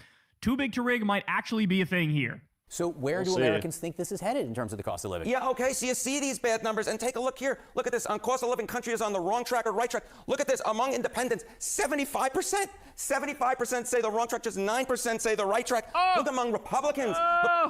9% of independents say the country is on the right track under Trump when it comes to cost of living. Oh, no. Plurality of Republicans say that the country is on the wrong track when it comes to the... Oh, no. Oh, no. Cost of living versus just 39%, 45 versus 39. Donald Trump has lost every single part of this electorate. And when you take his name out of the equation, you see even the plurality of Republicans say that the country is on the wrong track when it comes to I don't know which one of these is more surprising. They both are stunning. One is that Republicans think the country's on the wrong track economically. Jerry and then independence 75-9 is just a mind-blowing.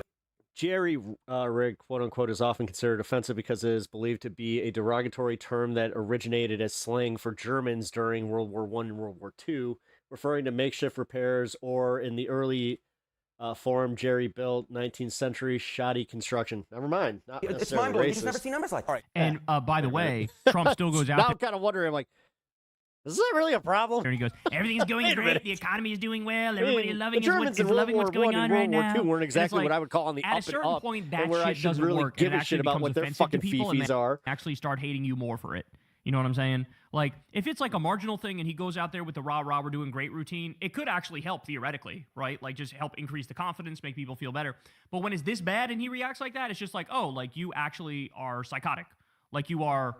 Well, now that I've looked it up, I must call bullshit on my friend that said why it was racist. Mentally ill. Like, that's what you are, because you're so obviously misstating what the truth is. What do the prediction markets say? Say on an issue that you and I care deeply about. Yeah. Beef prices. Beef prices. We're heading into summer. Just take a look here. Chance that April 2026 versus 2025, the beef prices are 15% higher. According to the Kalshi prediction market, 75% people are feeling the pain across different issues, including beef prices, as well as at the gas tank. Treats for Bro, because of Trump and because of his disastrous regime, it's getting to the point where, like, beef is just not something that's, like, affordable for most people now. You know what I'm saying? By the way, guys. Like, Crystal mentioned this to me the other day. Like, there's going to come a day where people look back, like, you know, like, beef is just it's only like a rare occasion we're celebrating type thing. It's not like some regular ass shit because it's so fucking expensive. She bought some shit the other day, and when I saw the price, it's insane. Beef prices are fucking insane. Like, what the fuck? Like, this shit is crazy. It's this expensive. That's insane. Yeah. And, you know, it harkens but the back. thing is,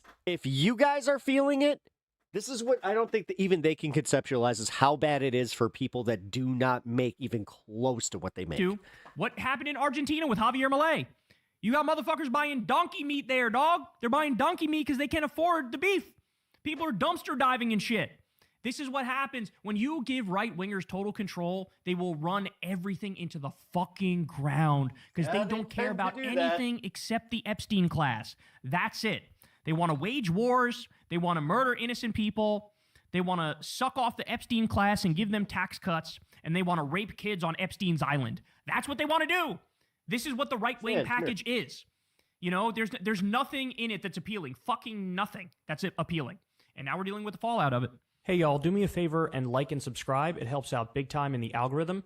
Click the bell as well for notifications when videos drop. And watch that video on screen right now. You know you want to. God. He has had that bumper forever. All right, so usually I would ignore this, but fuck it. Like I said, I had a right-wing segment coming up. So yeah, you got Candace Owens with Dave Smith. I am fascinated by this, where like the Maga, the supporters of Maga, you know, like you got the libertarian types, then you have Candace, who's just batshit crazy. Like she is guano fucking crazy to the max. Oh, did you ever respond to Roy? Roy says he's praying for my wife. Oh, thank you, Roy. Despite all of your shenanigans in chat today, I appreciate that. Thank you for the well wishes. I will always welcome well wishes for the wife. Oh, he's gone. Oh, okay, cool. Whatever. I can't tell if he's gone or not. I don't care. I kind of stopped engaging with him, so thank you for everybody in chat that was engaging. Thank you, actually, to everybody that's hanging out right now. Thank you for being here. I'm going to do the thing real quick. If you guys can hit the like and subscribe. If you haven't subbed to the channel, it really fucking helps me and every small creator. So please, if you're watching smaller channels, always try to hit the like and subscribe to help them out. It doesn't, come on, you guys, you want some opposition even if you don't like me. Also, we're about to hit the 420. So what we're going to do is I'm going to step off camera. We're going to cheers. You might be able to hear it. You might not. But after we cheers, like for right now, it's the 420 on the show. So let's do that. Cheers.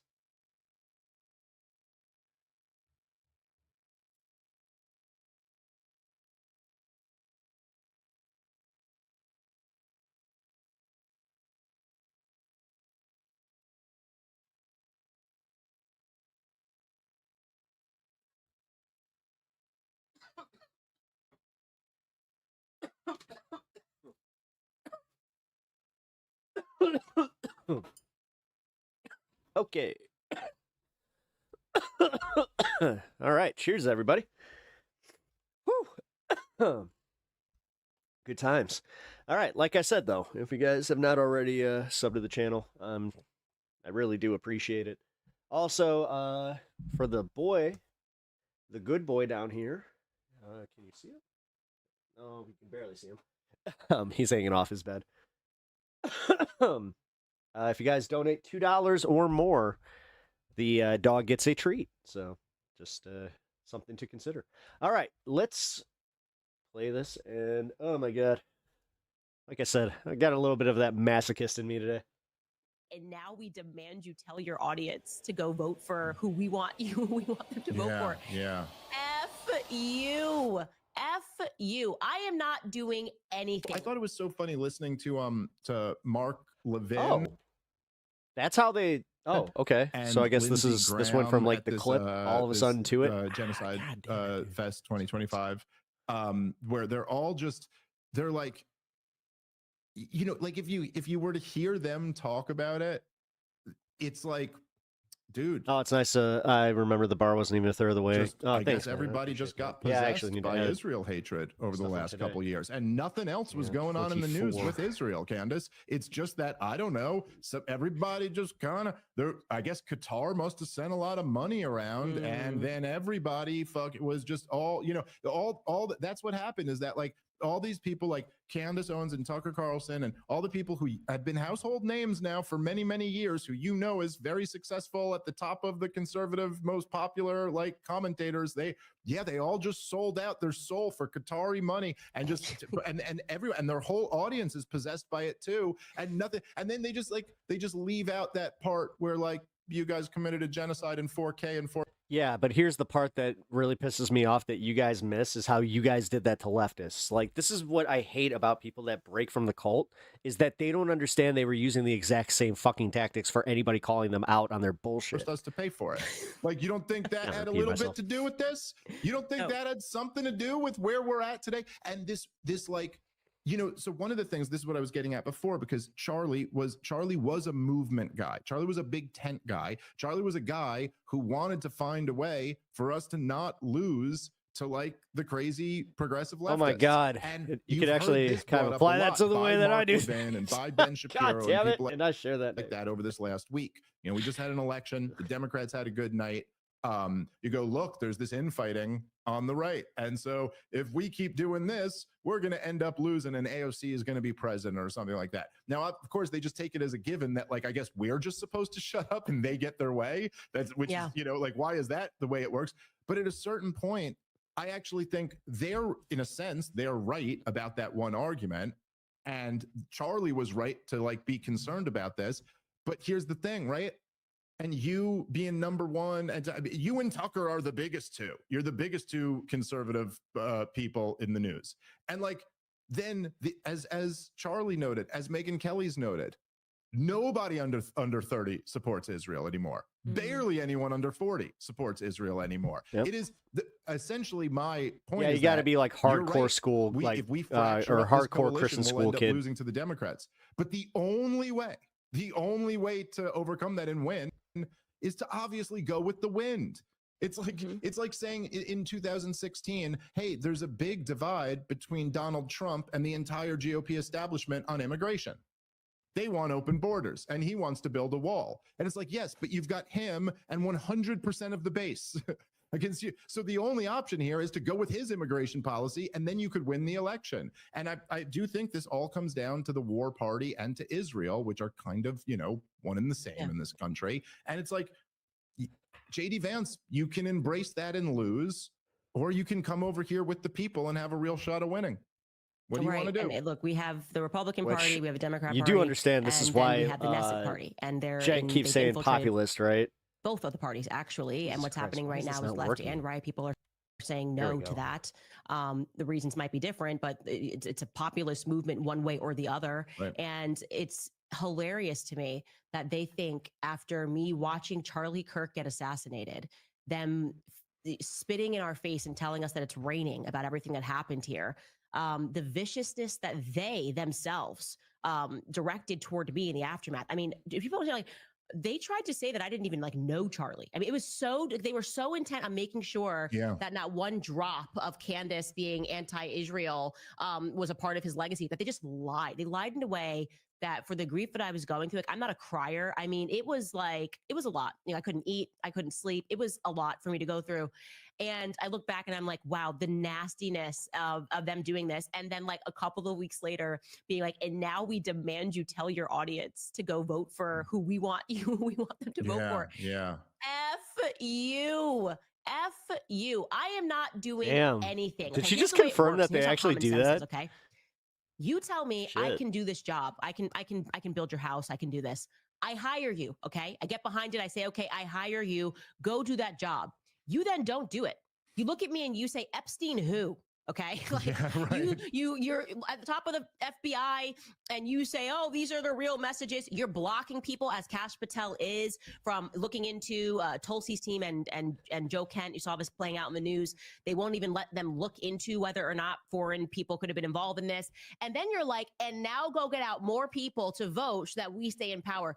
No, buddy. Okay. In your famous words, you're fired as far as I'm concerned. Okay. And so I don't know what's around the corner, but I do know that my platform is not yours. Okay. My platform belongs to the truth, left and right. Okay. And so it was just incredible to me. Okay. Like, get out people. I can't get over how she talks like Leo Getz from fucking Lethal Weapon 3. And tell them to vote against Mamdani and to, like, you know, get behind intro. Okay, if you want to do that, that's your thing.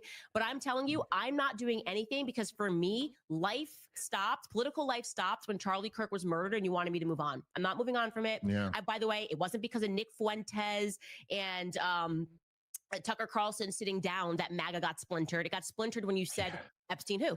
That's it. Literally for me on my show, when I said, okay, what is this? Did the Loch Ness swamp monster come up and swallow the MAGA party? Actually, who is the Loch Ness monster? I think it's Israel. Okay. I think it's Israel, actually. Wait a minute. And if Trump suddenly joined the Never Trump party, which he did, right? Trump joined the Never Trump movement. I've never heard of it as the Loch Ness swamp monster. I don't know why that's getting me. And now they're trying to tell us to join it. I'm good. I've always been against the Never Trumpers, and I'm going to stay that way even if Trump has joined them. Yeah, well, that's such an important point, and so but I just real quick before I get to that, I just do want to say, and I made this point last night. I was on my buddy Clint Russell's podcast, Liberty Lockdown. Oh, Clint Russell, by the way, criminally underrated. He's great. So it was me, him, and Ian Carroll, and we did. Yeah, it was trending. You guys were trending.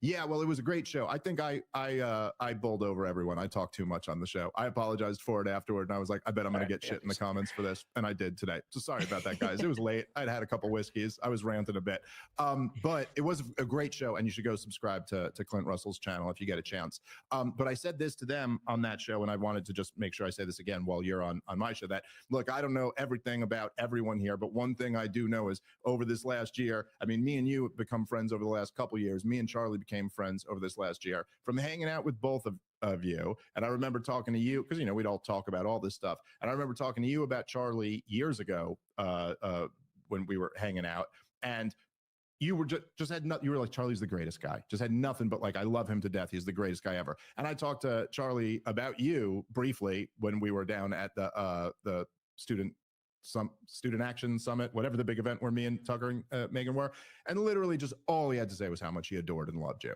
Like, so the idea of people going like, there was this distance that had been growing between, like, okay, actually, I know both of them. You don't know what the fuck you're talking about. That's just a fact. And I genuinely challenge anybody in Charlie's inner circle, tell me it's wrong. I swear, even Josh Hammer wouldn't have the goddamn balls. Maybe he would, but he's lying. So that's one thing. But then on this other thing, you know, it's very interesting. And, you know, that you're absolutely right that it really was the Epstein thing. And I said this at the time, too, that people do not understand how profound what he's done here is to and it may not even show up in a poll. You know, I mean, his numbers did go down after that, but I'm not sure the polls can, because a lot of people who support Donald Trump, they supported him, they voted for him. If you asked them, they'd probably still say, do you support Donald Trump? Yeah, I'm a Trump guy. I'm not a Kamala Harris Democrat or something. But the energy and the loyalty and the enthusiasm were just tremendously degraded by him. It's the whole political raison d'etre of Donald Trump was to drain Raison the swamp. d'etre. And this Oh is my the God, I wish swampiest of the fucking swamp, a pedophile Big ring J were here just to connected rip on him government for and saying foreign something like that. intelligence asset. Like, come on. This and I Wait, will you speak say French all of weirdly, a sudden? What the fuck? that at that Raison event, d'etre. which it was a thing that in a way I think saved me, because Josh Hammer, which was somewhat crafty of him, because it's the best he's going to do, debating me. But so what he did for the whole opening of his statement was, you know, like I'm a me, so I get up there and I'm like, the neoconservatives were a marriage of the Israeli lobby and the military-industrial complex, and their clean break strategy is what we embarked on after 9/11, and this is the war in Iran. It's the culmination of the 7 countries in 5 years and all that shit. And then his whole opening statement is just every nasty thing I've ever said about Donald Trump. And just look, hey, Charlie Kirk, Turning Point audience, we love Trump. How about this guy? He don't love Trump. And that was, which is a powerful way to win over an argument. I mean, it's a lame and dishonorable way to do it, but it is how politics works. You know, you get these people like, well, what do you want to be? You want to be a leftist Kamala Harris supporter? You go, oh no, You we're just not kind of, that. yeah, Okay, but you maybe kind of the other said thing. that earlier where you're And like, then I didn't just want, like, yeah, I'm I don't talking about want the guy to who come just off covered that up the way. Epstein story. Sorry, I'm going to criticize that guy. And the whole crowd was back with me because there was something about that moment. I had this experience recently where I did Steven Crowder's podcast, and that's all we had this debate. All he tried to argue with was, you called for impeaching Donald Trump. You said Donald Trump's a war criminal. And then someone showed me the other day, go look through the YouTube comments. Everybody's like everyone's like, nah, like it's kind of like, look, the Trump loyalty thing is played out. They are public servants. They work for us. I'm loyal to God. Yeah, I'm loyal to God. I'm loyal to my wife. I'm loyal to my friends. I'm not loyal to an administration. Oh, he went like, and to your wait, point, is he like religious now? Is that what? Oh my God, that explains why he quit Legion Skanks. Either like you got to deliver on what we want. Like, and the family man, Dave Smith, not bombing Iran and threatening to overthrow Venezuela. We didn't want war, and we were totally fine. Like the pro-Israel, he's always been pro-Israel, but it wasn't a relevant topic in the way that it is today. Like, are you going to stand up when Bibi Netanyahu says that he immediately wants your bombers to go take out, and like you just go do it, and you were going to do more? If Charlie Kirk didn't stop it, you were actually going to do more. Okay, that seems pretty corrupt to us. Like the way that Bibi Netanyahu is just on camera being like, we're going to take over. I need this deal to go through with TikTok. And you're not saying anything. You were supposed to be the free speech enthusiast. Dave's going the Russell Brand route.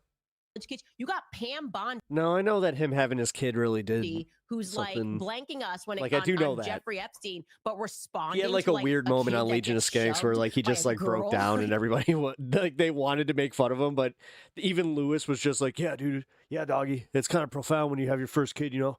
Yeah. Then even but then you had Big J just like, the college campus. He's wearing an IDF. He's basically like wearing the way he IDF talks about his kid and is. it gives him a little shove, and it requires Randy Fine and Pam Bondi to respond within minutes. You can't figure out the Epstein thing, but we've got like literally an Amber Alert. The feds are like able to answer quick. Like, I'm sorry, this is a joke. This is not what I voted for, and you're not going to struggle sashing me into they're like using the ghost of Charlie Kirk. This is what Charlie would want. This is what Charlie would want. It's like, was I born yesterday? I don't know, but all you feel attacked because your cult is collapsing and the from the inside, and the comfort delusion is fading. I know is that well said. I don't care what happens. You're going to have well to work for said. our vote. When we elect you, we elect you for a certain job. You don't deliver on that job. Joke's on you. And I think right now the Trump family is feeling that. You know, you see that they are, I think, probably now in retrospect realizing how significant Charlie Kirk was, because he was damning that, right? Because everyone, even if you disagreed with him, people would play his clips. I have been hearing people saying damning, like the N is there. Is that something that like I've been fucking up my entire life? I thought it was damn. Like I thought it was pronounced like DAM. Like this is a goddamn. There was a level of respect that people had for Charlie Kirk because they sensed his authenticity. He was authentic, and you would sense that he would get stressed when he was being pressed not to be authentic, and that's now removed. And all we have are these puppets. And I'm much including as the joke Trump was, amongst this. I He's mean, let his base down and stop blaming Nick. I am genuinely curious. Fuentes, okay? I'm not a Nick Fuentes fan. Why can't Nick Fuentes have a platform? Why can't he have a conversation? Why can't he talk to Dave Smith and Tucker? The free market works like this, by the way, okay? If his ideas suck, then Nick Fuentes will be beating the free markets. I don't need Nick Fuentes censored. I need you to actually deliver on your promises so that Nick Fuentes doesn't have he wouldn't have a platform unless you guys were lying about something, right? Like you're lying about something where people feel like they're not getting the truth from this person and they're going and they're listening to more of Nick Fuentes. They sense that you're a liar. And so stop talking to me about this is Nick Fuentes' the grapers, you know, the anonymous frogs on the internet. This is their fault. No, this is your fault for not delivering on your promises. And one of those big promises was to what up, DJX? Good to see you, brother. Protect speech. Okay, how's and your we weekend, see what man? you're doing, redefining anti-Semitism hope on you college have been campuses. well. Get out of my face. Well, also, look, again, there's a certain point, you know, this was actually, it's funny because my friend Daryl Cooper, when he was on Tucker Carlson, he had this big controversy over people totally misconstruing the thing that he was saying. But if you actually listen to the thing that he was saying, what he was saying was that, look, he goes, even if you want to take the most generous interpretation of Adolf Hitler, if you want to find a way to try to be on his side, he's responsible for the people who died under his custody. And the point he was ultimately making was like, look, Israel, if you launch a war in Gaza and you don't have a plan for how to protect the civilians there, then you're responsible for their death. Like that, it doesn't matter in a sense whether you shot him in the head or in the same sense where like if you kidnap someone and you lock them in your basement and just don't feed them and then they die, you murdered that person. It does, you didn't just kidnap them now you kidnapped and murdered them because you're responsible for that. It doesn't matter if you locked them down there and shot them in the head or just let them starve to death. You still put them in the situation where, so that we'll have some lasagna. Was his point. Or lasagna. And likewise. Oh, and then maybe we can have a cannoli. To Donald Trump, it's like, whether you even know about any of this or not, you're still doing it. You've allowed your administration to be taken over by these guys. Now, look, I mean, I don't even think, to use an example about me, right? Like, I don't think that Donald Trump watched my debate with Douglas Murray and then decided to promote Douglas Murray's book the next day. But somebody who's got access to Donald Trump's Twitter or whatever decided to the next day promote this book after it was like this. And okay, whatever. Like, I didn't care. I kind of took that as a feather in my cap. Like, yeah, you got to call in the big dogs to try to get us out of this. But at the end of all of this, whatever it is, it's like the Trump administration here has obviously been much more captured by Netanyahu and Mark Levin than by Candace Owens. Yes, it's occupied. Everybody can see this is an occupied administration. And I love how they're I think right now I'm trending on X over this. So Candace Owens says she regrets her vote. You're not going to shame me for saying everything you're doing is unacceptable. Try a mom on the Epstein stuff, okay? Try a mother. If you think I care more about loyalty to the MAGA cause than I care about pedophiles in positions of power getting away with it, you are out of your mind. You must have not listened to a single second of the Candace Owens podcast. You must have never listened to a thing I've ever said if you think that I am that blind and dumb and loyal to any person, left or right, that I'm going to go, oh, okay, we got to let pedophilia go. Okay, we got to just move on. It's a hoax. You know, I know he actually went to prison for it. Okay, but it's a hoax, and let's move on. It's a Democrat hoax. I mean, it's so insulting. And you are correct that you know that some of these things are coming from people around him, like immediately tweeting out. It was so disrespectful when Charlie died. A photo of Charlie AI. Do I think Donald Trump hopped on AI and made this photo of Charlie and him holding the Israeli American flag combo? No. But I'm sorry, if you're not capable enough to control the people around you. Oh, man, agreeing with Candace Owens feels weird. You shouldn't be in a position, yes, it does. Position of power.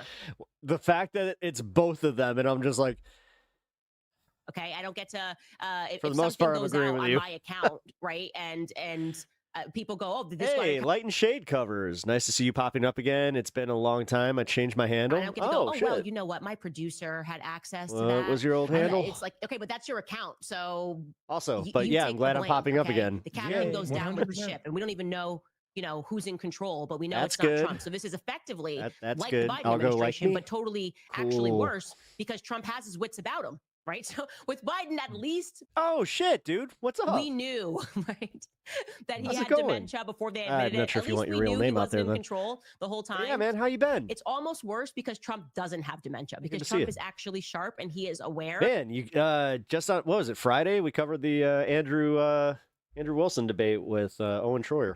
And he is still occupied and somebody else is calling the shots. Yeah, that's right. And the fact that you had to go away because thinking about starting my own thing. Hell yeah, man. Hell yeah. Dude, let me know when you do that because you're definitely a fair moderator. These guys who all I did a Speakeasy show. Like Speak's a good. He's all right, man. Like so what? Our politics are different, but fucking there was the whole blood sport angle to it. Like I held my own and I did a decent job. Like I've had this experience. Right? Like Check I said, Josh Hammer. That's how he tried to debate. But me. also, That's how Steven thanks, Crowder man. tried I to appreciate debate me. that. This guy's not pro-Trump. We're the pro-Trump side. Ben appreciate you Shapiro popping in. did like several segments on me over the years, and the running joke was Sorry, that I felt he like would I had to never give you say an my update. name.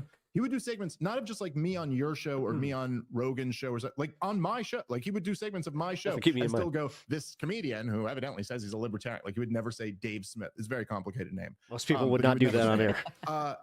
air. But then the first time he ever said Not my name most was when I people. called for Trump to be impeached after he launched the war in Iran. And then he goes, here's Dave Smith calling to him. And like, all I'm saying is like, you look at these Mark Levin and Ben Shapiro and Steven Crowder. And so all of them, they were all the never Trumpers.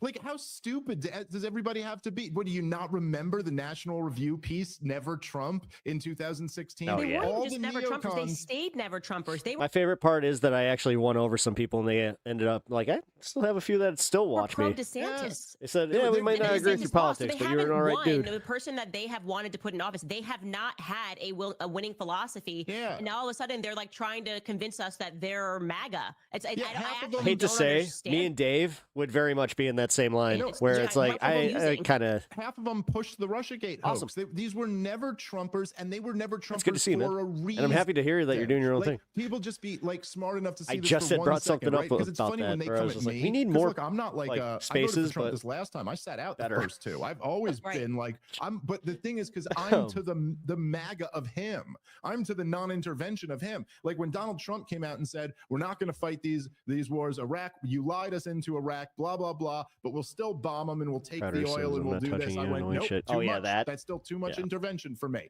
Now, they rejected him because he was saying we shouldn't be so interventionist. I was over here like, you should be even more non-interventionist than that. Like, I want you to be Ron Paul. And so for them to sit here and say, it's like, oh, we say yuck it up here in the Midwest. yeah, dude, you guys all fought him over him signaling thought more about in that, we our do. direction of foreign policy, which is that we don't want to fight all Hey, these you gotta stupid yuck it wars. up with your And it's like, friends. yeah, they're trying to use this energy. It's like, so what do you guys want to do? You want to run on Mark Levin's platform? You want to run on Jeb Bush's platform? That's 1% in the polls, man. It's like, so they have to almost rely on running like us, but then, like This trying is to weird. Demonize all of us or Infiltrate. something. I feel like it's infiltration. They have to like pretend, and then infiltrate, and then just try kinda to said force it, like like, neocon. I don't know, I feel like I'm, pro-military, if we're not supposed to see this. intervention, It's like, this is the nonstop bombing inside. of some countries so we can steal their resources and pretend that there was some Behind the moral scenes. democratic reason that we were there.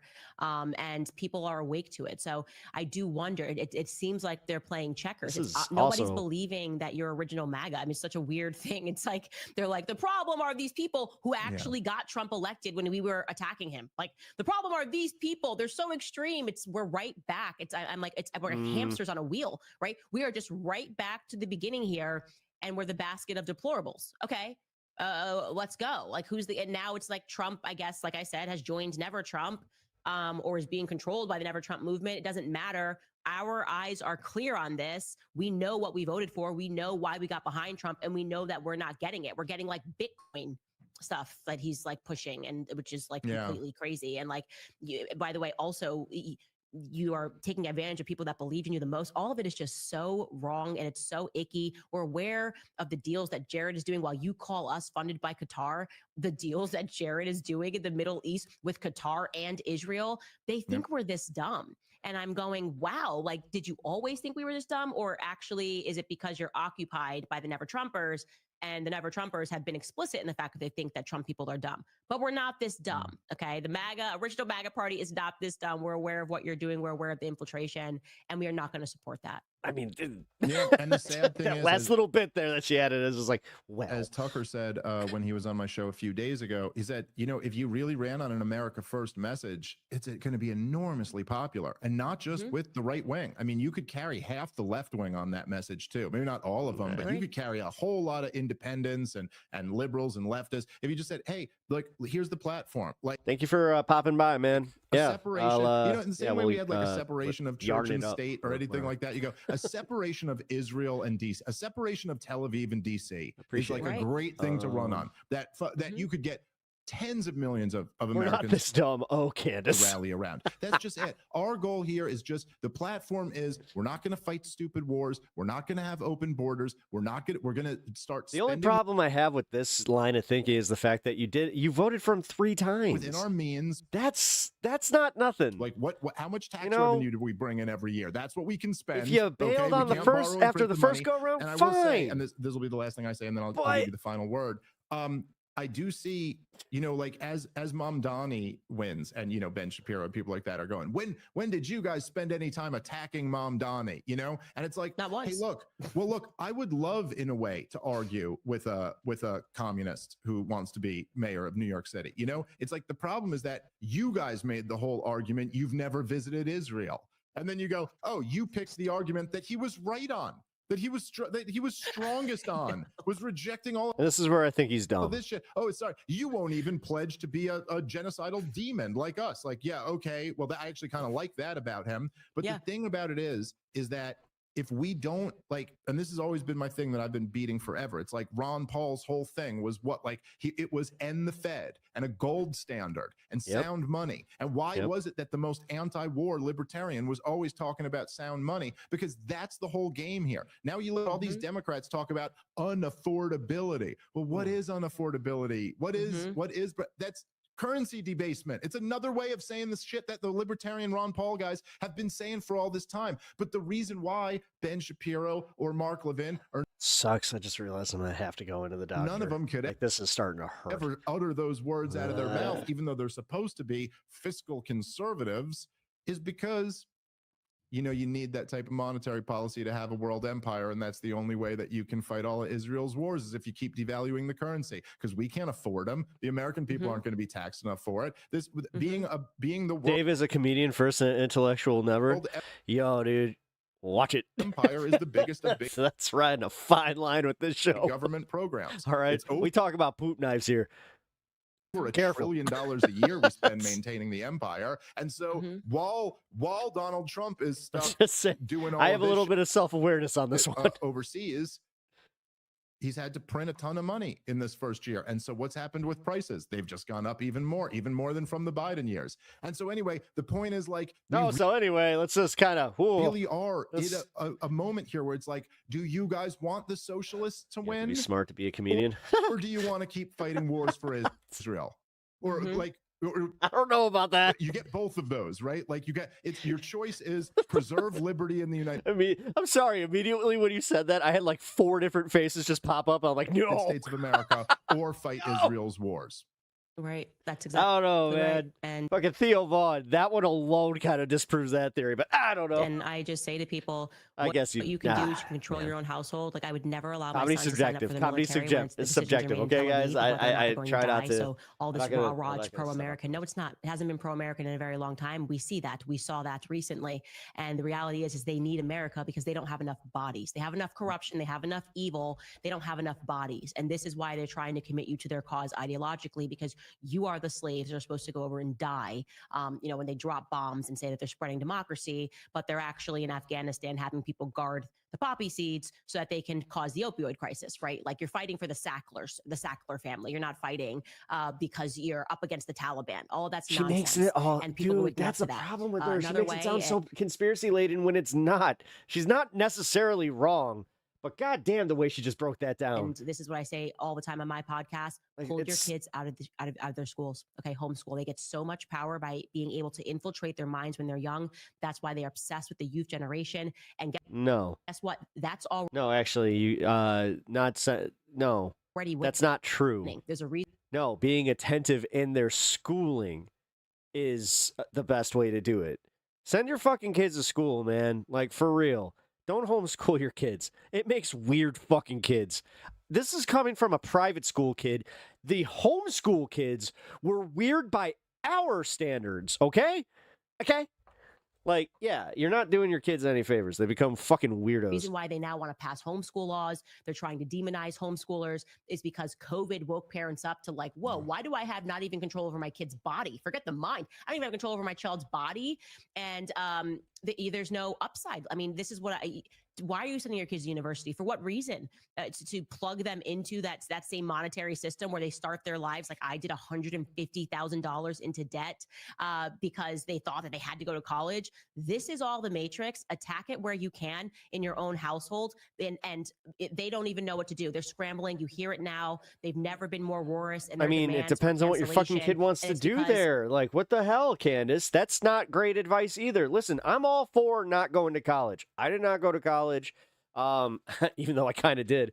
Like, I went to community college, and it was technically an unaccredited situation where I knew I was not going to get like college credits, but the certification was just as real as anything else, and I got that. So an animal I don't know that, like, I'd say I would argue for trade schools and stuff like that. Backed into a corner fights the hardest. For sure. Keep talking about Israel, keep talking about Tel Aviv, keep talking about Bibi Netanyahu, keep talking about homeschooling, keep talking about the military Jesus, my brother. complex, and we will win. Which one are you? Are you Peter, Paul, Joseph? They're at Which one are you? beginning Joe of the end See ya. of their domination over American minds. Oh crap, Judas in the house. Uh-oh. Got a bad feeling about this.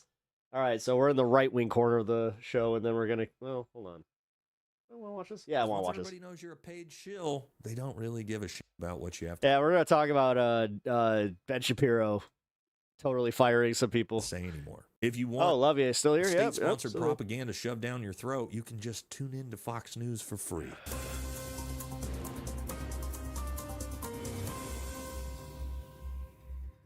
Welcome back to the channel, everybody. And we have some unfortunate Everyone forgot the Gospel of Carter. Is that a Jay-Z album or something? news that's broken this week about old Ben Shapiro. Right? That's, yeah, Gospel of Carter. That's... And his company, The His last name's Carter, right? Daily Wire. It turns out that, yes, forgot. they've sadly had to fire over half I hope of their that joke entire worked. company. Coming off the revelations that Ben Shapiro's viewership numbers are down over 85% in the last year. Oof.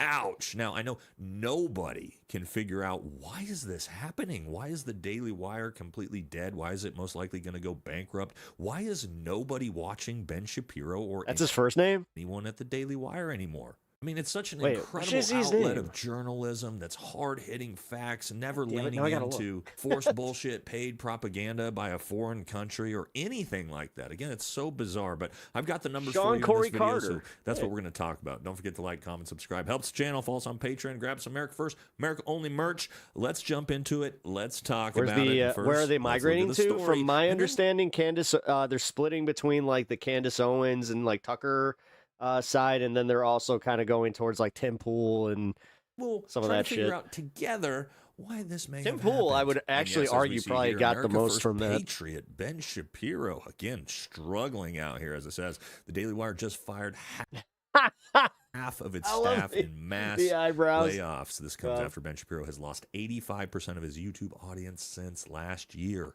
All right, and the reporting says Ben Shapiro's right-wing media company has confirmed the layoffs in a statement to the media on Friday afternoon, saying that it impacted staffers spanning a number of teams and that the layoffs were largely concentrated in their Nashville headquarters. Let's see what they're saying their reason is. Today, the Daily Wire made a difficult wait a decision minute. to restructure Oh, I the was Tim organization, which Shapiro. included layoffs to a No, number of teams. I'm A confused spokesperson now. said, "We are deeply grateful to those impacted. Their contributions were instrumental in building the Daily Wire into what it is today." It says here, this step allows us to focus our resources on an ambitious slate of new entertainment projects set to release this year. Ah, yes, just a little restructuring, just realized I'm shaking blocking things it. up a little bit, you know. That way they can put out a lot better man's a content for Green the Beret, viewers. yeah. Again, it has nothing to do with the fact Yes. that nobody is watching Ben Shapiro. It's funny because I was getting accused of not like watching any right-wing perspectives while having this queued up in at the time where I was just like, oh, yeah, okay.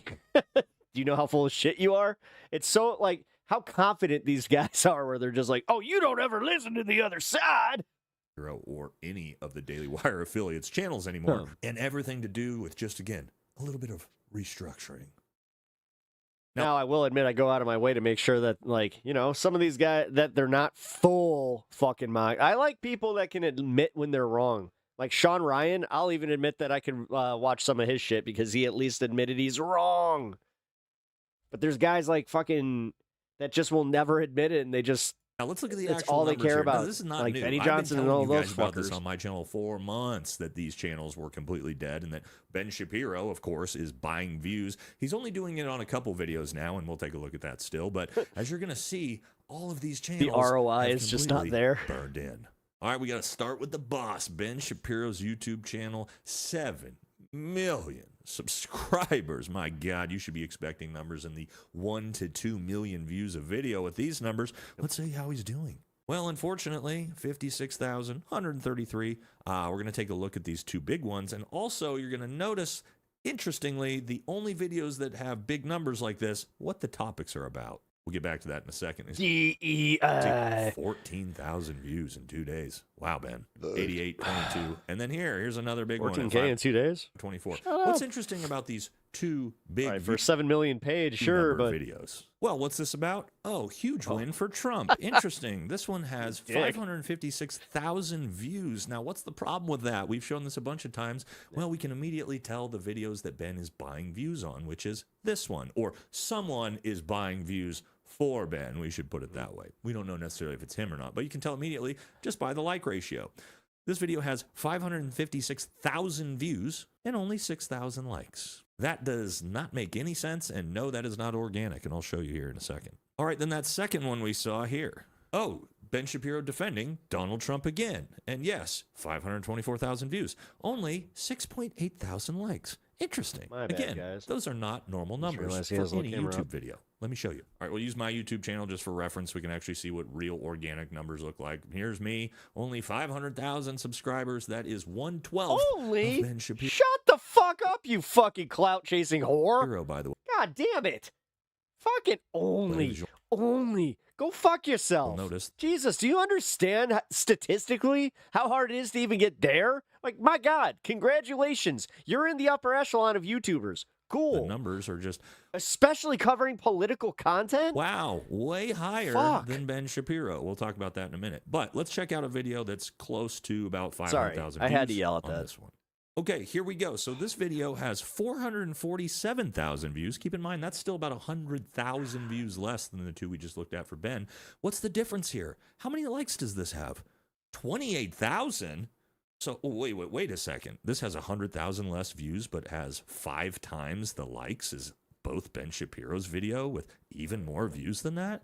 Whoa. Yes, because that's what any video that's got 500,000 plus views should look like. So you can immediately tell when Ben Shapiro is buying his views. And as you see on every other video he's putting out, he's averaging, what, 10 to 30,000 views a video? His channel is completely dead in the water. But it's not just Ben. Now, I want to do some quick comparison here before we do that so we can understand how bad these he's definitely self-flating himself. Viewership numbers really are. And again, we can just use my channel for Yes. comparison. Again, Whatever, I've got like it works. 1/8 to 1/12 the subscribers as all the people in the Daily Wire. But if you look at my actual view numbers here, nearly 200K, 260K, Wow.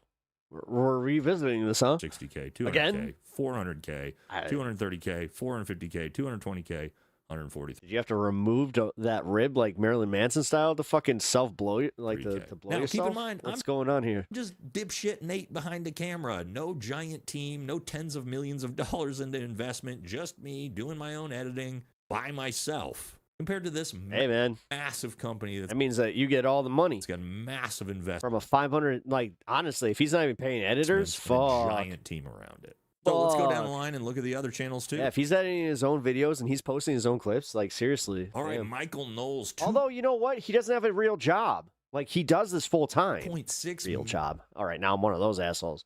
All right, so he made it to the point where he could focus on that. million God, subscribers. see? Over 5 times God, I what just want to get have. to that Yes, point where I could just fucking have the time to edit. Boy himself. Let's see Why I how don't he's doing post with any this clips. massive channel. 55,000, 31,000, 42, 52, 103, 12,000, 49, 55K. What happened to all your channels? This is brutal. What about the comment section? One of their other giant channels that they had that Brett Cooper used to host, and we'll take a look at her new channel as well in a second. He doesn't do marathon streams? Yes, the comment section with a massive 3.6 million subscribers. I don't even know who this girl is. They obviously tried to replace Brett Cooper with her, and it went terribly. Let's see how they're doing. Again, 3.6 million subscribers. Let's look at these view numbers. 8,000. 10,000, 12, 11, 11, 14, 11, 7,000 views. Guys, there are channels out there with 10,000 subscribers that do far more average views than this. I was about to say, I'm not even at 10 and I'm fucking about to crack some of those. Abysmally bad. But, well, I'm not even at 3. That's even more embarrassing. Well, Brett Cooper, who left the Daily... But hey, we're gonna make it. We're doing it. Now is by herself and had to rebuild a channel from almost there. scratch. Let's take a look. Brett Cooper, okay, 1.69 million, very good. Brett. I got 10 subscribers until I'm at see. And compared to the comment section that was doing about 7 to 10,000 views a video, Brett's doing 78, 152,000, 157,000, 172,000, 112, 225, 98, 430. Or wait, no. Yes, massive. Just 10xing her old channel, and again, tripling, quadrupling Ben Shapiro's numbers. There. So it's almost like everybody who leaves the Daily Wire ends up being infinitely more successful than the Daily Wire. All right, now that we see with our own eyes how destroyed this company really is, we have to ask ourselves, why? Why did this happen to the Daily Wire? They used to be so popular. I'm sure it has nothing to do with just, again, being a paid mouthpiece for a foreign country and just simping for Trump and MAGA nonstop. Yes, it turns out that nearly every channel that's doing this has completely died. Almost like the broader American society is completely fucking sick of it. And again, Ben Shapiro's burn-in being one of the most historic we have ever seen for a social media creator. Let's take a little trip down memory lane and see why maybe everybody has turned on Ben Shapiro. All right, Ben, bring it home. Hit us with the good stuff. No one in the United States should be retiring at 65 years old. Frankly, I think retirement itself is a stupid idea unless you have some sort of health problem. Ah, yes, guy who's done nothing besides sitting behind a microphone and not a day's hard work in his entire life wants you, the American people, to know that you should never be allowed to retire. Yes, you should just have to work until you're dead. And as we'll see here, yes, the Daily Wire, incredibly, America first. The U.S. is a good ally right now? I think that the U.S. has always been a bit of an unreliable ally, shall we say. Ah, yes, when asked, is the United States a good ally to Israel, Ben Shapiro's response is, the United States has never been a good ally. Wow. Imagine the fucking audacity of an American citizen saying that about America. Hold on a second. We're not a good ally? I mean, who funds who here? Because last I checked, my tax dollars are the ones that fund their military, their universal health care, their universal free education, their universal free right to abortions. Oh, that's right. We're the ones that pay for all of it. And what have we gotten in return? Oh, I don't know. Basically 20 years of forever wars, $10 trillion in debt, and literally thousands of American lives lost, fighting a bunch of wars for a foreign country. Yeah. TOS isn't bullshit, Tyler. Honestly, You want to learn that lesson, keep going. I don't know. This just makes it so hard to understand why everybody hates. Not risking my channel for a fucking dipshit bot. It's Ben Shapiro's guts. And as Donald Trump's poll numbers crater into the abyss, don't worry, the Daily Wire still running cover. The reality is this. The president's approval rating has not markedly dropped since the beginning of the war. He was in the low 40s at the beginning of the war. He's in the low 40s now, or high 30s now. So Shapiro claims that Trump's approval rating is in the mid-40s before this conflict, and it's in the low 40s now. By what polling? I mean, Fox News themselves came out. This was as of 42 minutes ago. The new poll results show President Donald Trump's disapproval rating at a new high. The Iran war fuels higher prices and economic uncertainty. Yes, he's currently sitting around 30 to 33% approval rating on most polls, which is one of the lowest approval ratings in American presidential history. So again, Ben Shapiro seems more concerned with running cover for the administration than telling people the truth.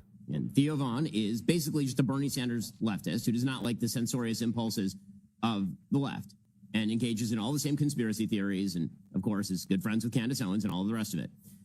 And that's the guy that the vice president thinks that everybody should listen to. Now, listen, maybe the vice president thinks he has to kiss Theo Vaughn's half-retarded ass in order to keep him in the coalition, and that's his political calculation. I think it's a bad political calculation. Oh, Shapiro calling Theo Vaughn half-retarded and that J.D. Vance shouldn't keep him in the coalition. Well, Ben, I don't really think that you should be kept in the coalition. You seem like a net negative. Literally nobody's watching your show. You're talking trash about Theo Vaughn. Well, let's take a look at Theo's channel, see how he's doing. All right, Theo Vaughn, 4.56 million subscribers. Let's see the view numbers. 211,000, 718,000, 774,000, 863,000. 1.2 million, 2.8 million, 1 million, 1.3 million. Well, I don't know, Ben. It seems like he's doing 20 times the view numbers you are. It seems like maybe if J.D. Vance was smart, he actually would want to keep someone with that much influence inside the coalition, don't you think? Because you, however, are completely irrelevant. Maybe it's you and the Daily Wire that need to be washed out of the coalition, don't you think? So where's that leave us now? Well, yeah, the Daily Wire is going to go bankrupt, guys. Oh, Tyler thinks I'm trash, guys. Cool. Any money anymore. The only thing that's holding them up is investors right now. Take that as a compliment. Guess who those investors are that are influxing cash into a Move on to the next one. Organization. But eventually these donors, which is probably what's happening and already happened, are going to say, hey, you guys have no reach. Nobody is watching you. There's no reason for us to continue investing money into this. There is no positive payoff for us anymore. So again, I would not be surprised to see this company go completely under and close its doors probably by next year. And that's just the way it goes, because the one thing that people can tell is authenticity and integrity. And as you can see here, all the people we know are just paid mouthpieces for the government.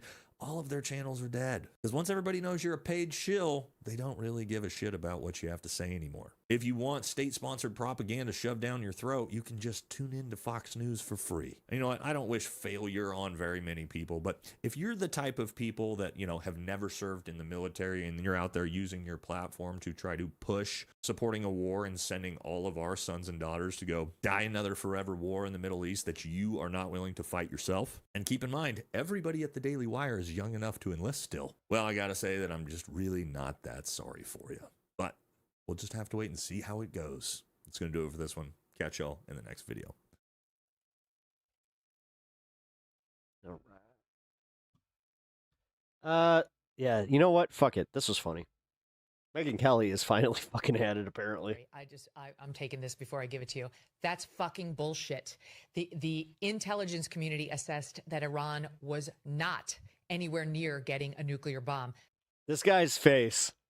This guy's fucking face right there where he's like, you were supposed to, wait, what? That comes from President Trump's intelligence community right before we launched this war. President Trump himself said that we had obliterated the nuclear sites in June, which we believed and reported and congratulated him on. So this is just bullshit. You can say Iran's a bad actor. Iran has proxies who are doing bad things in the region. Iran has designs on hurting America. That's all true. But what he just said is a lie. It's bullshit. It's fucking propaganda. And it's not going to sell. People don't believe it. And that is why the president's poll numbers on approval for this war continue to drop into the basement. And approval of the war is in the basement as well. The latest poll just came out, and 2/3 of the American public are against it. 2/3 of the American public are against the war. The gas prices, Buck, you tell me whether America's going to swallow. We just need to do it in order to prevent a nuclear weapon from dropping on our heads. And then it segues to another part, right? And we'll get to that in just a second. Nope, we're gonna get to it right fucking now. I couldn't find this on Twitch. Or on Twitter. So I want to play the end of it here, and then we'll get into the gas prices. And the supermajority of Americans blame Trump for this. Honestly, him wearing the Meta glasses made me so just like, okay, fuck you, man. I believe he needs to be focused on America, Well, this is the what United States of trendy America, is. and gas prices do matter. They may not matter if your last Like collecting data for Palantir, but yeah, you know. name is Trump, but they matter to middle America, who are obsessively, if you look at these social media boards, checking the gas prices and trying to find the cheapest gas in their neighborhood. That's how most Americans live. Well, so she just flat out. It's important for what? Do we get another Megyn Kelly? Nope, that's in the clip. Cool. And then Megyn Kelly on Piers Morgan. Now here's the thing. Do I have time for this? I'm sick of the Iran war. I do kind of feel like I should cover this, though. Yeah, you know what? We should watch this tonight because otherwise we'll not be very topical tomorrow. You never know. God, but there's like, wait. Avatala, Avatala, you're here, right? Okay, so, wait, no, it's Ravi. Ravi, are you in the house? If Ravi's in the house, I have a video I want to show her. It's about denims. Apparently, she fired her legal team and hired a cheaper one. No, Avatala. Sorry, I mixed you up. I thought that you were the one that had all the legal expertise on certain things. But no, I realized that was Ravi. My bad. Didn't mean to mix you guys up. All right. Let's do this.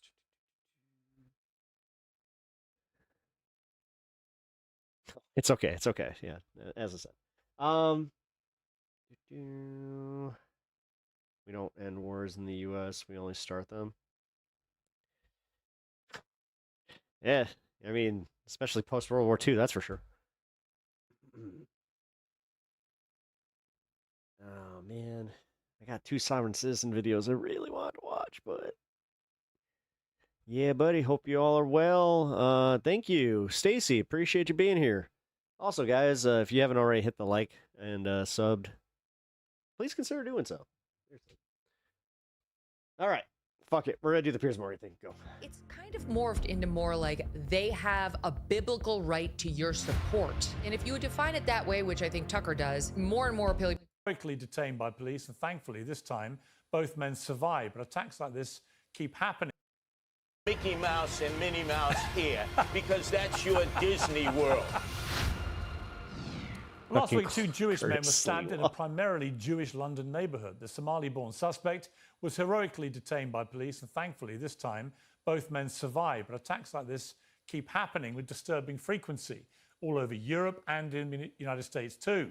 The only correct response is for everybody to emphatically reject anti-Semitism wherever they see it, just as the correct response to an attempt on the president's life is to reject all forms of political violence. It's not a correct response to censor liberal opinions or liberal people on the basis that the attempted assassin had left-wing positions. And the exact same thing can be said of criticizing Israel. In fact, conflating Israel and Judaism is part of the problem. And it's the people who claim to be most concerned about anti-Semitism who keep doing it. Last week, Mark Levin called for so-called Nazis, including Dave Smith and Tucker Carlson, to be deplatformed using the exact same language that was once deployed against conservatives like him. Listen carefully to his words here. The hate crimes against Jews in Europe are through the roof. Against Jews in the United States are through the roof. Does anybody care about World War II and the Holocaust anymore? We're supposed to hate Israel. What's the politics of this channel? I'm a leftist, but I welcome all discourse as long as you're respectful. Hate Netanyahu.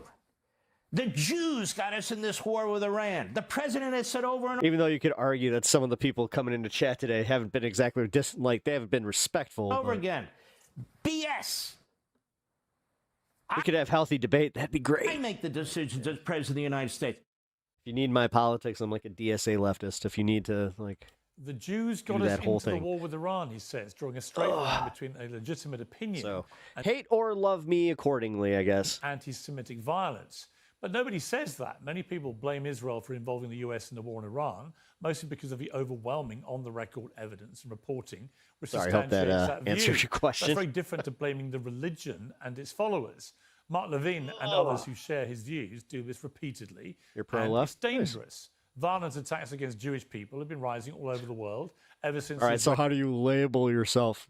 Israeli war on Hamas. Many people are rightly furious about the civilian death toll in if Gaza. you had to. Some people are dangerous and insane. Oh, all the there more it is. reason to make crystal clear that Netanyahu is no more a spokesman for global Judaism than Cole Thomas Allen is a spokesman for the Democrats.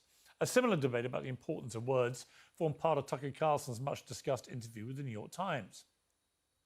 From my understanding of my own, I was just in Germany recently, and, it was such a good reminder that the Holocaust didn't start with the gassing of Jews. It started with the dehumanization of Jews. It was language that was used. And again, Right. that is what it I concerns couldn't agree people. more. And that's why when you have a U.S. senator, a member of Congress, a U.S. ambassador waving away civilian deaths as if they don't matter, that's the language of genocide, which results, and this is the lesson of the Holocaust, in genocide itself.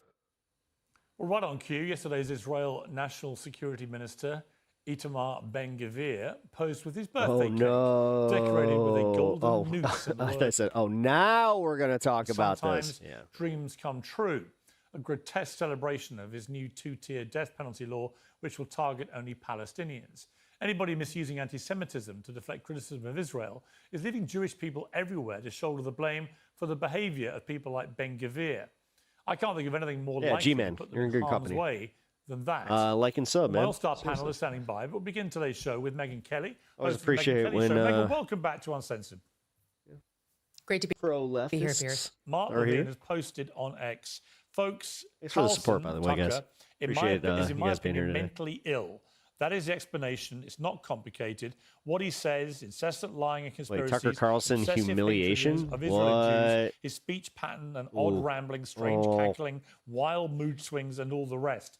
That's his latest diatribe about Tucker. He's done similar to you as well and others. What do you make of that? Frankly, I can't believe that Fox News allows him to continue going on the air, given what he's saying about mainstream Nice. Thank you, conservative dude. figures. Appreciate that. It's really dangerous. And I think if Mark Levin and others want to figure out More why center there's left, so much but more of a negative reformist feeling with some beliefs happening and about Israel social- right now, Yeah, they nice. should start by looking at Israel instead of the people who are offering the Tucker for criticism. Prez. You know, it's Good luck with that. it's not dissimilar Seriously. entirely from the whole thing with Ben. You know what's going to kill Tucker's campaign?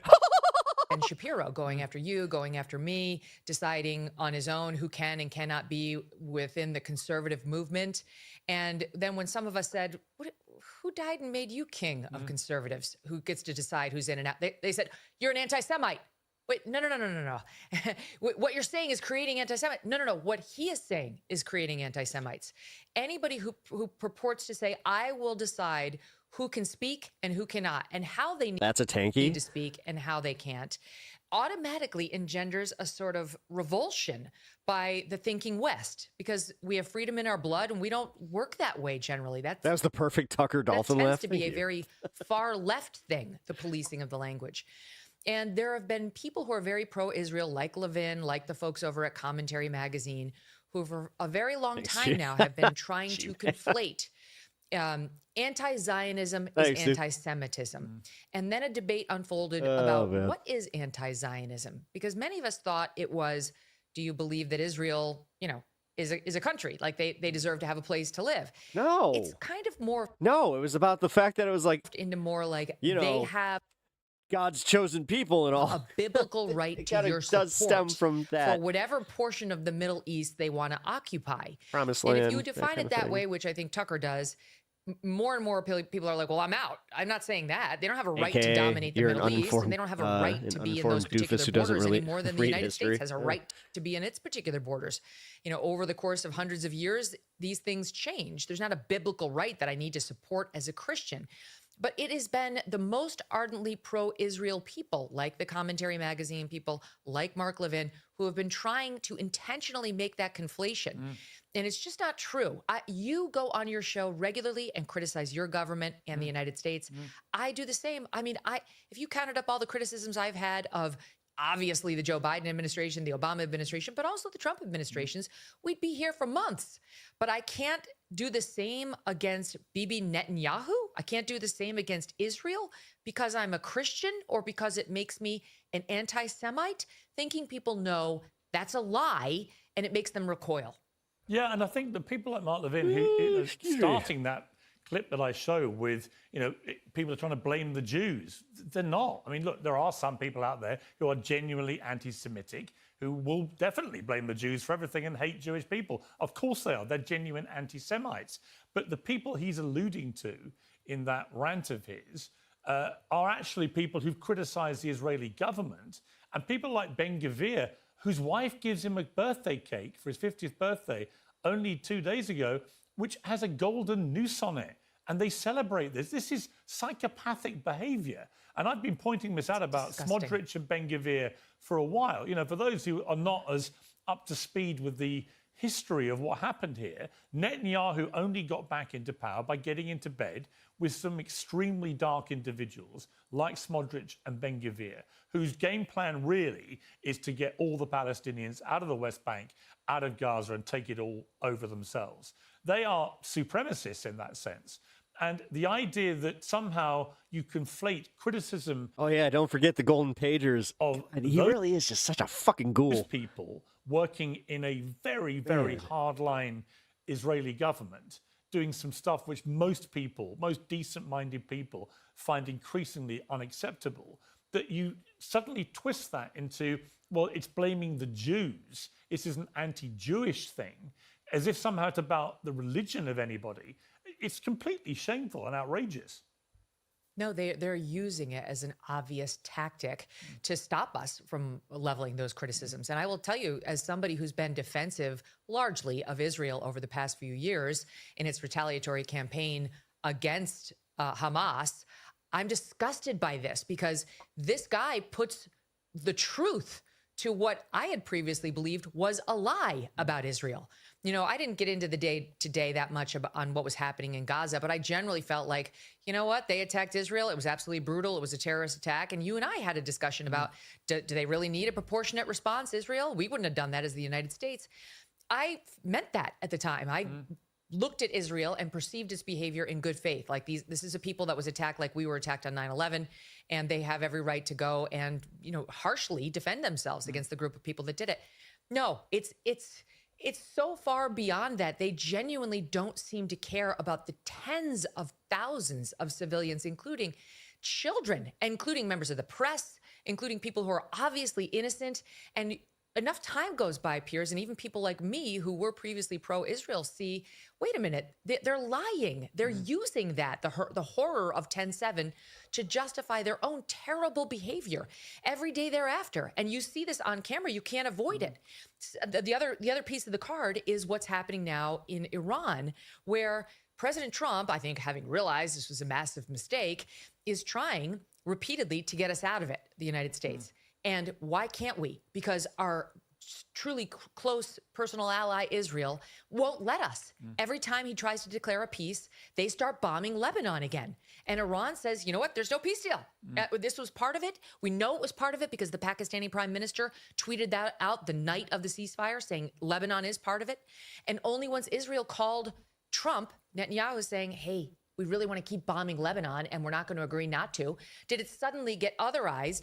And that's been one of the main sticking points in actually having a ceasefire ever since. Israel at every turn turns to warlike behavior, more deaths of civilians. Look at the journalists who are being killed in Lebanon, not to mention the children who are getting bombed. Some of it is on camera. And every time just says, oh, well, we tried not to. Well, I listened to that. I listened to that for a good year, 2 years, and now I see you doing it in location after location, and Lebanon and Beirut is starting to look like Gaza, and you're unapologetic about it, and you won't work with us, and you definitely goaded our president into this, though he has agency and is equally to blame. And now I'm sick of it, and I don't care. And I think Tucker doesn't care, and I think you don't care, and sane people don't care. Call me whatever the hell you want, I don't care. I've been called a bigot by the trans people. I've been called a racist by the BLMers. I've been called now an anti-Semite by you folks. So she is. Does she not understand that she's not really doing herself a favor here? It's the same Either tactic, isn't it? I'm a truly disgusting person, or I just have political takes based on reality that. No. That are main. No, you do have like generalizations that you tend to kind of like, you know, really hammer. Stream now. Yeah, so it's the same. You could it's argue the that same it is tactic steeped in each time. racism. It's actually a tactic of enforcing censorship. What they're trying to do is bully people like me and you into not being critical of things like Israel's policy in Lebanon or Gaza, or, as you say, criticism of the transgender arguments, particularly surrounding women's sport, which was, to me, history will look back and go, who on earth ever defended that nonsense? You know, to... Actually, it's going to be assholes like you where they're like, why did he care so much? Other issues involving... Why did he care so much? Like, seriously, is his daughter that shitty at every sport that he genuinely is just like, oh, we can't have that. The BLM riots, for example, when they happened, you could have a perfectly legitimate position being outraged about what happened to George Floyd, and also think the rioting that followed was outrageous, and there was a double standard about the way those rioters got treated compared to, say, the January 6th rioters. All these things, if you're intellectually honest, you can be honest about all of these things separately. And what happens is, as you said, you get called anti-Semitic, transphobic, racist, and it's a deliberate tactic to silence us. And it's a really insidious one. The anti-Semitic charge is a little different from the other charges in the following way, in my experience, because I'm new to this.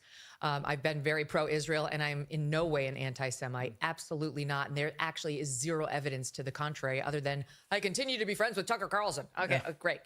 But it's different from the others because on the right, I think most people dismiss, okay, racism. We're used to them saying that whenever we get critical of like these affirmative action programs or whatever. The trans thing, yes, they say transphobe, bigot, whatever. None of us take that seriously. But being called an anti-Semite on the right has actually caused many of us pause, because the right has been very associated with being pro-Israel since as long as I was at Fox, which started in 2004. Like, you were kind of expected to be pro-Israel, certainly as a Fox News anchor, but just as a conservative in America from that point forward. And so it's a little bizarre to hear your own side use those terms against you. But what I've realized now is that it's because Israel, through its emissaries like AIPAC, has put dollars into the pockets of virtually all of our politicians, left and right, here in America. And they will not go down without a fight. They have such a large presence here in the United States, which is totally antithetical to the way that our founding fathers envisioned our role in the world. They did not want foreign influence here in the United States of America. They knew you couldn't serve two masters at once. They understood that it would create this sort of resentment for the one. And it's so ubiquitous now that they actually do have a lot of purchase. There's a guy named Brad Parscale who's registered as a foreign agent for Israel, who's helping run Salem Media, which hosts several of our large podcasts now. And he is 100%, I believe, behind a lot of the online targeting that people like me and Tucker and probably you peers are getting right now. So what happens with the Israel crowd is that they have better funding and they're much more organized than the BLMers or the trans lobby. So I don't know what your social media is like. It's almost like you were punching down the entire time. Now you got somebody punching down on you and you don't like it very much. But I have gotten completely deluged with bots. And not gonna lie, they fucking deserve it. And Ben Shapiro was right. And you know they're bots. They all said the same tweet. It happened to Candace Owens. And so you feel it more, and it's fine. I've been targeted by many people. They will never shut me up or change my POV. But there are people who have smaller platforms who are just starting to ascend in this space, or just civilians who have opinions like ours, who also get pummeled and see us being made examples of. And so it's really deeply pernicious and dangerous. And not everybody's like you or Tucker or me, who our response to that is a massive middle finger to these people. I'd rather lose every single audience member than bend the knee to them, which isn't going to happen. But they're trying to make examples of us to threaten and scare. Yeah, and the other thing I would say, is, you know, you and Tucker are very proudly and firmly conservative right figures in America, and two of the most prominent in the country. I've never been that or positioned myself in that way. I consider myself to be a centrist, really. You know, I used to run a reasonably left-wing newspaper in the UK, the Daily Mirror. I'm certainly not conservative right by any normal metric. There have been a lot of crossover points, I think. The woke explosion, for example, brought all of us together on all that stuff. Christ. So lots of things that I find myself agreeing with you about, and there are some progressive things you and I wouldn't I don't like agree about. But what this leads me just into the other point I was going to make, which is the incendiary nature of political rhetoric now. I just sense is getting completely out of hand, and is driven by an inherent intellectual dishonesty, that people are just getting more and more venomous in their rhetoric. And I don't exclude the president from this, right? You know, I've known him a long time. I consider him a friend. I was texting with him last week about the Royals, in which he showed the very best of President Trump. He was very, you know, warm and friendly and cracking jokes and very charming. And then, you know, other times in the last few weeks, he's gone pretty berserk on social media and talked about annihilating 90 million people and so on in Iran. What do you feel about this general debate about rhetoric, political rhetoric, particularly from those political leaders? Well, I mean, I reject the leftist accusation that, you know, having controversial opinions is causing mass shootings and so on and so forth. You know, I just don't generally think. I think there are crazies out there who do what they're going to do, and it's unfortunate. And even if like some angry rhetoric was somehow incentivizing some bad behavior, this is America. You can say what you want to say. You know, it's like very hard to police that. However, I do think the language and behavior that like truly dehumanizes people, and I'll just give you the latest example. And by that, I don't mean, you know, like I reject BLM or, you know, Trump is terrible. Yo, you use way worse language with. Are you really going here? The stuff like those young high school girls on these now viral videos who are playing the audio of Charlie Kirk's assassination. His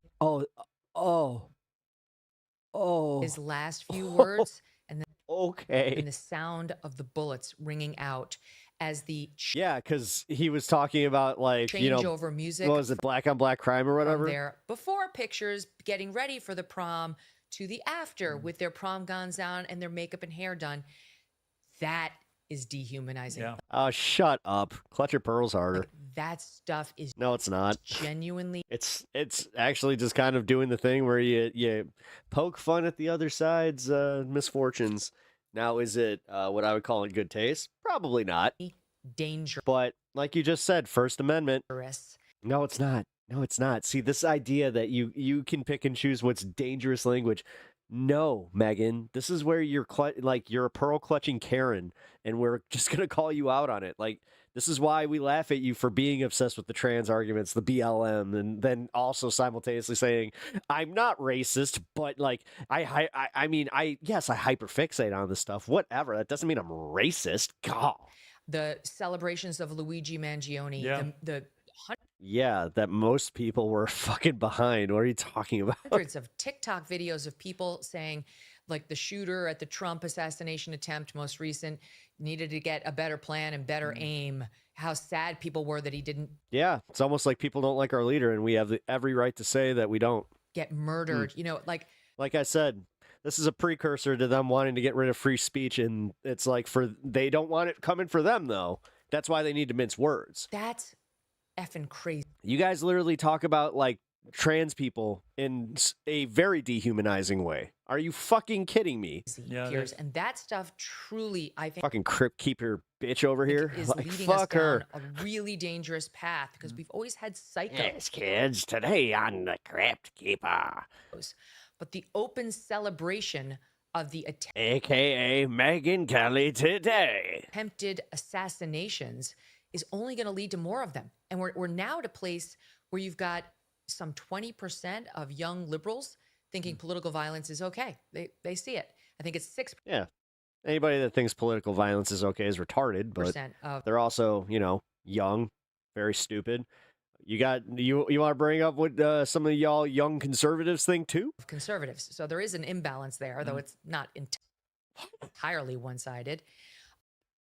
Yet you're not going to cover the other side. And as hey, look at that! Just got to kind of obfuscate. All right. Yes, I am more that's right-leaning crazy for sure in my ideology, but I'm a registered independent. I totally didn't see that coming, guys. I mean, shock Pikachu face.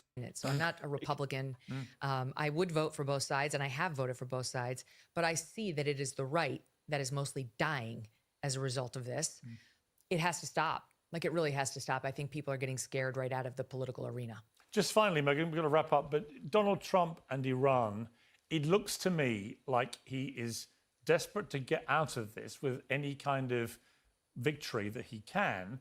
But at the moment, Iran is just not playing ball and has managed to work out that the control of the Strait of Hormuz is all they really need to do to string this out as long as they like and cause enormous damage.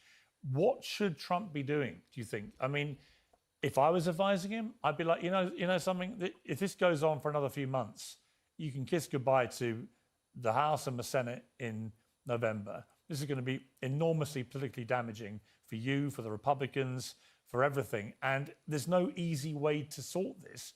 You should just claim victory and get out. Say we've smashed up their military, we've put back their nuclear aspirations, you know, however long you want to put enough. He's tried that one before. The funny part is, dude, you're literally telling him to do something that he's already done and it didn't work. On it, just get out of here. I don't see any upside in this being strung out through the summer. Do you? No, this has been a disaster for the This is fun. I like this part. Trump administration and for our country and for the world. I mean, the global fuel supply, just take a look at the numbers. You've got look into American, European airlines, Middle East airlines now completely revamping their forecast for this year. We reported this morning that American Airlines had projected a $4 billion profit expected this year. It's all been wiped out. They said the entire thing has been wiped out by the rising price of jet fuel. Spirit Airlines just went over here in America. They were already struggling for years, but this didn't help. And all of that's going to eventually get passed on to the consumer. So, and that's just one example. That's airline fuel. I mean, forget prices at the actual gas pump and the cost of oil in general, which tends to skyrocket energy and other prices. All of that's coming even if we end the war today. So my best advice to the president would be give the Iranians the deal they want. They seem to be willing to deal on the Strait of Hormuz, which of course is an absurd place to be. It was open before this war. If we had just left them alone, we would never have this problem. But give them a deal to get that thing back open, because it does need to open back up. And let them give you a fig leaf on nuclear ambitions. Because look, we already devastated their ability to develop a nuclear weapon back in June with the... We also going to ignore the fact that like Obama's nuclear plan technically was good with the strike on the plants. We know that. We know they were nowhere It's near almost like the original criticism during his first administration that like when he tore up that plan was all correct. It's like, oh shit, nuclear bomb from our own but intelligence just because, you know, community who told Obama, I can't have something good that Obama did. I'm such a baby. I can't have anything that Biden did or Obama. I can't have their legacy be intact, and anything that they did do good, it was me. That to President Trump just before we unleashed this war on them. So we don't need much from the Iranians on that front. They haven't gotten better able to produce a nuke as a result of this war. I'll be Just fine. get out. Let them give us some stupid fig leaf that we can declare as somehow a victory. Oh, it's better than Obama's joint, agreement. And reopen the strait, which is the number one thing. You did decimate pieces of their military. Great, call it a win. No one gives a shit about the JCPOA. But get out. Just get out. And what you can see, Piers, is he knows that. Seriously. He knows that. But the Iranians know it too.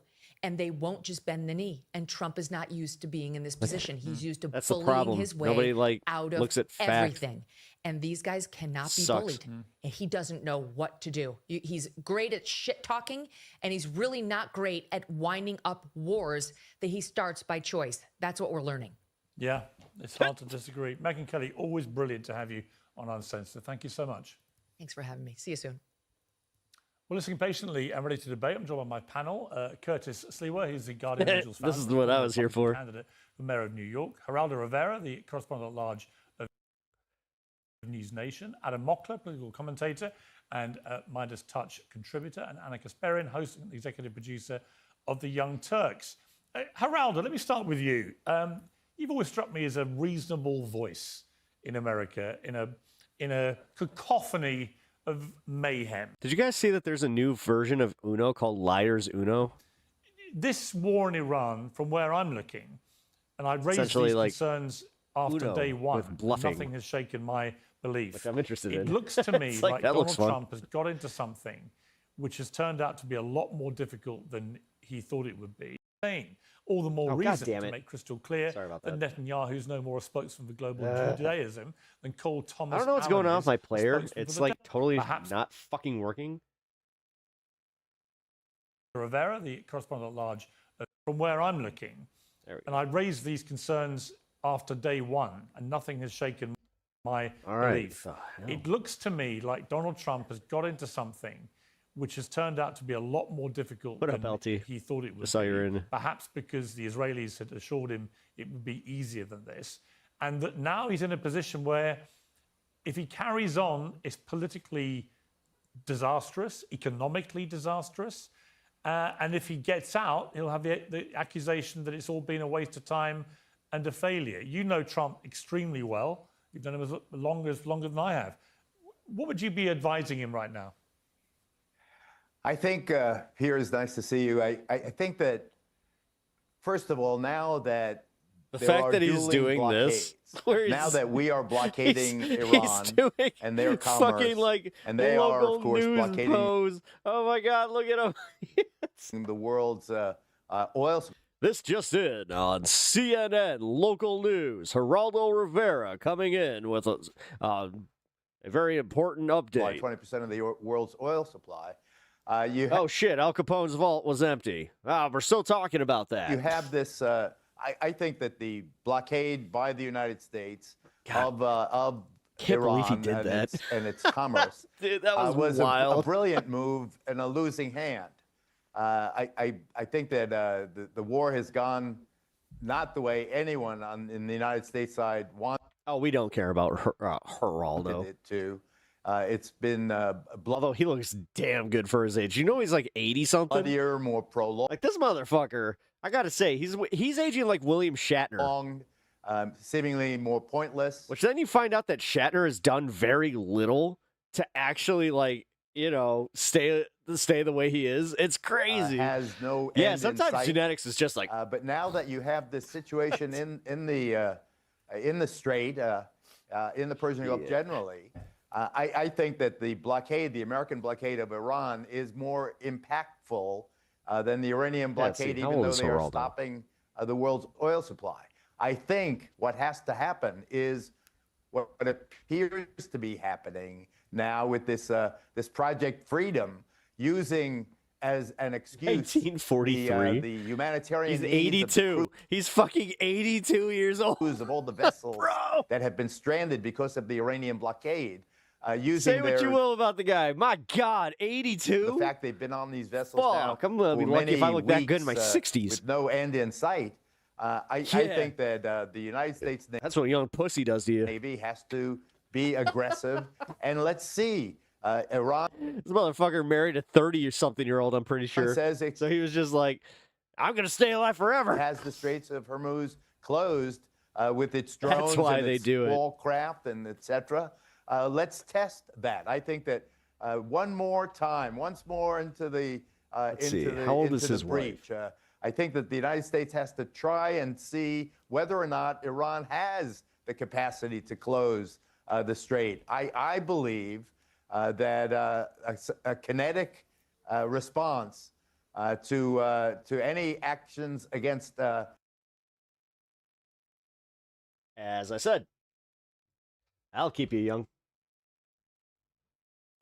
Any neutral ship has to happen, has to be dramatic, has to be also 31-year age gap, by the way. Overwhelming. Although wow, has to be soon, or God, I guess we leave with our tail between us. Oh my God, I don't want to be this guy, but after 50, do we care?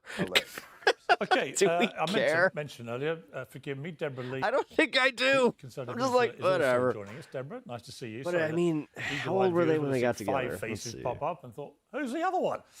So it's Deborah. Welcome back. Anna Kasparian, welcome back to you. I want to play a clip from overall, John I have Bolton, always been grossed out by shit kind like of this. summing up what a lot of people on his side of the argument. That's an entire are feeling generation. right now. Let's take a look at this. Okay, Ambassador. Who is going to blank first here? How does this finish? Well, it's anybody's guess at this point. I think the United States holds a great advantage here, but it hasn't finished the job that was started. My definition of finishing the job is ousting the regime in Tehran, but there are steps less than that Trump could take, and I'm a little surprised that he hasn't done it. For example, if he were to use military force to open the Strait of Hormuz, which does not involve going back to the kinds of attacks he's getting that tea therapy. we saw 3 or 4 weeks ago. Shit, I'm hitting my 40s. I might have to do some of that. If he could do that, but keep the blockade There's on good Iranian parts of it, but like the shipments, hair part, I that don't know would how he kept continue his to put hair. a huge financial If he's doing squeeze on tea Iran, therapy, but would get he's a probably got lot a wig. of much-needed oil out of the Gulf and into international markets. I think that is certainly something he can do to up the pressure, keep things moving, and avoid having. Geraldo has kids older than his wife. likely to make some of the choices he clearly doesn't want to make and shouldn't have to make. I mean, Anna, this comes with a backdrop, as I discussed with Megyn Kelly, where, you've got the Israelis itching to get back into fighting in Iran. They're making no secret of that. Already a lot of stuff going on again in Lebanon. There are conflicting agendas at play here. Trump getting a lot of pressure from all sides. A lot of people. Yeah, that's kind of okay. Sylvie, well said. I stopped carrying around 30 to 40 area. Not a hard set rule, but when you're in that age or age range, like you've had enough experience that, yeah, I don't care if you date someone way older. Exactly. Over 60% that's where I'm kind of like, whatever. of Americans are not supportive. Yeah, as long as there's not like a power dynamic that they can exploit and it's just two consenting adults, I don't give a fuck. Of this war in Iran. The Lost Doobie Brother? Holy fuck, man. How old are you? Numbers Jesus. For a military. You just make a Doobie Brothers reference? Not that I'm trying to be mean, but for real. Damn, that's like a joke my dad would make. Conflict like this. What do you make of where we are? The Doobie Brothers do. Fucking deep. No, it's Deep Purple. Do you think is going to happen here? What's a Doobie Brothers song? Fuck. I don't even know. Well, I think that the only way to secure the opening of the Strait of Hormuz, so you have transit of incredibly important cargo, including, energy supply that the globe needs, is to do so diplomatically. If there were a military option to do so, I believe that that military option would have been used already, but we don't have that military option. Just to give you a comparison, when the United States was at the height of the war in Iraq, we had about 250,000 soldiers dedicated to that war. Right now we have I got it. 10 to 15,000 military personnel. We're not even talking about the entire, number of troops being in combat. Or I didn't know this was a kid. Oh, bro. Even able. You're fit. No, bro. Bro. I'm sorry. I didn't mean to offend. To engage in combat. I was more so just based on the reference. I was like, what the fuck? In the Middle East right now as we speak. So the point that I'm trying to make is. No, I'm only I'm 40, there man. There is no military option. Kid show. When you look at the military weaponry we have, when you look at our THAAD missile interceptor system and the fact that we've depleted 80% of our missile interceptors, that puts our troops at a significant disadvantage. And I'm not the one saying this. The Wall Street Journal reported very specific details about how much of our weaponry and interceptors have been depleted already. And we do not have. Listen to the music. Have the manufacturing capacity to build quick enough in order to basically withstand the very cheap drones that Iran is able to quickly produce. So the point that I'm trying to make here, Pierce, is that you have to reach an agreement diplomatically. Roscoe, for real. Sorry if I offended you. I did not mean to do so. But welcome to the show, that President Donald Trump has the leverage, has the power to force this in a diplomatic fashion. He just needs to. Is it makeup or did she actually have work done? Like this? Basically push Israel aside and actually be a leader, not have Israel, dictate our foreign policy. Curtis Sliwa, welcome to you to Uncensored.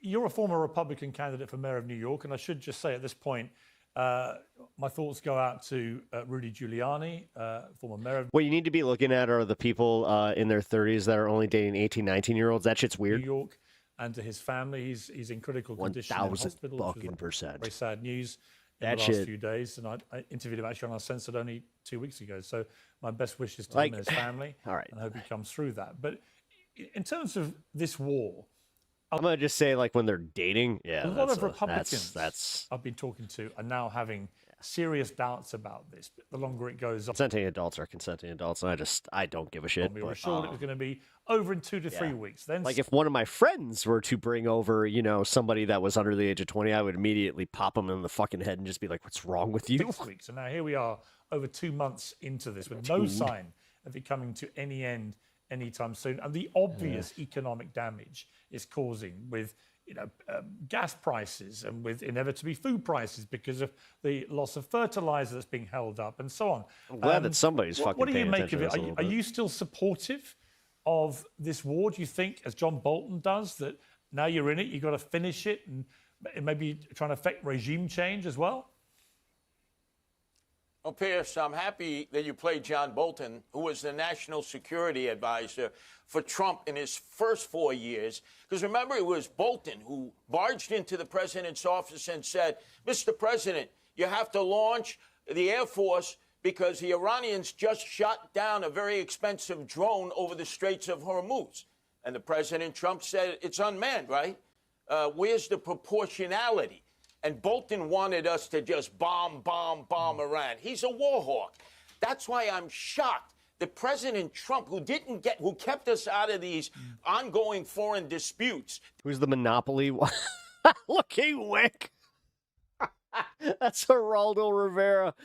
Did not get it. What a fucking solid insult. Involved has suddenly flipped the Monopoly looking wick. And now he's war hawk number one. And we all know why. Oh, God He's damn it. been pushed into this. BB, an excellent salesman, convinced him that if you come in with us, there will be regime change. There will be insurrection in the streets. Even though our CIA and Marco Rubio told the president the next day after that meeting, that's not going to happen. And we see that Trump got bamboozled by Bibi. This is Bibi's war. We should not be involved in this. Deborah Lee, are you supportive still of this war? Well, first off, this is obviously not Bibi's war. Let's not throw Trump. Trump is a sovereign leader of the United States of America. He's our president. All of his decisions are his own. There's nobody who can bully him into a war. Every decision he makes, even the bad ones, are because he solely wanted to do them. As far as this war, as somebody who has wanted to see the end of the Iranian regime or the Islamic Iranian regime for a very long time, since childhood, growing up around Jews who fled from Iran very young, I'm kind of surprised that the war is still going on at this point. And as far as Anna said earlier, diplomatically, ideally, this would be a diplomatic exit. But a big challenge that we've seen, I can't attest to the exact numbers, but they prepared for this exact situation. There are factions split across the entire country. So even if the United States were to make a deal with somebody in Tehran, there could be a separate faction up in the north or in the south or somewhere that would challenge a diplomatic exit that would really create safety for the entire region. So at this point, I never thought that they were actually going to go after the Ayatollah. That was shocking for me. I didn't think that the United States of America would really take that chance, not knowing that we can guarantee regime change. Would I love regime change? Absolutely. Do I see a clear off-ramp for this war? Absolutely not. But we cannot just surrender to Iran because simply with flights, I'm flying to Israel in a few weeks. If we tell Iran that at any point they launch good for you. ballistic missiles, they can shut down airfare for the entire Middle East, can take complete control of the Strait of Hormuz. That is a dangerous position to leave them in. So I think we're at a really unfortunate time, but that's why I trust the leadership that I voted for in this administration. I trust them to get out of this. Yeah, she's definitely trying to get a spot that Caroline Leavitt is in the best way possible. And at the very least, if we do get out without no more additional changes, it was avenging the close to 1,000 maybe they'll keep her. Americans who've been murdered by the Islamic regime over the last 47 years. So it wouldn't be a total loss. But, you know, when you say you trust this administration, okay, but you voted for them, and Donald Trump couldn't have been clearer when he campaigned to be president in 2024. He was not going to take America into any more of these Middle Eastern wars. And then within a year or so, he's gone into the biggest one imaginable. And we've all seen the consequences. Well, President Trump has also been very clear that he will not allow Iran to get a nuclear weapon. And Iran is committed to a nuclear weapon. I know we destroyed a lot of their weaponry last June. That was miraculous. But at the same time, they're not going to stop building. They're not going to stop enriching uranium. We saw this with the Obama-Iran nuclear deal, which is horrible. They are committed to building nuclear weapons and trying to destroy the western part of this world. With everything that they got, they will divert every resource to try and destroy Western civilization. And so I'm not surprised that we need to keep our, for lack of a better word, our knee on their necks to make sure that they are not trying to destroy the world that we know and love. You mean the fucking thing, if the police do, then we could sue the shit out of them? Yeah, I'm just not quite sure whose knee is on whose neck at the moment, because it looks to me like, as I've been saying regularly, there's an asymmetric war going on.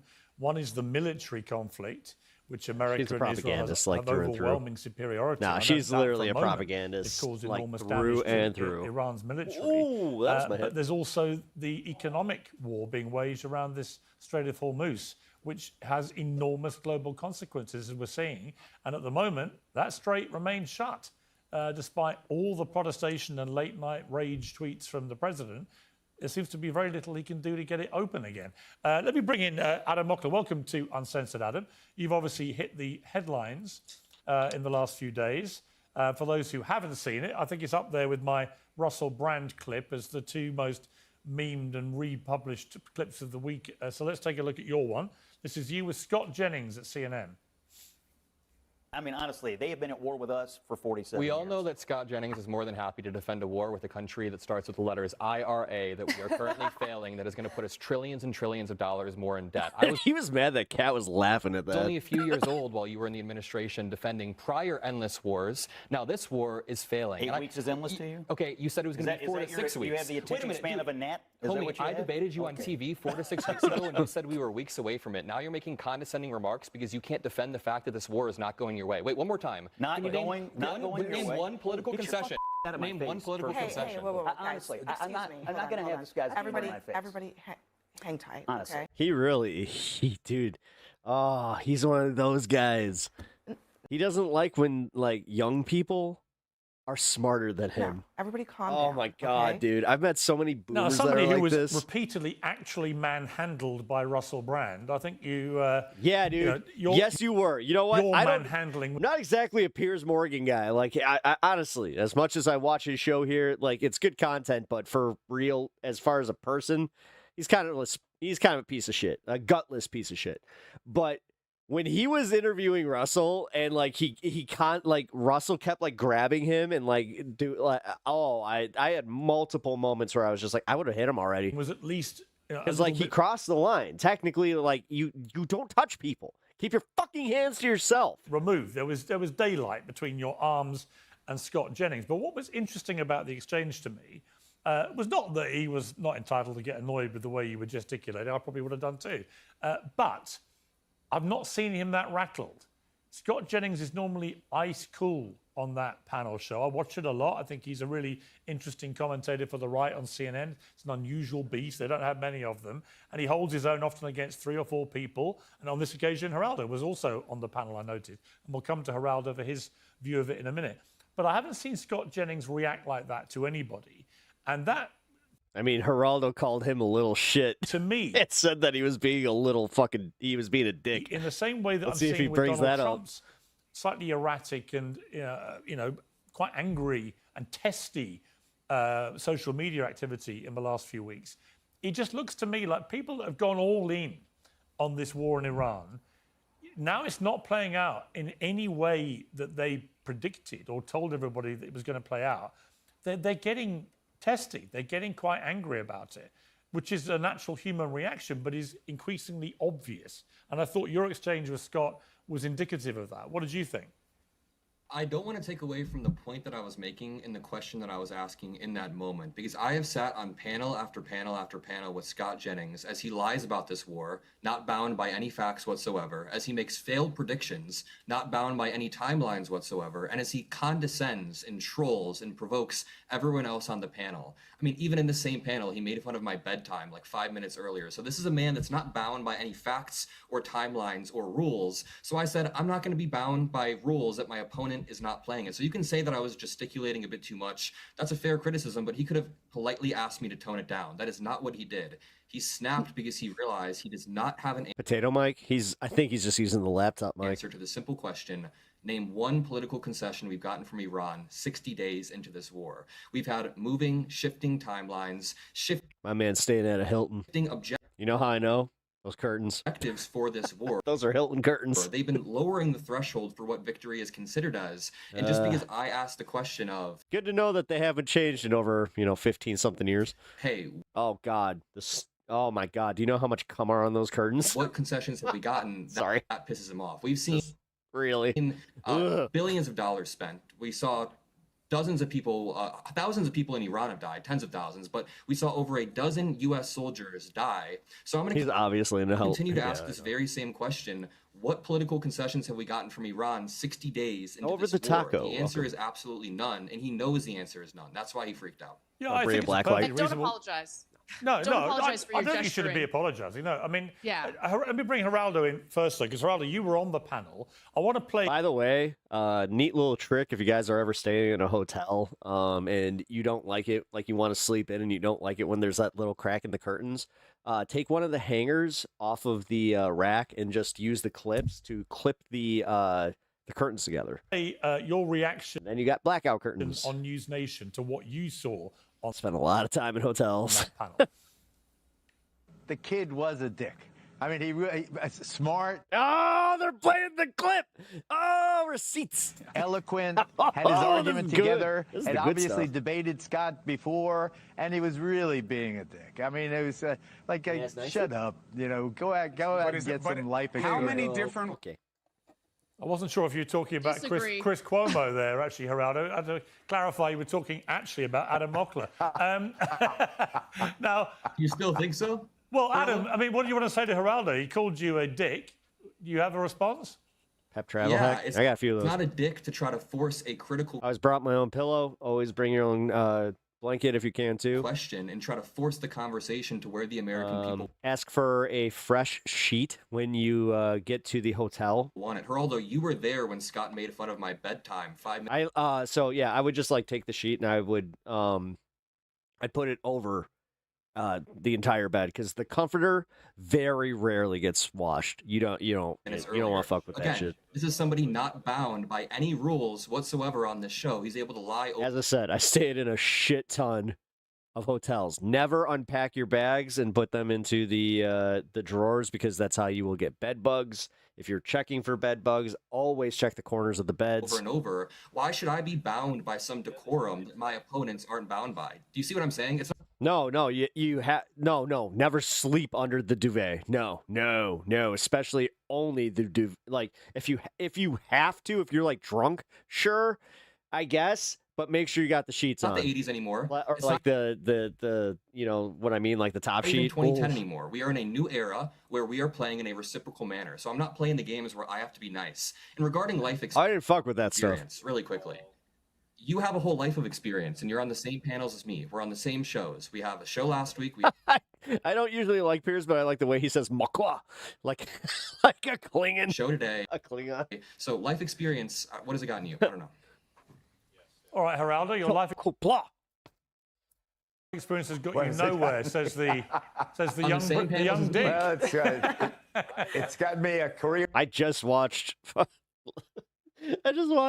episode where Worf has to go and do his whole thing for Jax when she dies.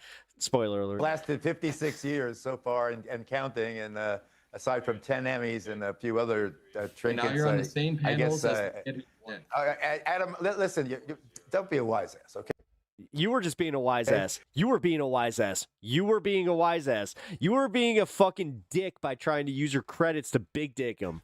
And he just brought you down. And Anna laughed at it. And so did Republican chick, too. To you in the commercial break that immediately followed your confrontation with Scott, that I thought that you made some good points. The problem is that you can be very obnoxious in your presentation.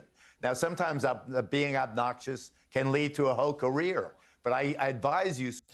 You know about that, homie. Strongly, because you're a smart kid and you obviously prepared, for the debate. Stick to that. Stick to the substance, because I think that you do have a future. Oh my God, so condescending. Oh my God, he's like. In terms of Scott Jennings, this is when his age is. You have a very bright future.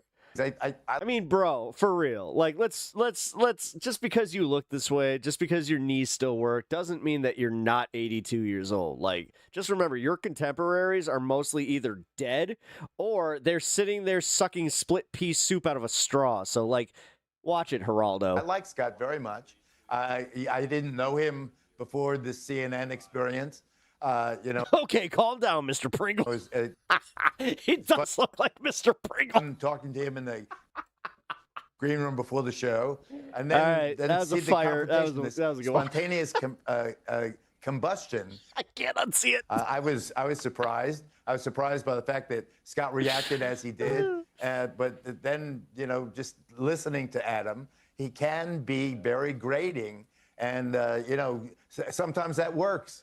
I remember Morton Downey and a bunch of others from daytime TV and so forth. But I strongly advise you to stick to the substance, because you can, as I indicated in the commercial break following the confrontation, you can be a voice for a generation that has so far been unable to penetrate into the mainstream media. That's my. This is so indicative of the double standards that we see all throughout the media. I mean, you went on that whole Anna is loving Mockler right now. rant, but you didn't mention that Scott Jennings made fun of my bedtime or whatever. Not that I care, but he's the one who has an obnoxious air. What did he say about your bedtime? I missed that. So I asked him a question 5 minutes before. I said, hey, what concession has Iran gotten? And he says, aren't you a little bit up past your bedtime or something? He started with the condescending jabs. I mean, to be fair, Adam, you are literally beaming into the show from your bedroom. It's a hotel room. I'm currently at a hotel room. But, I mean, either way. It's not the best way to refute the suggestion that it's past your bedtime. It's a hotel room. What are you talking about? I'm in a hotel room in New York because I have CNN again tonight. No. You put it out there. You put it out there. This is no. That wasn't a light jab. You don't understand it because you're an old fuck. No, this is what I have dealt with my entire fucking life. Seriously, I still deal with this. I'm almost 40 fucking years old, and I still get condescended to by assholes like this. It's a joke. No, it's not. It's not a funny fucking joke. All right. Is it? All right. Fine. Since you're beaming from the nursing home, you know, we know that it's past your bedtime, Grandpa. Like, come the fuck on. You're acting a bit over the taco. Thank you for the sub. Acting a bit like Scott did the other day.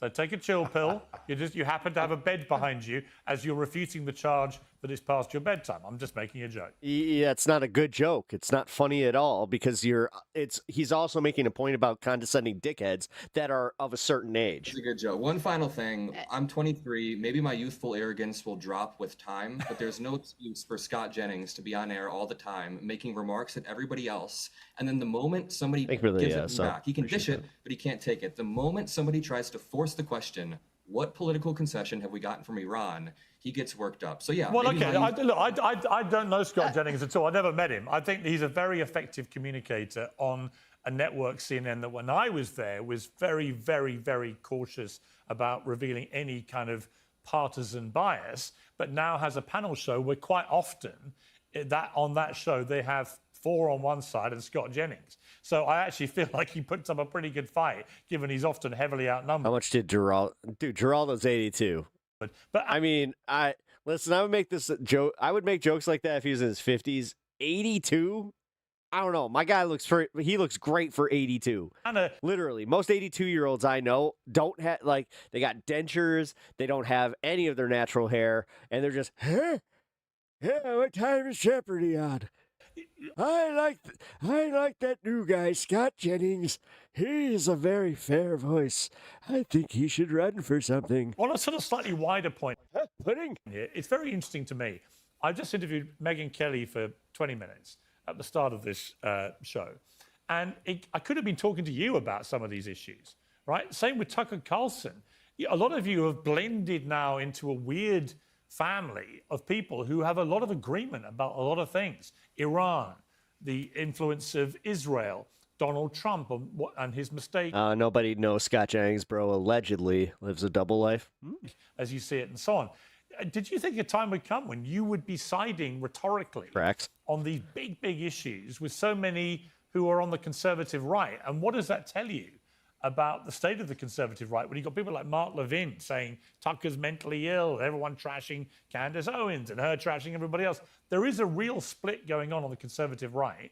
And there's you firmly on the left as you've always been, but now siding rhetorically to me. Yeah, my dad is 75 and Geraldo looks better than him. Arguably, Geraldo does look great, but his boomerish show. Yeah. No, his attitude, boomerish shit. Literally, boomerish shit. But yeah, going for looks, it's like Megyn Kelly, sure. Piers Morgan, sure. But I hate to say it. He's like the one where I'm just like, I want to know, like, did he follow a skincare routine? Did he get plugs? Like, what did he do? How do I age like that? Big issues with like people that is something to aspire to as far as aging. Complete opposite to you. I'm going to get back to your question in just one second, but I have to say the debate about tone is the exact type of distraction that Zionists are hoping for, so you don't actually debate the substance.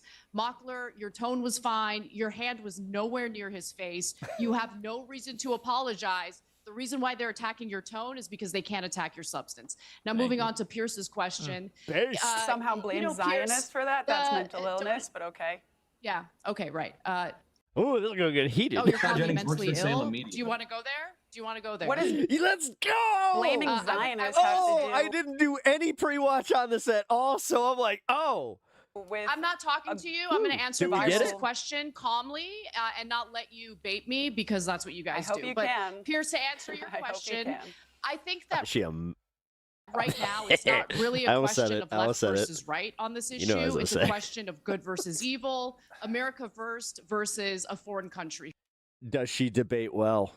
First. And right now, this war is something that, as Benjamin Netanyahu, the prime minister of Israel, has said repeatedly, has been a dream of his for decades. And he finally got his dream to the detriment of the American people, since we're the ones paying for this war. We're the ones who lost 13 soldiers as a result of this war, and we shouldn't be fighting it. And so I think Tucker, I think Megyn Kelly, I think people like me and Cenk, regardless of our political views, I just feel like they're lying to us about it. Look at this war, look at the undue influence of Israel over our government and foreign policy, and we have a problem with that. We are America first. We have some very real problems here within our own borders that are not being addressed at all, even though President Trump alleged that he was going to address those issues. Wait. Oh, fun fact, Tom Cruise uses a facial regimen that consists of nightingale shit? And in fact, the very issues that people voted for him on, including doing something about affordability, he's only made worse by agreeing to enter this war. So I think that's what's going on, why there's a little bit of agreement when it comes to big picture issues, like whether or not our leadership is America first, whether or not our foreign policy is serving us, and whether or not we really want to continue this alliance with a country that has only sucked our resources and forced us into wars that we shouldn't be fighting. Okay, Deborah Lee, what was the point you were trying to make? At the beginning, she referenced that this is Zionist distraction to talk about tone, and I was just pointing out that to blame Zionists for pointing out the tone when this was a very viral interaction between Adam and Scott, a lot of people had a lot of opinions. That's the kind of mental illness that we ascribe to anti-Semitism, where it rots your brain and you start seeing these connections where they come from nowhere. Oh, it's IDS. Something very worth. Oh, we have IDS. That's what it is. Yeah, they got TDS and IDS. You got LDS, leftist derangement syndrome. We could play this game too.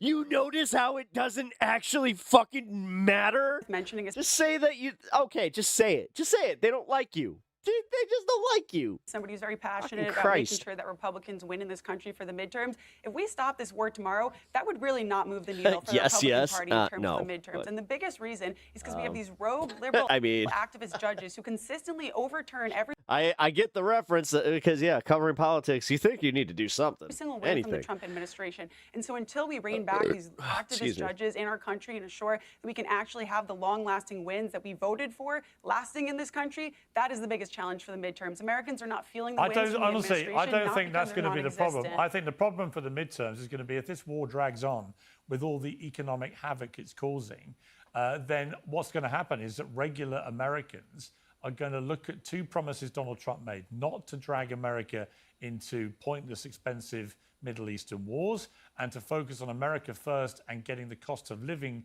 down. And if neither of those things have been achieved, in fact, the complete opposite has happened, then I suspect the Republicans are in for an absolute shellacking in November. Now, there's still time to rectify this, but every week that goes by with this war is another week which is longer than we were told this was all going to last. And I'm looking at the prices of gas prices, the inevitable surge. Trump attracts losers. Yes, he does. Food price. John, welcome to the show. Goddamn. Breath of fresh air from people that the algorithm has been attracting. Cheers to you, mate. Come because of the fertilizer issue and so on. It's all bad news for Trump. His approval rating is at a record low. He should just get out of this thing. I just want to come to you, Curtis, if I may, about something completely different. Because there was another do me the solid and hit that like and sub, King and Queen or double tap your screen or whatever. Appreciate it. And you said this. Oh, total agreement with him. Because I was in India. This is about 15 years ago, and I met with historians there. They stole all the artifacts, not just of India, all over the world. They refused to give it back. So they have the king and the queen, you know, the royalty. They're a bunch of deadbeats, slackers, the worst welfare cheats in the world. So the countries ask, you know, We have our artifacts back, and they say no. Meantime, India, they had 2 million volunteers join the King's Army in World War II to defend the crown. 100,000 casualties, many more injured. I think the least that the royal family, the royal stiffs, could do is not stiff the Indian people, but they do it, and they don't think twice about it. And they should have met with the Epstein victims. Damn it, every time. Like, I remember when we watched the debate with him and Mom Donnie, and there were times where I was just like, I don't know, dude, I like Sliwa. So I'm stinging. I wouldn't vote for him, but god damn it, I just want to fucking hang with the guy. Attack on my monarch. He's got cats and his wife there. Yeah. This is about the Colonel It just seems Diamond. like a pretty Which is he's a decent ongoing dude with some bad argument, politics. Dispute. Like, It dates back every once in a several while. hundred years, and I'm not going to get. It into seems that like he particular actually genuinely argument. like When does you care about call people. King Charles a slacker, Curtis, I just wanted to point something out to you. King We already went through the Maga regret videos. Sorry you missed it. Charles is 77. I believe you're a very robust 72. So he's 5 years older than you. He was diagnosed with cancer in February 2024 and is still having regular treatment for this cancer. And yet in 2025, he conducted 390 solo engagements. Oh, blow the fucking king more, you fucking British. Ugh. And 488 solo and joint engagements. Slacker? Really? My king? A slacker? He's the hardest working cancer patient in the world. Let me get the small violin out. I had stage 4 prostate cancer. I was shot 5 times with hollow point bullets on the orders of the Gaudis to the Gambinos. I'm out. I love him. There every day. God damn it. Why did his politics have to lean right? God damn it. Difference. He's just a fucking, I love his no bullshit attitude. Just like, no, fuck you, motherfucker. I had fucking prostate cancer. I was shot by the fucking When your king and your queen came to lay the flowers at the memorial at 9/11, which was good. It's hard to hate him. Not only for all the Americans lost, 3,000, but the 69 Brits. Just a block away is the memorial to the Irish famine, where your royalty was responsible for the killing of 1 million Irish. Up the rebels, Easter Rising, John Connolly. Bro, he's bringing historical receipts. Queen Victoria did this, and your royalty never apologized for the death of 1 million Irish. You have a lot. Your royalty has a lot to apologize for. And do your leaders have a blameless record going back 250 years, Curtis? Or should I start slinging my arrows back your way for some of the transgressions of the past? No, you can't. You can. Because I don't believe in idolatry. I question authority. I am a Republican who constantly questions the authority of Donald Trump. You see, here in America, we have total free speech, and the answer to hate speech is more free speech. But in England, you don't have complete free speech, and you know what I'm talking about, Piers. Well, we have issues with free speech, particularly on social media, which I'm very concerned about. I agree with you. You know, we've had some ridiculous cases where people have cracked jokes, inappropriate, tasteless jokes on social media, and then get arrested by 5 armed policemen at Heathrow Airport. I would just have a tea bag so I could throw it at the camera. It's just like, hey, here's a reminder. And charged with crimes. It's ridiculous. As he keeps talking, hands across the pond. You keep the king and the queen there. We'll keep Mickey Mouse and Minnie. What's that? What's that? I can't hear you over me flinging this tea back. Mouse here, because that's your Disney World. The king and the queen. Oh, fuck it, Sliwa. He's not wrong. It's literally Mickey and Minnie Mouse. Geraldo, I actually I was in New York last week, and I actually really like the fact that after a lot of Brit bashing from Trump aimed at Keir Starmer, who's been a pretty useless prime minister, I have to be honest, of my country, following a lot of other useless prime ministers in recent years, that after all the Brit bashing, some of it deserves, some over the top, we finally had a reminder that actually there is a very historic and abiding and genuinely special relationship between our two great countries. What did you feel about it? Was it significant to you at all, or not really? I thought that the royal family, the royal couple anyway, the king and queen, did a magnificent job. The king's speech before the joint chamber of commerce of Congress was brilliant. I thought that here he was, in a hostile environment where the relationship between the secular British government and the United States is horrible.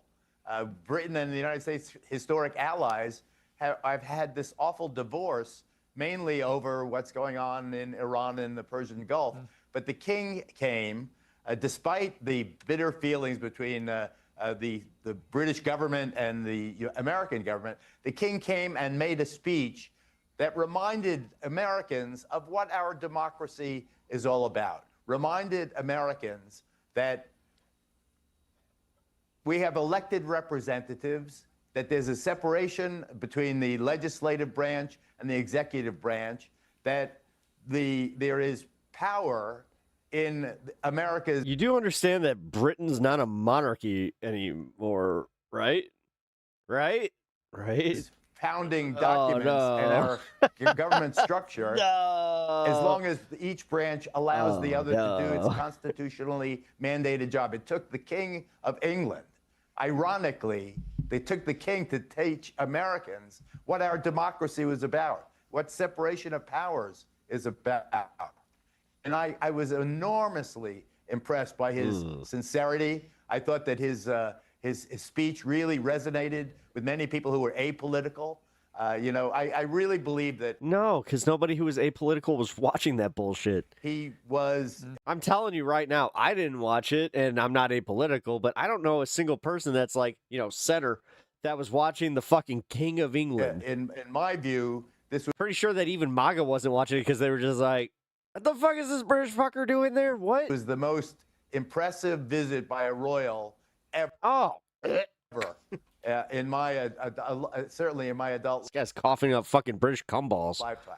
I thought Charles was brilliant, and I was never a huge fan of his. Of course, I was Princess Diana and all that, but to see Charles, kind of a stiff, generally was as he was regarded, come and make such a clever speech, so brilliantly delivered, connecting not only with the joint, he gets standing ovation from Republican and Democrat, standing together, an ovation in Congress. You would never get that from an American president standing before the American Congress. But there was King Charles, standing ovation, not a seat, no one sitting in the whole room, and he dominated, and then graciously went to Harlem, was with the kids there, remembered this.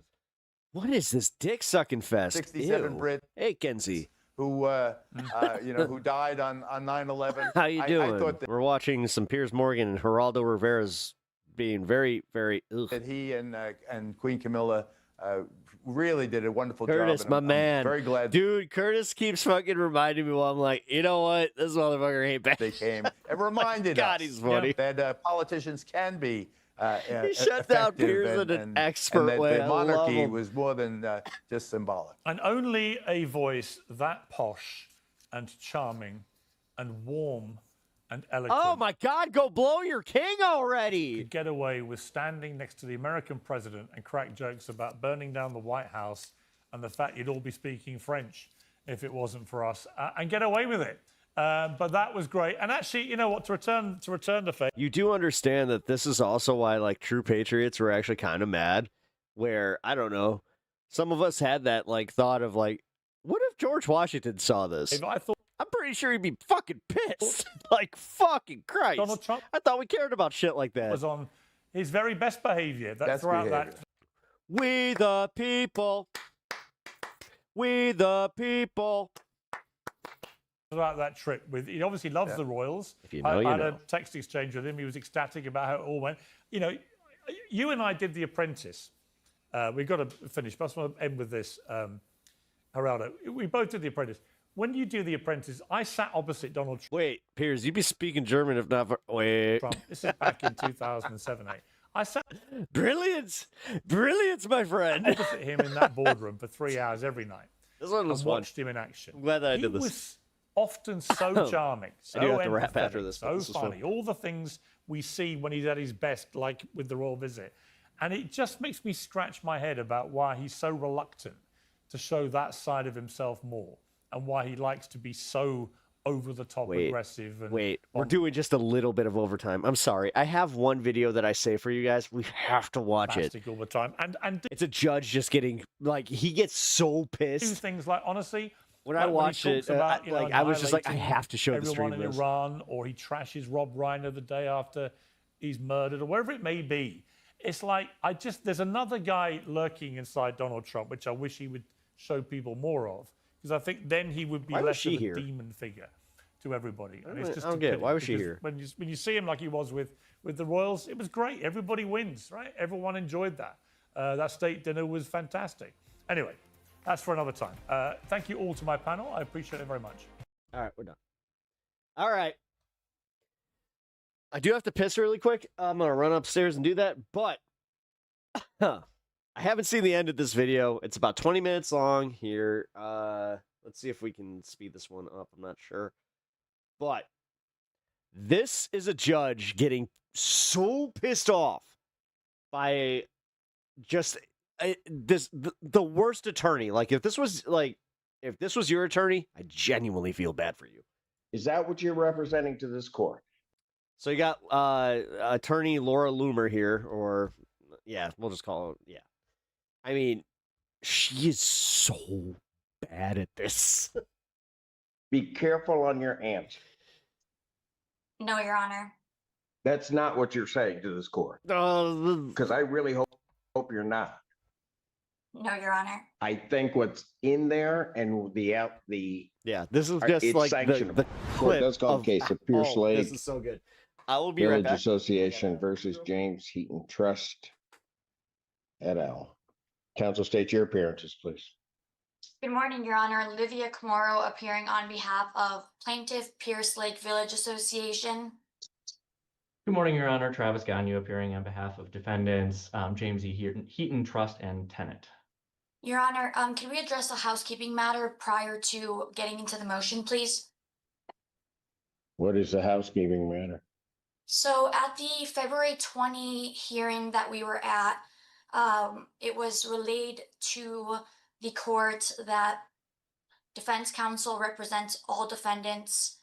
And I wanted to confirm that defense counsel does in fact defend all defendants. He advised the court that he was planning on filing a motion to dismiss the Ellen Trust on the basis that she had no alleged interest. And that motion has not come through, and their captions seem to state that they only represent the trust, the Heaton Trust, and the tenant. So if that's the case, I'm going to need to default the Ellen Trust, but I just want to confirm.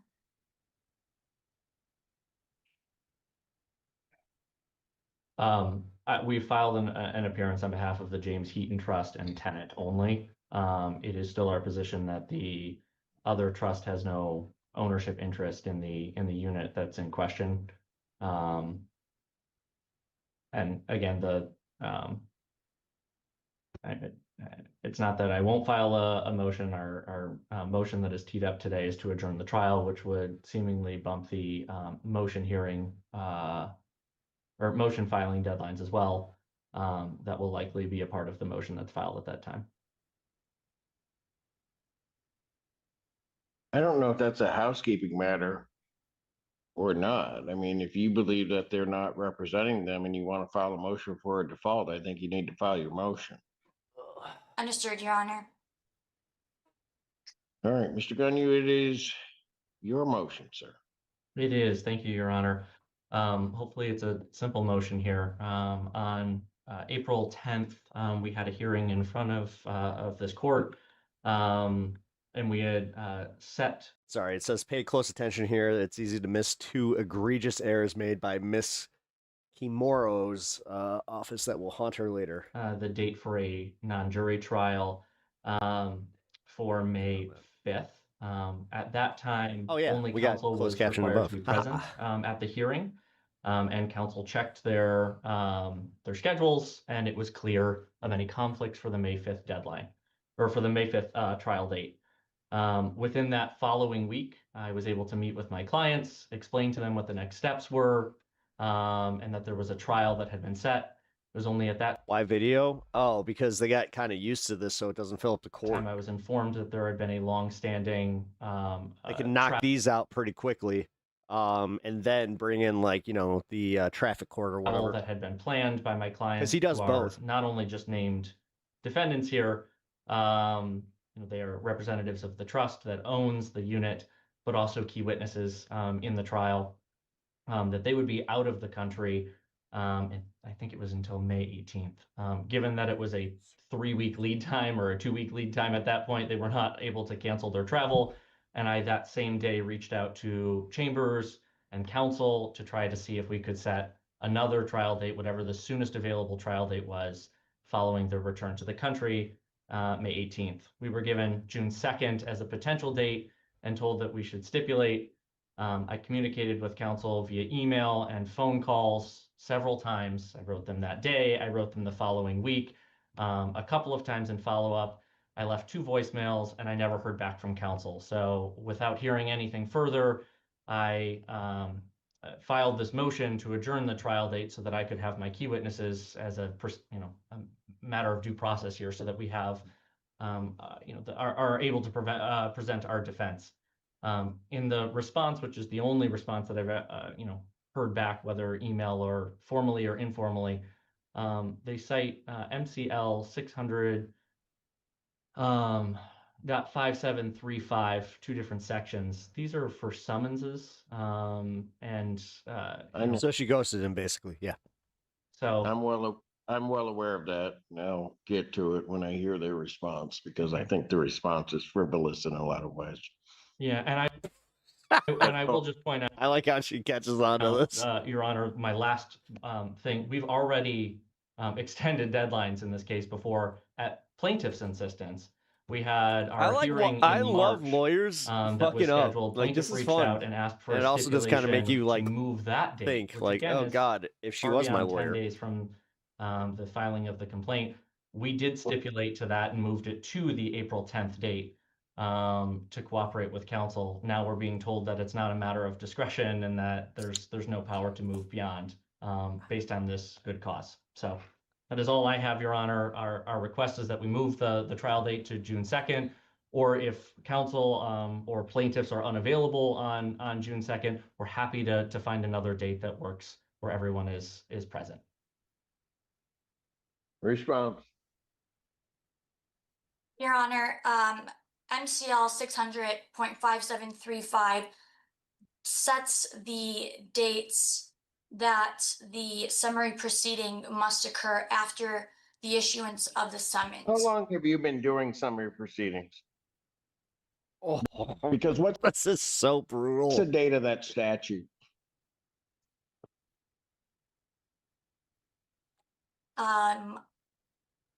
It's been effective since, it's at least amended since 2004. I'm so uncomfortable, dude. She's so cooked. Correct. And in 2020, particularly Supreme Court Administrative Order 2020-17 changed that, correct? She's like, oh shit, I can't Google this right now. I would need to verify, Your Honor.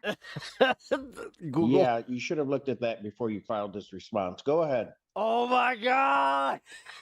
She's... Your Honor, we largely rely on our response to the defendant's motion. Oh, take her fucking...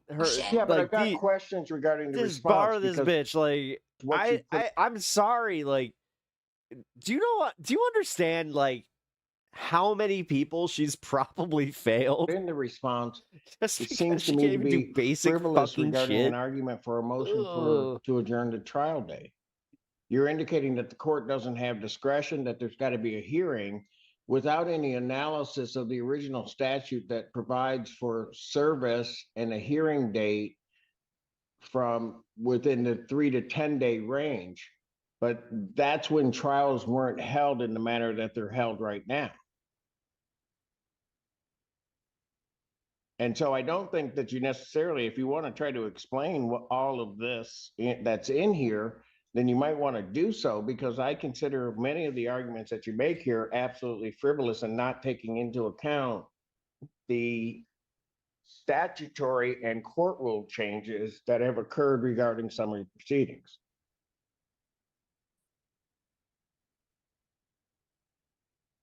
Respectfully, Your Honor, again, our position is that the statute places a limitation on the adjournments and Give me the court rule, by the way. Court rules will supersede statutes on procedural matters. That has always been the rule. So give me the court rule that does not give this court discretion to adjourn this trial.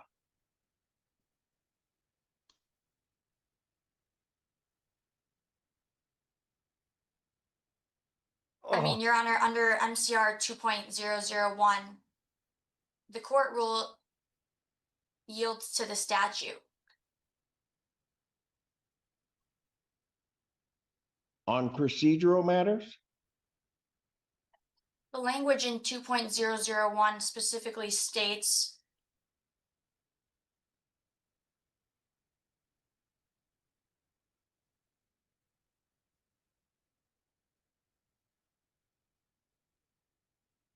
Oh my God, this is so uncomfortable. This is so uncomfortable.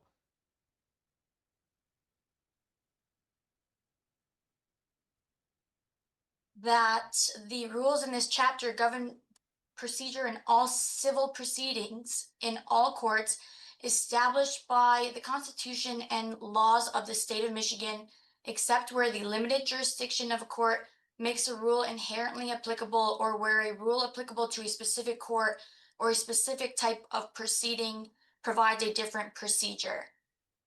Our interpretation of that specific type of proceeding provides a different procedure read in conjunction with the Summary Proceedings Act, which provides... Be kidding me. Read the first sentence again. This is what you get when you have AI fucking take you through law school. This is embarrassing. The rules in this chapter govern proceedings in all civil proceedings in all courts established by the Constitution and laws of the state of Michigan. That's it. The rules govern the procedure. Oh, boy.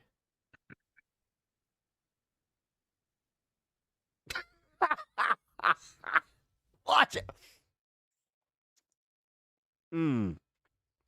Judge, I may have fucked up. This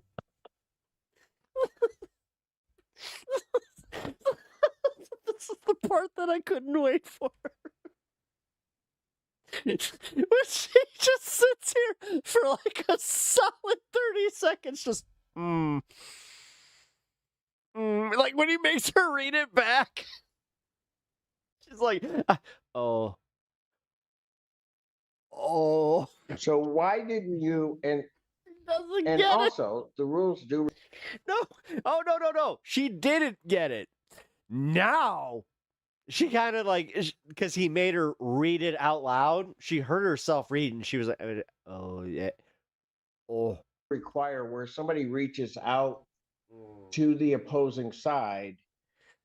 She's trying. No. This is Cope. That's Cope. She's either doing Cope laugh or she's doing Cope smile because she doesn't want to look like a dumbass in front of the court.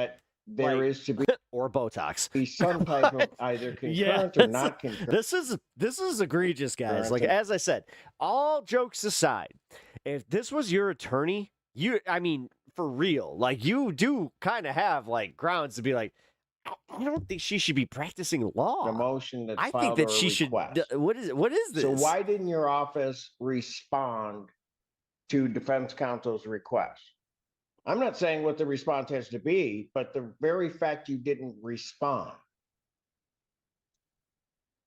Yes, Your Honor. So while Mr.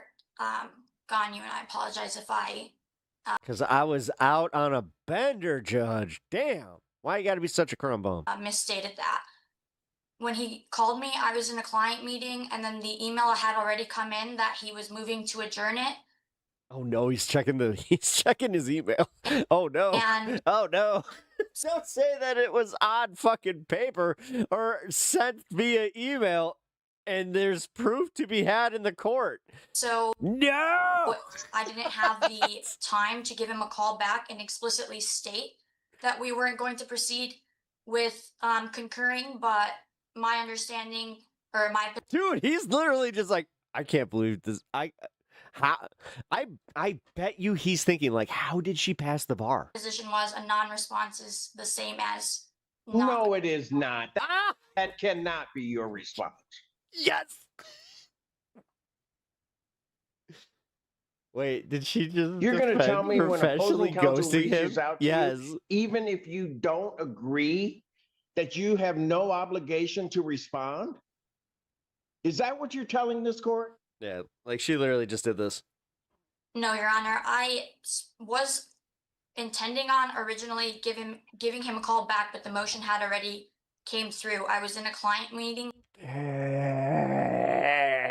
when he called. Just admit that you fucked up, or just say, I had a family emergency. I had a client emergency. I had an emergency. Judge, I had an emergency and I really need some lenience on this. Like, holy shit, that fucking whole rigmarole of just like, yes, I professionally ghosted you, sir.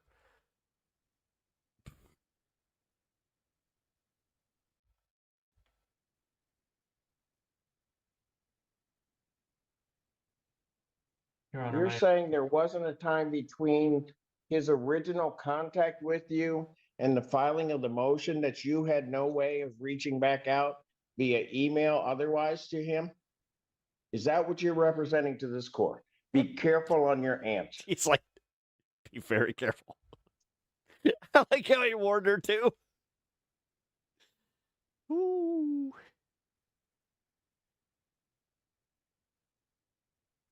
She's like, oh, I don't want to fuck this up. Habra,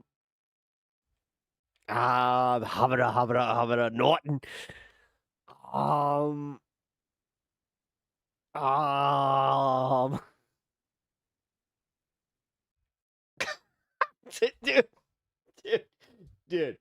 Dude.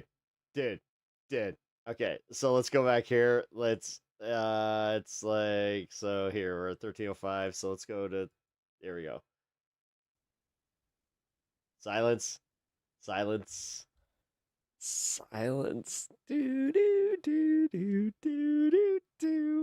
No, Your Honor. I don't have an answer for you. That was 20 seconds. Pause. Not that I was counting. I mean, you should have. That's not what you're saying to this court, because I really hope you're not. No, Your Honor. Oh, yeah, that was dead air like a mofo. Dead air.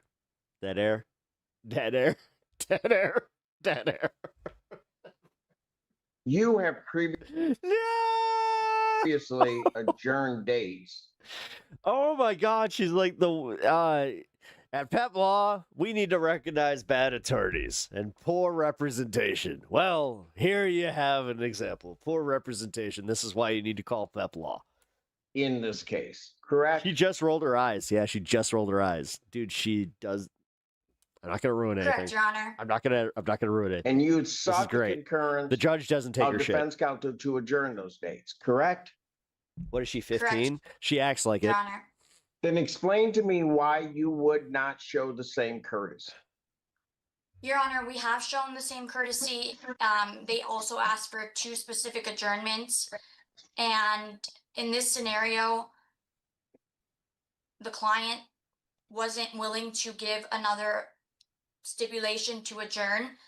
We recently received body cam footage of recent calls out to the unit, and did that get filed with your response? no, Your Honor. We actually received it via FOIA request yesterday.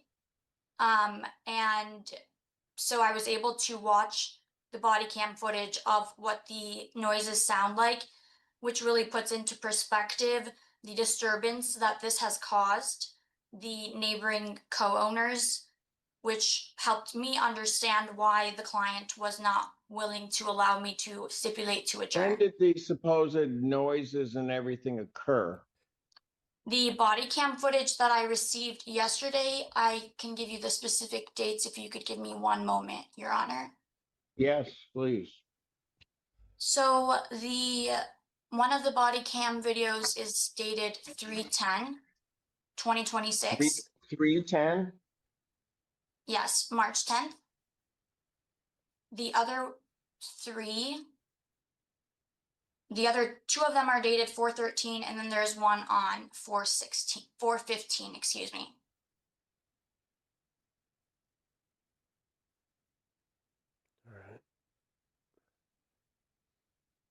Daniel, you know anything about those? I don't. Dude, this guy's had it with her. Oh my God, the prosecutor's just like, yeah, I don't, and I've been requesting it, and she hasn't gotten it to me. She is the worst attorney that you have ever fucking seen, Your Honor. I am happy to look into them, but I have not seen any of the body cam footage. I just received them yesterday, Your Honor. Back to your motion. Did you even, Dude, he's laughing at how fucking sloppy this is. I'm going to ignore your section 3 regarding the court rules and general discretion not overriding the Summary Proceedings Act, because I quite frankly don't think you know what you're talking about, because you haven't gone and looked at 2017, which changed everything. You also have not gone into looking at the way in which summary proceedings are now handled, and that they were specifically overridden by the Supreme Court regarding certain procedural issues. Is that withholding discovery? It sure seems like it, doesn't it? Incorporated within the court rules that you say don't override particular statutes, and that's just wrong. I can't, it's just blatantly. And obviously, doesn't make any sense to me.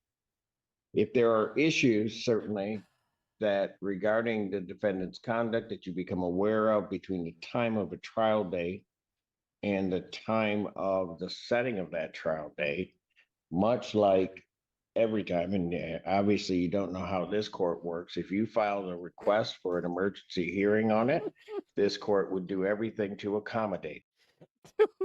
Now the judge is just like, he's had it. He's just like, you obviously don't know how the fucking court So works. if there are issues that are involved between the time of the trial date and that, court will address it. But in that regard, we don't practice law here in Washington County. She does look a lot like Laura Loomer, yes. So if you've got evidence of something that is going on, you present that to opposing counsel, see if the resolution can be worked out. If it can't be worked out, you contact my office, you file a motion, much like what happened here. This court will accommodate it within its schedule and get you in to address whatever the issue is. We don't practice this way here, certainly not in this court. I am going to, for the time being, ignore this very poorly researched response. Dude, the fact that he's like, quite frankly, this is on the, so he took it off the record. What's in there and it's sanctionable. Yeah. And I'm going to decline at this time to do that. I will take my. Oh my God, you are a kid. The kid's gloves. My request, because it's not going to be defense counsel's request. The request for sanctions. So lucky. She's a prosecutor. She's a prosecutor. She's a prosecutor. I just realized she's the prosecutor. She's the prosecutor. She's the prosecutor. So you need to understand, counsel. What the fuck? So that doesn't mean that I will not. How does anybody?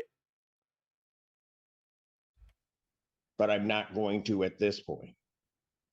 I will also not award to defense counsel attorney fees and cost in this case, but I am going to adjourn the trial date.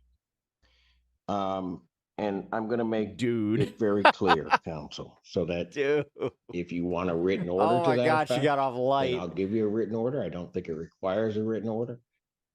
That if there is a circumstance where I find that opposing counsel is not responding, then I am going to sanction, and I'm going to sanction hard. That is not how one Dude, you got so lucky. practices law. You got so lucky. Oh my God.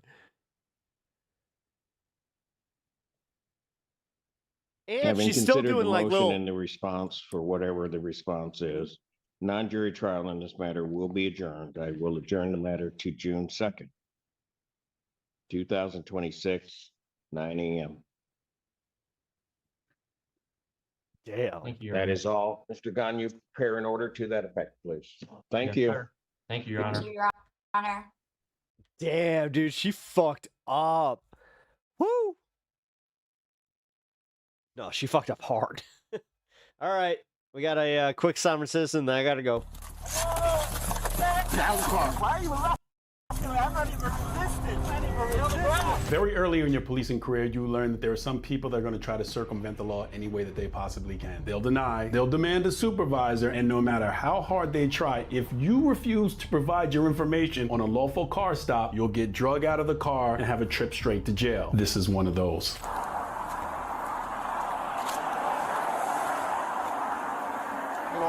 Maybe I don't need merch. Can I see your license, please? I see guys like this with merch, and I'm like, oh, maybe I don't.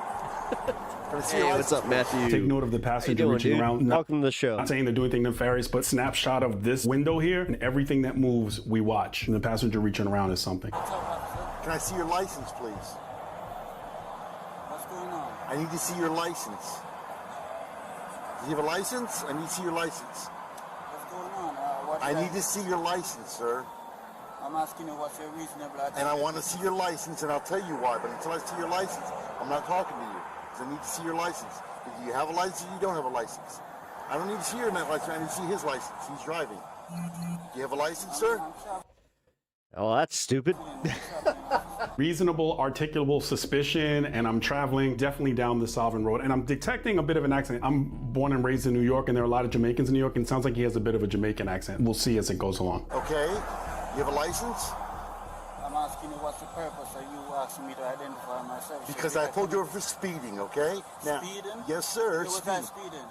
Back there. I'm not going to argue with you, sir. I wasn't speeding. I was not speeding. Is the camera on? Yes, the camera's on. I was not speeding, okay, sir. I got you there at 55 and a 40, so yes, you were speeding. Can you show me that on a... No, I don't have to show you that on the radar. He does not.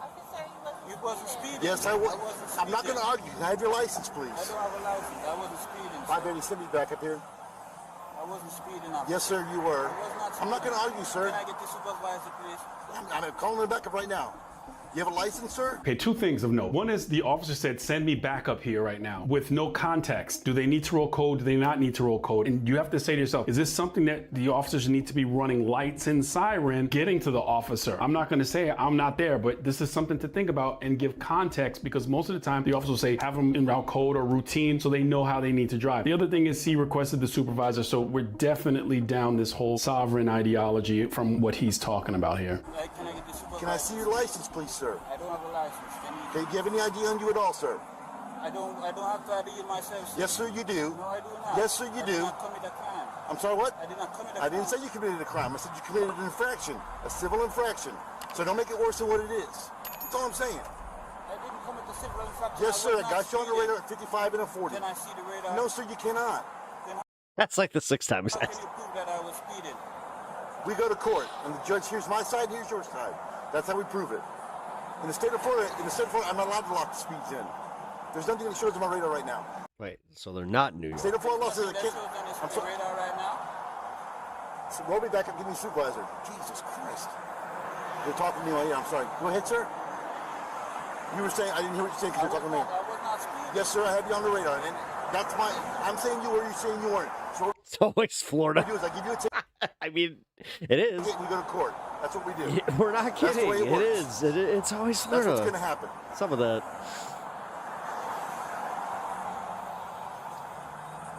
give me one pretty quick here.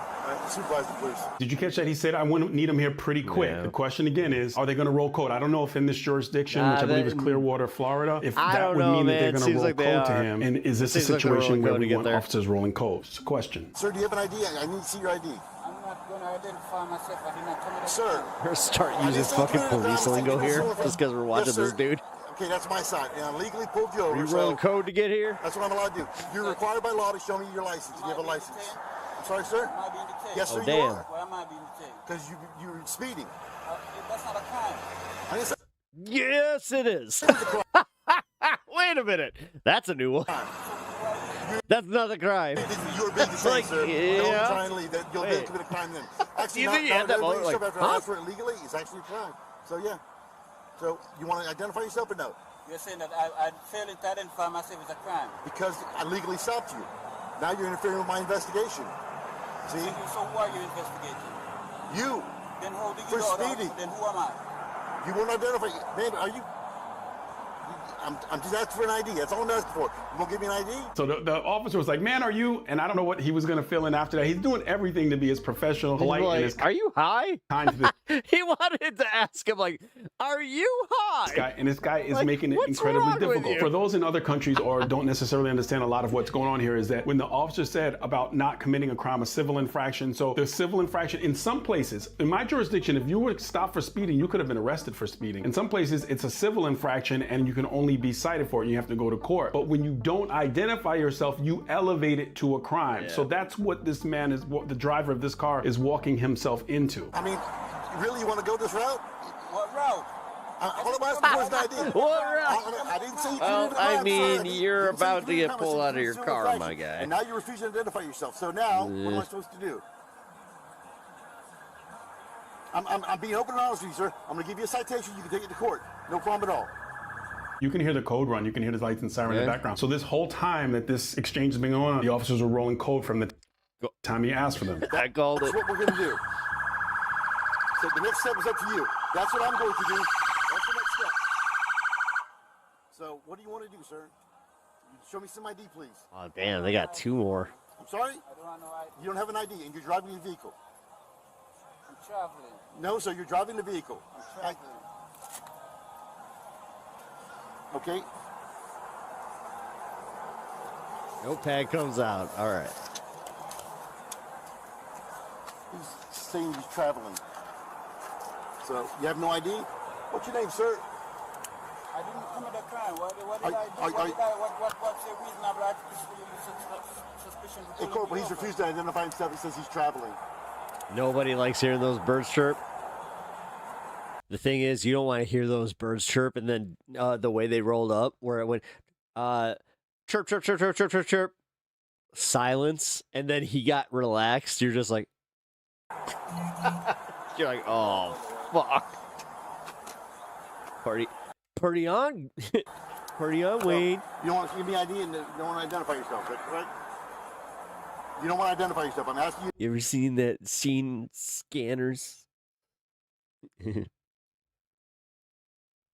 If you want to identify yourself. I just want you to take note across from the passenger, this crossfire situation. I've mentioned this in almost all my videos where this is something that I think can be a better tactical position, is if you get that 45-degree angle behind the B pillar, there's no crossfire and you still have the tactical advantage of the people that are inside the car. Yeah, no, he's like three-quarters of a way to a felony. You can still see quite a bit of what's inside the vehicle as well, just a note. You're refusing. I'm just asking. It's on camera, so. Come on. You want to identify yourself, sir? Unless you suspect me of committing a crime, officer, I do not have to identify myself. Yes, sir, you do. You're required to in the state of Florida provide me ID when I pull you over legally. You can stop for speeding. I've explained it to you. Oh my God, he is. This. And I've got a radar that says you were. In my car, though you're not going to see my car. Okay? I'm not required by law to show you my vehicle. Okay? So now we've got 5 cops here, the roadall block, because you want to identify yourself. That's all. It's simple. All you got to do is identify yourself. I told you what I would do. Give you a ticket when you go to court. That's real simple. Actually, in Wayne's World, there is a whole thing with Alice Cooper where he's talking about like the whole history of Milwaukee in Milwaukee. and he talks about the Algonquin Indian and how like the Algonquin tribe in Milwaukee. I can't write a ticket unless you identify yourself, sir. Let me, right, sir. And I want to see your ID, sir. You have an ID? You really want to escalate this? It's a simple thing. Every time I go to Algonquin, I think about that. That's all it is. It's a simple thing. And simple thing. All you Milwaukee. identify yourself. I get this take care of you beyond the road. Boom. No problem at all. But you don't want to identify yourself. Also known as Fonzieland. Hey. I'm sorry, man. I'm sorry. I can't hear you. It's really loud out here. Yes, ma'am, he was. Yes, ma'am, he was. I was not speeding. You pull up behind me. I pull out in front of a car. I turn my indicator on. I move from in front of the car. Called it an indicator. Pro move. And then you pull up behind me. I was not speeding. Now, do you call it speedometer or speedometer? I have you on the radio. I may have called it speedometer for a little too long. 55 miles I remember. an hour, sir. Dude, I was I was getting my like my drive. I was at like driver's ed, right? And I was just like speedometer, and I made my fucking driver's ed teacher, fucking Daniel, piss himself laughing saying that shit. And then my wife, it was funny. I told her that story. She's like, she used to call it the tachometer. You see the deployment of the stop sticks to the rear of the vehicle, good stuff, so that the car can't go mobile. And this guy, it baffles me. He looks like an adult, and he's acting like a child. So, that's my side. I was not speeding. They just put spike strips. Yeah. I was not speeding. I was not speeding. Okay. Then we can go to court on that, sir. I was not speeding. I mean, you write the ticket, you go to court. I was not speeding. And I need your ID to be able to write the ticket. That's what I'm saying. you know, I don't. My mom. Yes, sir. I didn't want to out her, but my mom, she said it was the speedometer, and I thought, I don't know, she might have been being like cute about it, but I do. I thought it was what it was because it's speedometer. And then, yeah, speedometer. I get it. I fucking get it. Trust me. Get out of the car, sir. Listen, we're not all perfect. Get out of the car. Out of the car. Get out of the car, Get out sir. of the car. Now I'm starting to wonder, was my mom playing a joke on me? I think she might have been. Why are you arresting me? Oh, man. I'm not even resisting. Can it? Yeah. I'm not even resisting. He set you up for the long-term prank. My mom would do that. My mom was, she was a prankster. I'm not even resisting. I'm not resisting. I'm not I count steps. What? Like a stepometer? I'm not resisting. I'm not doing nothing. Paul, grab this guy. I don't know. Yo, I'm not resisting. I'm not resisting. I'm not resisting. I'm not Oh, yeah, like brown cows. Yeah, that was my sister. resisting. I'm glad you remember that. Hey, I think hers was dumber, in my opinion. Although, I'm starting to... I'm starting to revisit this one. Because, I mean, it literally says speed. Oh, meter. Kidding me? You going assault me like that? Assault me like that? Pedometer.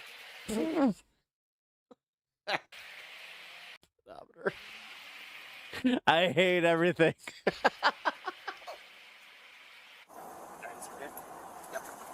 Dude.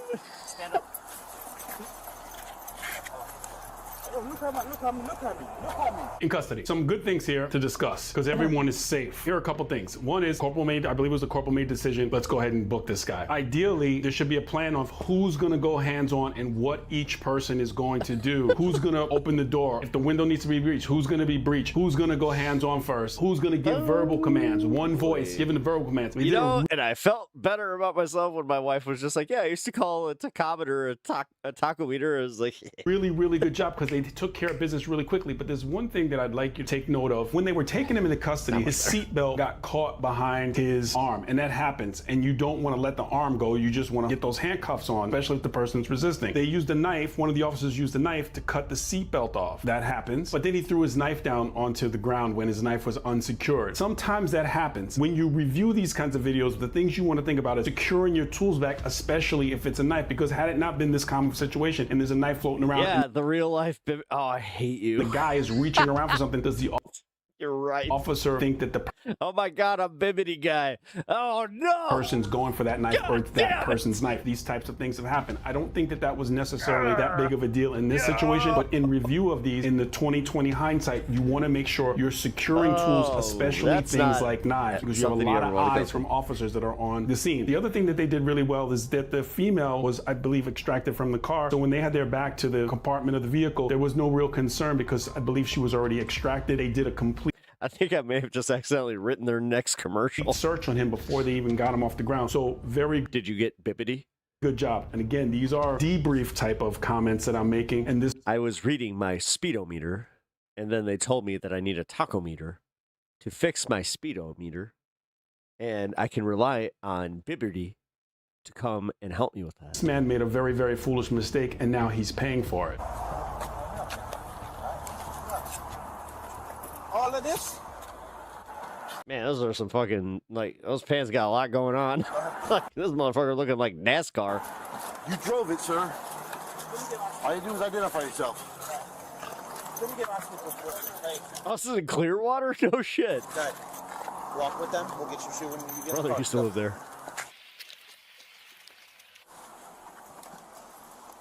Get in the car. Get in the car. Foot in the car. What am I being arrested for? Obstruction. Obstruction of what?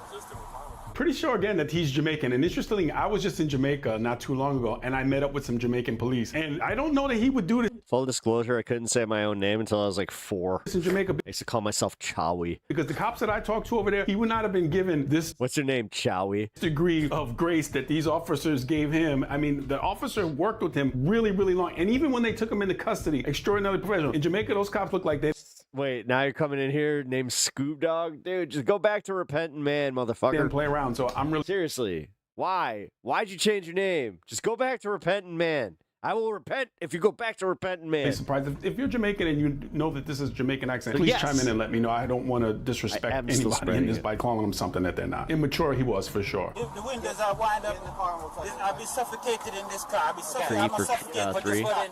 I'm gonna suffocate in this car, bro. Put your foot in. I'm gonna suffocate in the car, bro. It's your boyfriend? Okay. Well, so he's going to be going to jail. Okay. So, well, first off, he has no valid driver's license. I guess Pep was Okay, easier he to failed to identify himself. So that's obstruction and also resisting with violence. Okay. So he's going to go to jail for a felony and a couple misdemeanors. I'll just say it. This is how I used to say my name when I was like 3, was Chowie Peppa. Tactical blunt on female officer. Another thing that I take note of when I watch officers, when they're putting their gear away or they're taking their gear out, that they don't with a bowl cut have to look down and do it. She didn't have to That was adorable, but it was also stupid. look down. She wasn't trying to figure it out. Maybe took her a couple seconds to put in, but tactical bun was able to put her gear back. I like when I see that stuff, and the rest of the officers look very tactical as well. For a felony and a couple misdemeanors. Okay. So all he had to do was identify himself, and he would have got a ticket and been on his way. You both would have been on your way. All right. Is this your vehicle? Yes. Okay. So we're going to be impounding your vehicle as well. What? Okay. Why? Because it was used in the commission of a crime. What crime? Are you whatting how I used to pronounce my name? The resisting with violence, the driving with no license. Yes. The obstruction. My parents are good though. They sent me to a speech therapist so I didn't have to have problems with this. All right. Where do you guys live at? I live down the street. Okay, where's down the street? Drew Street. His address different from mine. What's his address? I don't know. How long have you been dating? Over a year. Over a year, and you have no idea what his address is. He lives in Dunedin or something. I don't know the exact address. Is he married or something? Now I speak for a living? Yeah, isn't that weird? You've been dating for a year, and you don't know if he's married, and you don't know his address. understand how that makes absolute no sense? I don't know his address. Okay. I mean, All right. So here's the deal. We're going to be taking your car. Okay. We're going to be impounding it. And has this ever been impounded? Has this ever been a felonious impound before? no. Okay. So what we're Oh, gonna do you're is we're gonna do a criticizing felonious Officer impound Tatum. on it. Okay. So I was like, oh, damn. If this is ever used in the commission of a felony again, we're going to seize it. Okay. Which means it then belongs to the city of Clearwater. Okay. So, did you just get off of work? All right. Do you have any friends or family in the area that can come pick you up? No. Okay. Well, there's Uber or taxi, something like that. Okay. So, do you have anything in the car that you need? Oh, Ma'am, bro, you I have don't know anybody that I know. I don't know their address off the top of my head. No. in the car. Fuck I no. asked you, is there anything in the car that you need? Yeah, I No, gotta get unless it's my keys and address. my No. purse. Okay. You're right. Stand there and That's we're gonna grab crazy. it for you. Yeah. I'm sorry? Florida, this Clearwater department, I mean, they don't play around. This female's car, because it was involved in this felony incident that the driver precipitated, they're towing and impounding the car. And what the officer said is if it happens again, they're going to seize it. Clearwater will own it. Now, this happened in 2023. I don't know if the law is still the same. If you're in Clearwater or you know that law that exists, if that's still the same, or if in your jurisdiction, that is, I mean, in my jurisdiction in Vegas, that was not something that we could do over a passenger and the driver was involved in a felony. You got to know what's going on in your city, your jurisdiction, and who's driving your car. This was a huge L for this driver. This thing that I talked about way back when, and all the other people who are online that talk about this stuff, it's never a win to try to play this game. This guy is trying to litigate a speeding ticket on the side of the road, and now he has a felony, and he's sitting in jail. And at the time it's recording, he may or may not be. Forfeiture is BS. Yeah, Illinois has some real bullshit laws with that shit. I don't know. But if you know someone who is going to be that We're a blue obtuse state, but some of our fucking police laws not are realize fucked. that they have to provide their driver license during a traffic. I lost without saying too much, I lost a lot of shit to the state of Illinois. Stop. Share this video with them, because in the back of the car is where he's going to end, or she is going to end. It's never, all because it was in one bag, ever a win. Like the video, subscribe to the channel, and click on the video that's on your screen for more content just like this. I won my case. So. Anyway. All right. Do a little chill vibes and while we start wrapping up the stream here. Yeah, Repentant Man's back, by the way, guys. He's Scoob Dog now. He was, God, what, Hot Rod something or whatever the fuck. Yeah, we get it, dude. We get it. You don't like potheads, whatever. You got a weird thing about this. Like, dude, seriously, you're like a fucking cartoon villain where you're just like, I don't like pot. Bear, bear, bear, bear. Oh, no, dude. No, Officer Tatum, he was a cop. He fucking sucks. No. There ain't no surprise that motherfucker was oh my God. Neckerchief cop, he's got bad takes. No way. It's Sagar. Oh my God! Oh my God! It's Sagar and Jenny. Sagar and Jenny is coming here with this fucking Repentant Man bullshit, just like, you stupid potheads. I don't like the weed addicts. Bro. Anna, that was a good one. Dude, Sagar would hate me. Sagar would legit say that, like, I'm promoting, like, the worst of the worst, and just, like, god damn. Like, Sagar's such a fucking... I mean, dare I say, like, can I just use the term square? He's such a square. Ugh. Sounds like he should smoke a J and relax. Yeah, no shit. Welcome him as Sagar. I should. You know what? What up, Sag? By the sound of it, he was a shit cop. Probably made everyone feel uncomfortable in every interaction he had with a civilian. Honestly, I'm kind of wondering why he's not still a cop. Like, it doesn't strike me as the age that you retire. Like, some shit happened. What's up with that?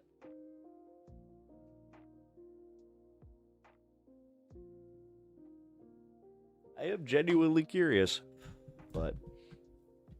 All right, I do have to start rapping here. I've got propaganda tomorrow, so I gotta wake up and get some work done, and then go and do some propaganda. Let's see. And then I also got my show at 4. And then I have, So if you guys don't already know, that's what this at this space thing is here. Tuesdays at 1 p.m. Eastern, noon Central. Follow me on this space. Here is the link at the end of this. Also follow me on Twitch because, yeah, you never know.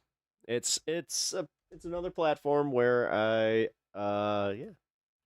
you guys can follow me and make sure that if anything were to, kind of happen, you never know. You never know.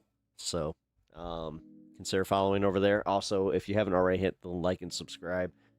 I hate doing this shit.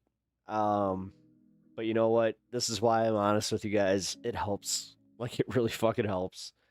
We're all, I'm smaller on this here platform, so if you guys haven't already hit that like, come on, man. God damn it. It's not that fucking hard. I'll be that guy where it's just like, just hit the fucking like. But yeah, I'm gonna be doing a not primetime. Primetime propagandas on Wednesday, even though I think that this Wednesday is going to be a pre-record. And then tomorrow I am on propaganda, noon to 2. I do 2 hours exclusive on this space. I really think that you guys should check it out. And then come and join me 4 p.m. Central for High on Politics, this very show. One of the creators I followed in a recent video said that they'll never do the like and subscribe thing because it makes them cringe every fucking time that they try. Well, the thing is, it does remind people. Like, I've had that happen a bunch of times where they're just like, yeah, you're right. Okay, cool. That's why I try to also just be honest about it, where it's like, no, guys, like, it does. If you guys watch a lot of free content, because that's what this is, it's free content. We don't get, I don't get paid for, I really, I don't make, tons of money doing this. So that shit helps me grow this channel, which will then make me rely less on asking for donations. I'll be honest, the fact that you guys donate to this, to me and the show, that makes a huge impact. And I'll be honest too, just from the standpoint of being a content consumer, it's made me a lot better about paying other creators that I have watched and just understanding that this really does help. I have paid for subscriptions to shit that I barely used. You know what I mean? And then I also realized it's a bunch of fucking corporate overlords or whatever the fuck you want to call them, just fucking ripping me off. And then realizing how much more I put into actual content creators. I finally got to that point. They acknowledge that it helps. They just aren't gonna do it off principle, I guess. Oh, I mean, I was trained differently though, Sylvie. I'll be honest. I was trained to do commercials. I was trained to literally do live reads and shit like that. That's why I was even doing the ground news bits when I did, because I thought that's kind of where I needed to go. Now, am I gonna be honest with you guys? Have I had opportunities to take more sponsors? Yes. Have I wanted to? No, because it doesn't really do much. It's honestly almost more stress to focus on it, because then I have to I can't say certain things because it might scare away the advertisers, kind of thing. I'm trying to stay within TOS, but realistically, yeah. Really? Dang. Yeah. I mean, it is what it is. I got certain people that I'm willing to work with. Like I've said, there's a certain CBD company that I would totally work with. But realistically, yeah. That's where my minimal training lays into live performance and live reads. Well, the thing is, that's what this is about. I'm not sure what other creators you were watching, but do they do long-term, stuff like this? Because that's kind of the thing. Gay. Is that all you got? Or are you fucking 12? Jesus. Yeah, are you happy? Yeah, everybody's happy here, dude. Gay. Oh, this guy's leading with his emotions and saying something that might be interpreted as being vulnerable. Gay. All right, man. I'm starting to think that you might have some sexuality problems. My production class did the school news and broadcasted it via the school CCTV. No, they do mainly short form. Yeah, if I was doing short form, I wouldn't even fucking bother. It's the fact that I'm here for 7 hours and it's like, yeah, guys, as you guys collect likes here and then subscribe to my channel. Also, like, I am getting close. Like, listen, once I hit that 3K, nice little boost comes. I get a little pat on the back from the YouTubes. Then I'm making my way to the 10K because that's realistically, guys. Like, I'm not trying to say too much here because I don't want to get in trouble, but I'm trying to make. Yeah, let's just say call it the push to 10K, and god damn, I would love to do that by the end of this year. But you know what? Regardless, you guys will have High on Politics and me here to enjoy. It's just as. The future comes. We'll see how much. All right. Anyway, which is why they could probably afford not to. Wait. Yeah. No, that's totally why. It's not a loser, hillbilly supporter of your favorite president. Honestly, I don't. He may not even support the president. He might just be a dick. I don't know. Some people get off on that. Like, I remember being an edgelord teenager. Like, dude, if I had this access to, like, people that were on, like, trust me, I was, like, early AOL, you know? Like, I've said some shitty shit, you know? I tried to troll when trolling was it was getting, traction, but also, realistically, it came from a fucking place of massive insecurities. Which, this is why I can kind of recognize that these people are very insecure in themselves. Like, they don't fucking know shit about themselves, and I don't think they want to. So. Anyway. With that being said, folks, it is, we just got to celebrate the 420 somewhere, but I'm gonna get going, because I do have to try and get some semblance of sleep. And then, yes, tomorrow will be a thing. Pep, that was oh, right, I forgot the orange thing. Truzy. God, I can't even do my impression. Ugh, shit hurts. Truzy is a true believer. However, he's just another hillbilly supporter of your favorite president. Loser and sucker. Oh. Yeah. Did I mention that I'm probably have to go to the doctor for this? Hope you have a good night. Thanks, Satch. I appreciate that. Also, Sylvie, thanks for hanging tonight. LT, thanks for being here, brother. Truzy. Gay indeed. I like how one of my fucking shoutouts goes to a hater.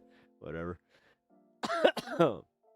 Also, Trevor Borens, if you haven't already hit that sub button, you seem like a cool cat that would totally fucking vibe with the rest of this program. We have good times here. But, alrighty, folks. I need to stop stun locking so I can get the fuck on and go to bed. So, yep, hit the like, subscribe on your way out, because, hey, that's the way that I'm gonna wrap this up. It is cringe as shit. It really is. Like, I'm just gonna say that much. It is cringe as shit. Like, I hated it. Like, when I started doing this, I almost made fun of it, where I was just like, okay, like, I got it. But now that I understand, I almost do want to go back and apologize to all the creators that I made fun of, where I'm like, I'm so sorry. Now that I know how hard it is to just get some traction on YouTube, and then when you do, oh my God. Like, so just to put this in perspective, I had a Twitch streamer tell me that, like, my numbers, as far as, like, my sub numbers here, would be, like, 10,000 on Twitch. So, I don't know, man. I focused on YouTube because I don't even know why. But here I am. So, yeah. Anyway, I do appreciate y'all hanging out, and I will catch y'all tomorrow. Good night, every pony. Thanks for the stream. Thank you, Bloodstone. Appreciate you. I will catch you guys all tomorrow. Good night.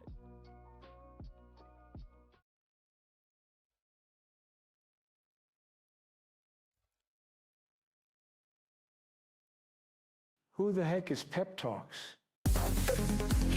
I'm not gay, but I fantasize about Marco Rubio. Peptalks. Peptalks. Peptalks. Let's eradicate the Kung Flu. I'm literally coming. Peptalks. Peptalks. Who the heck is Peptalk? They want our women. They want our children. Pep talks. Sometimes no means yes. Grab them by the pep talk. Grab them by the Marco Rubio. Obama is a racist. Pep talks. I'm literally coming. I'm Pep literally coming. Pep talks. We found weapons of mass Pep talks. destruction. My fellow Americans, it has been confirmed today from Pep Talks that we are indeed all high on politics.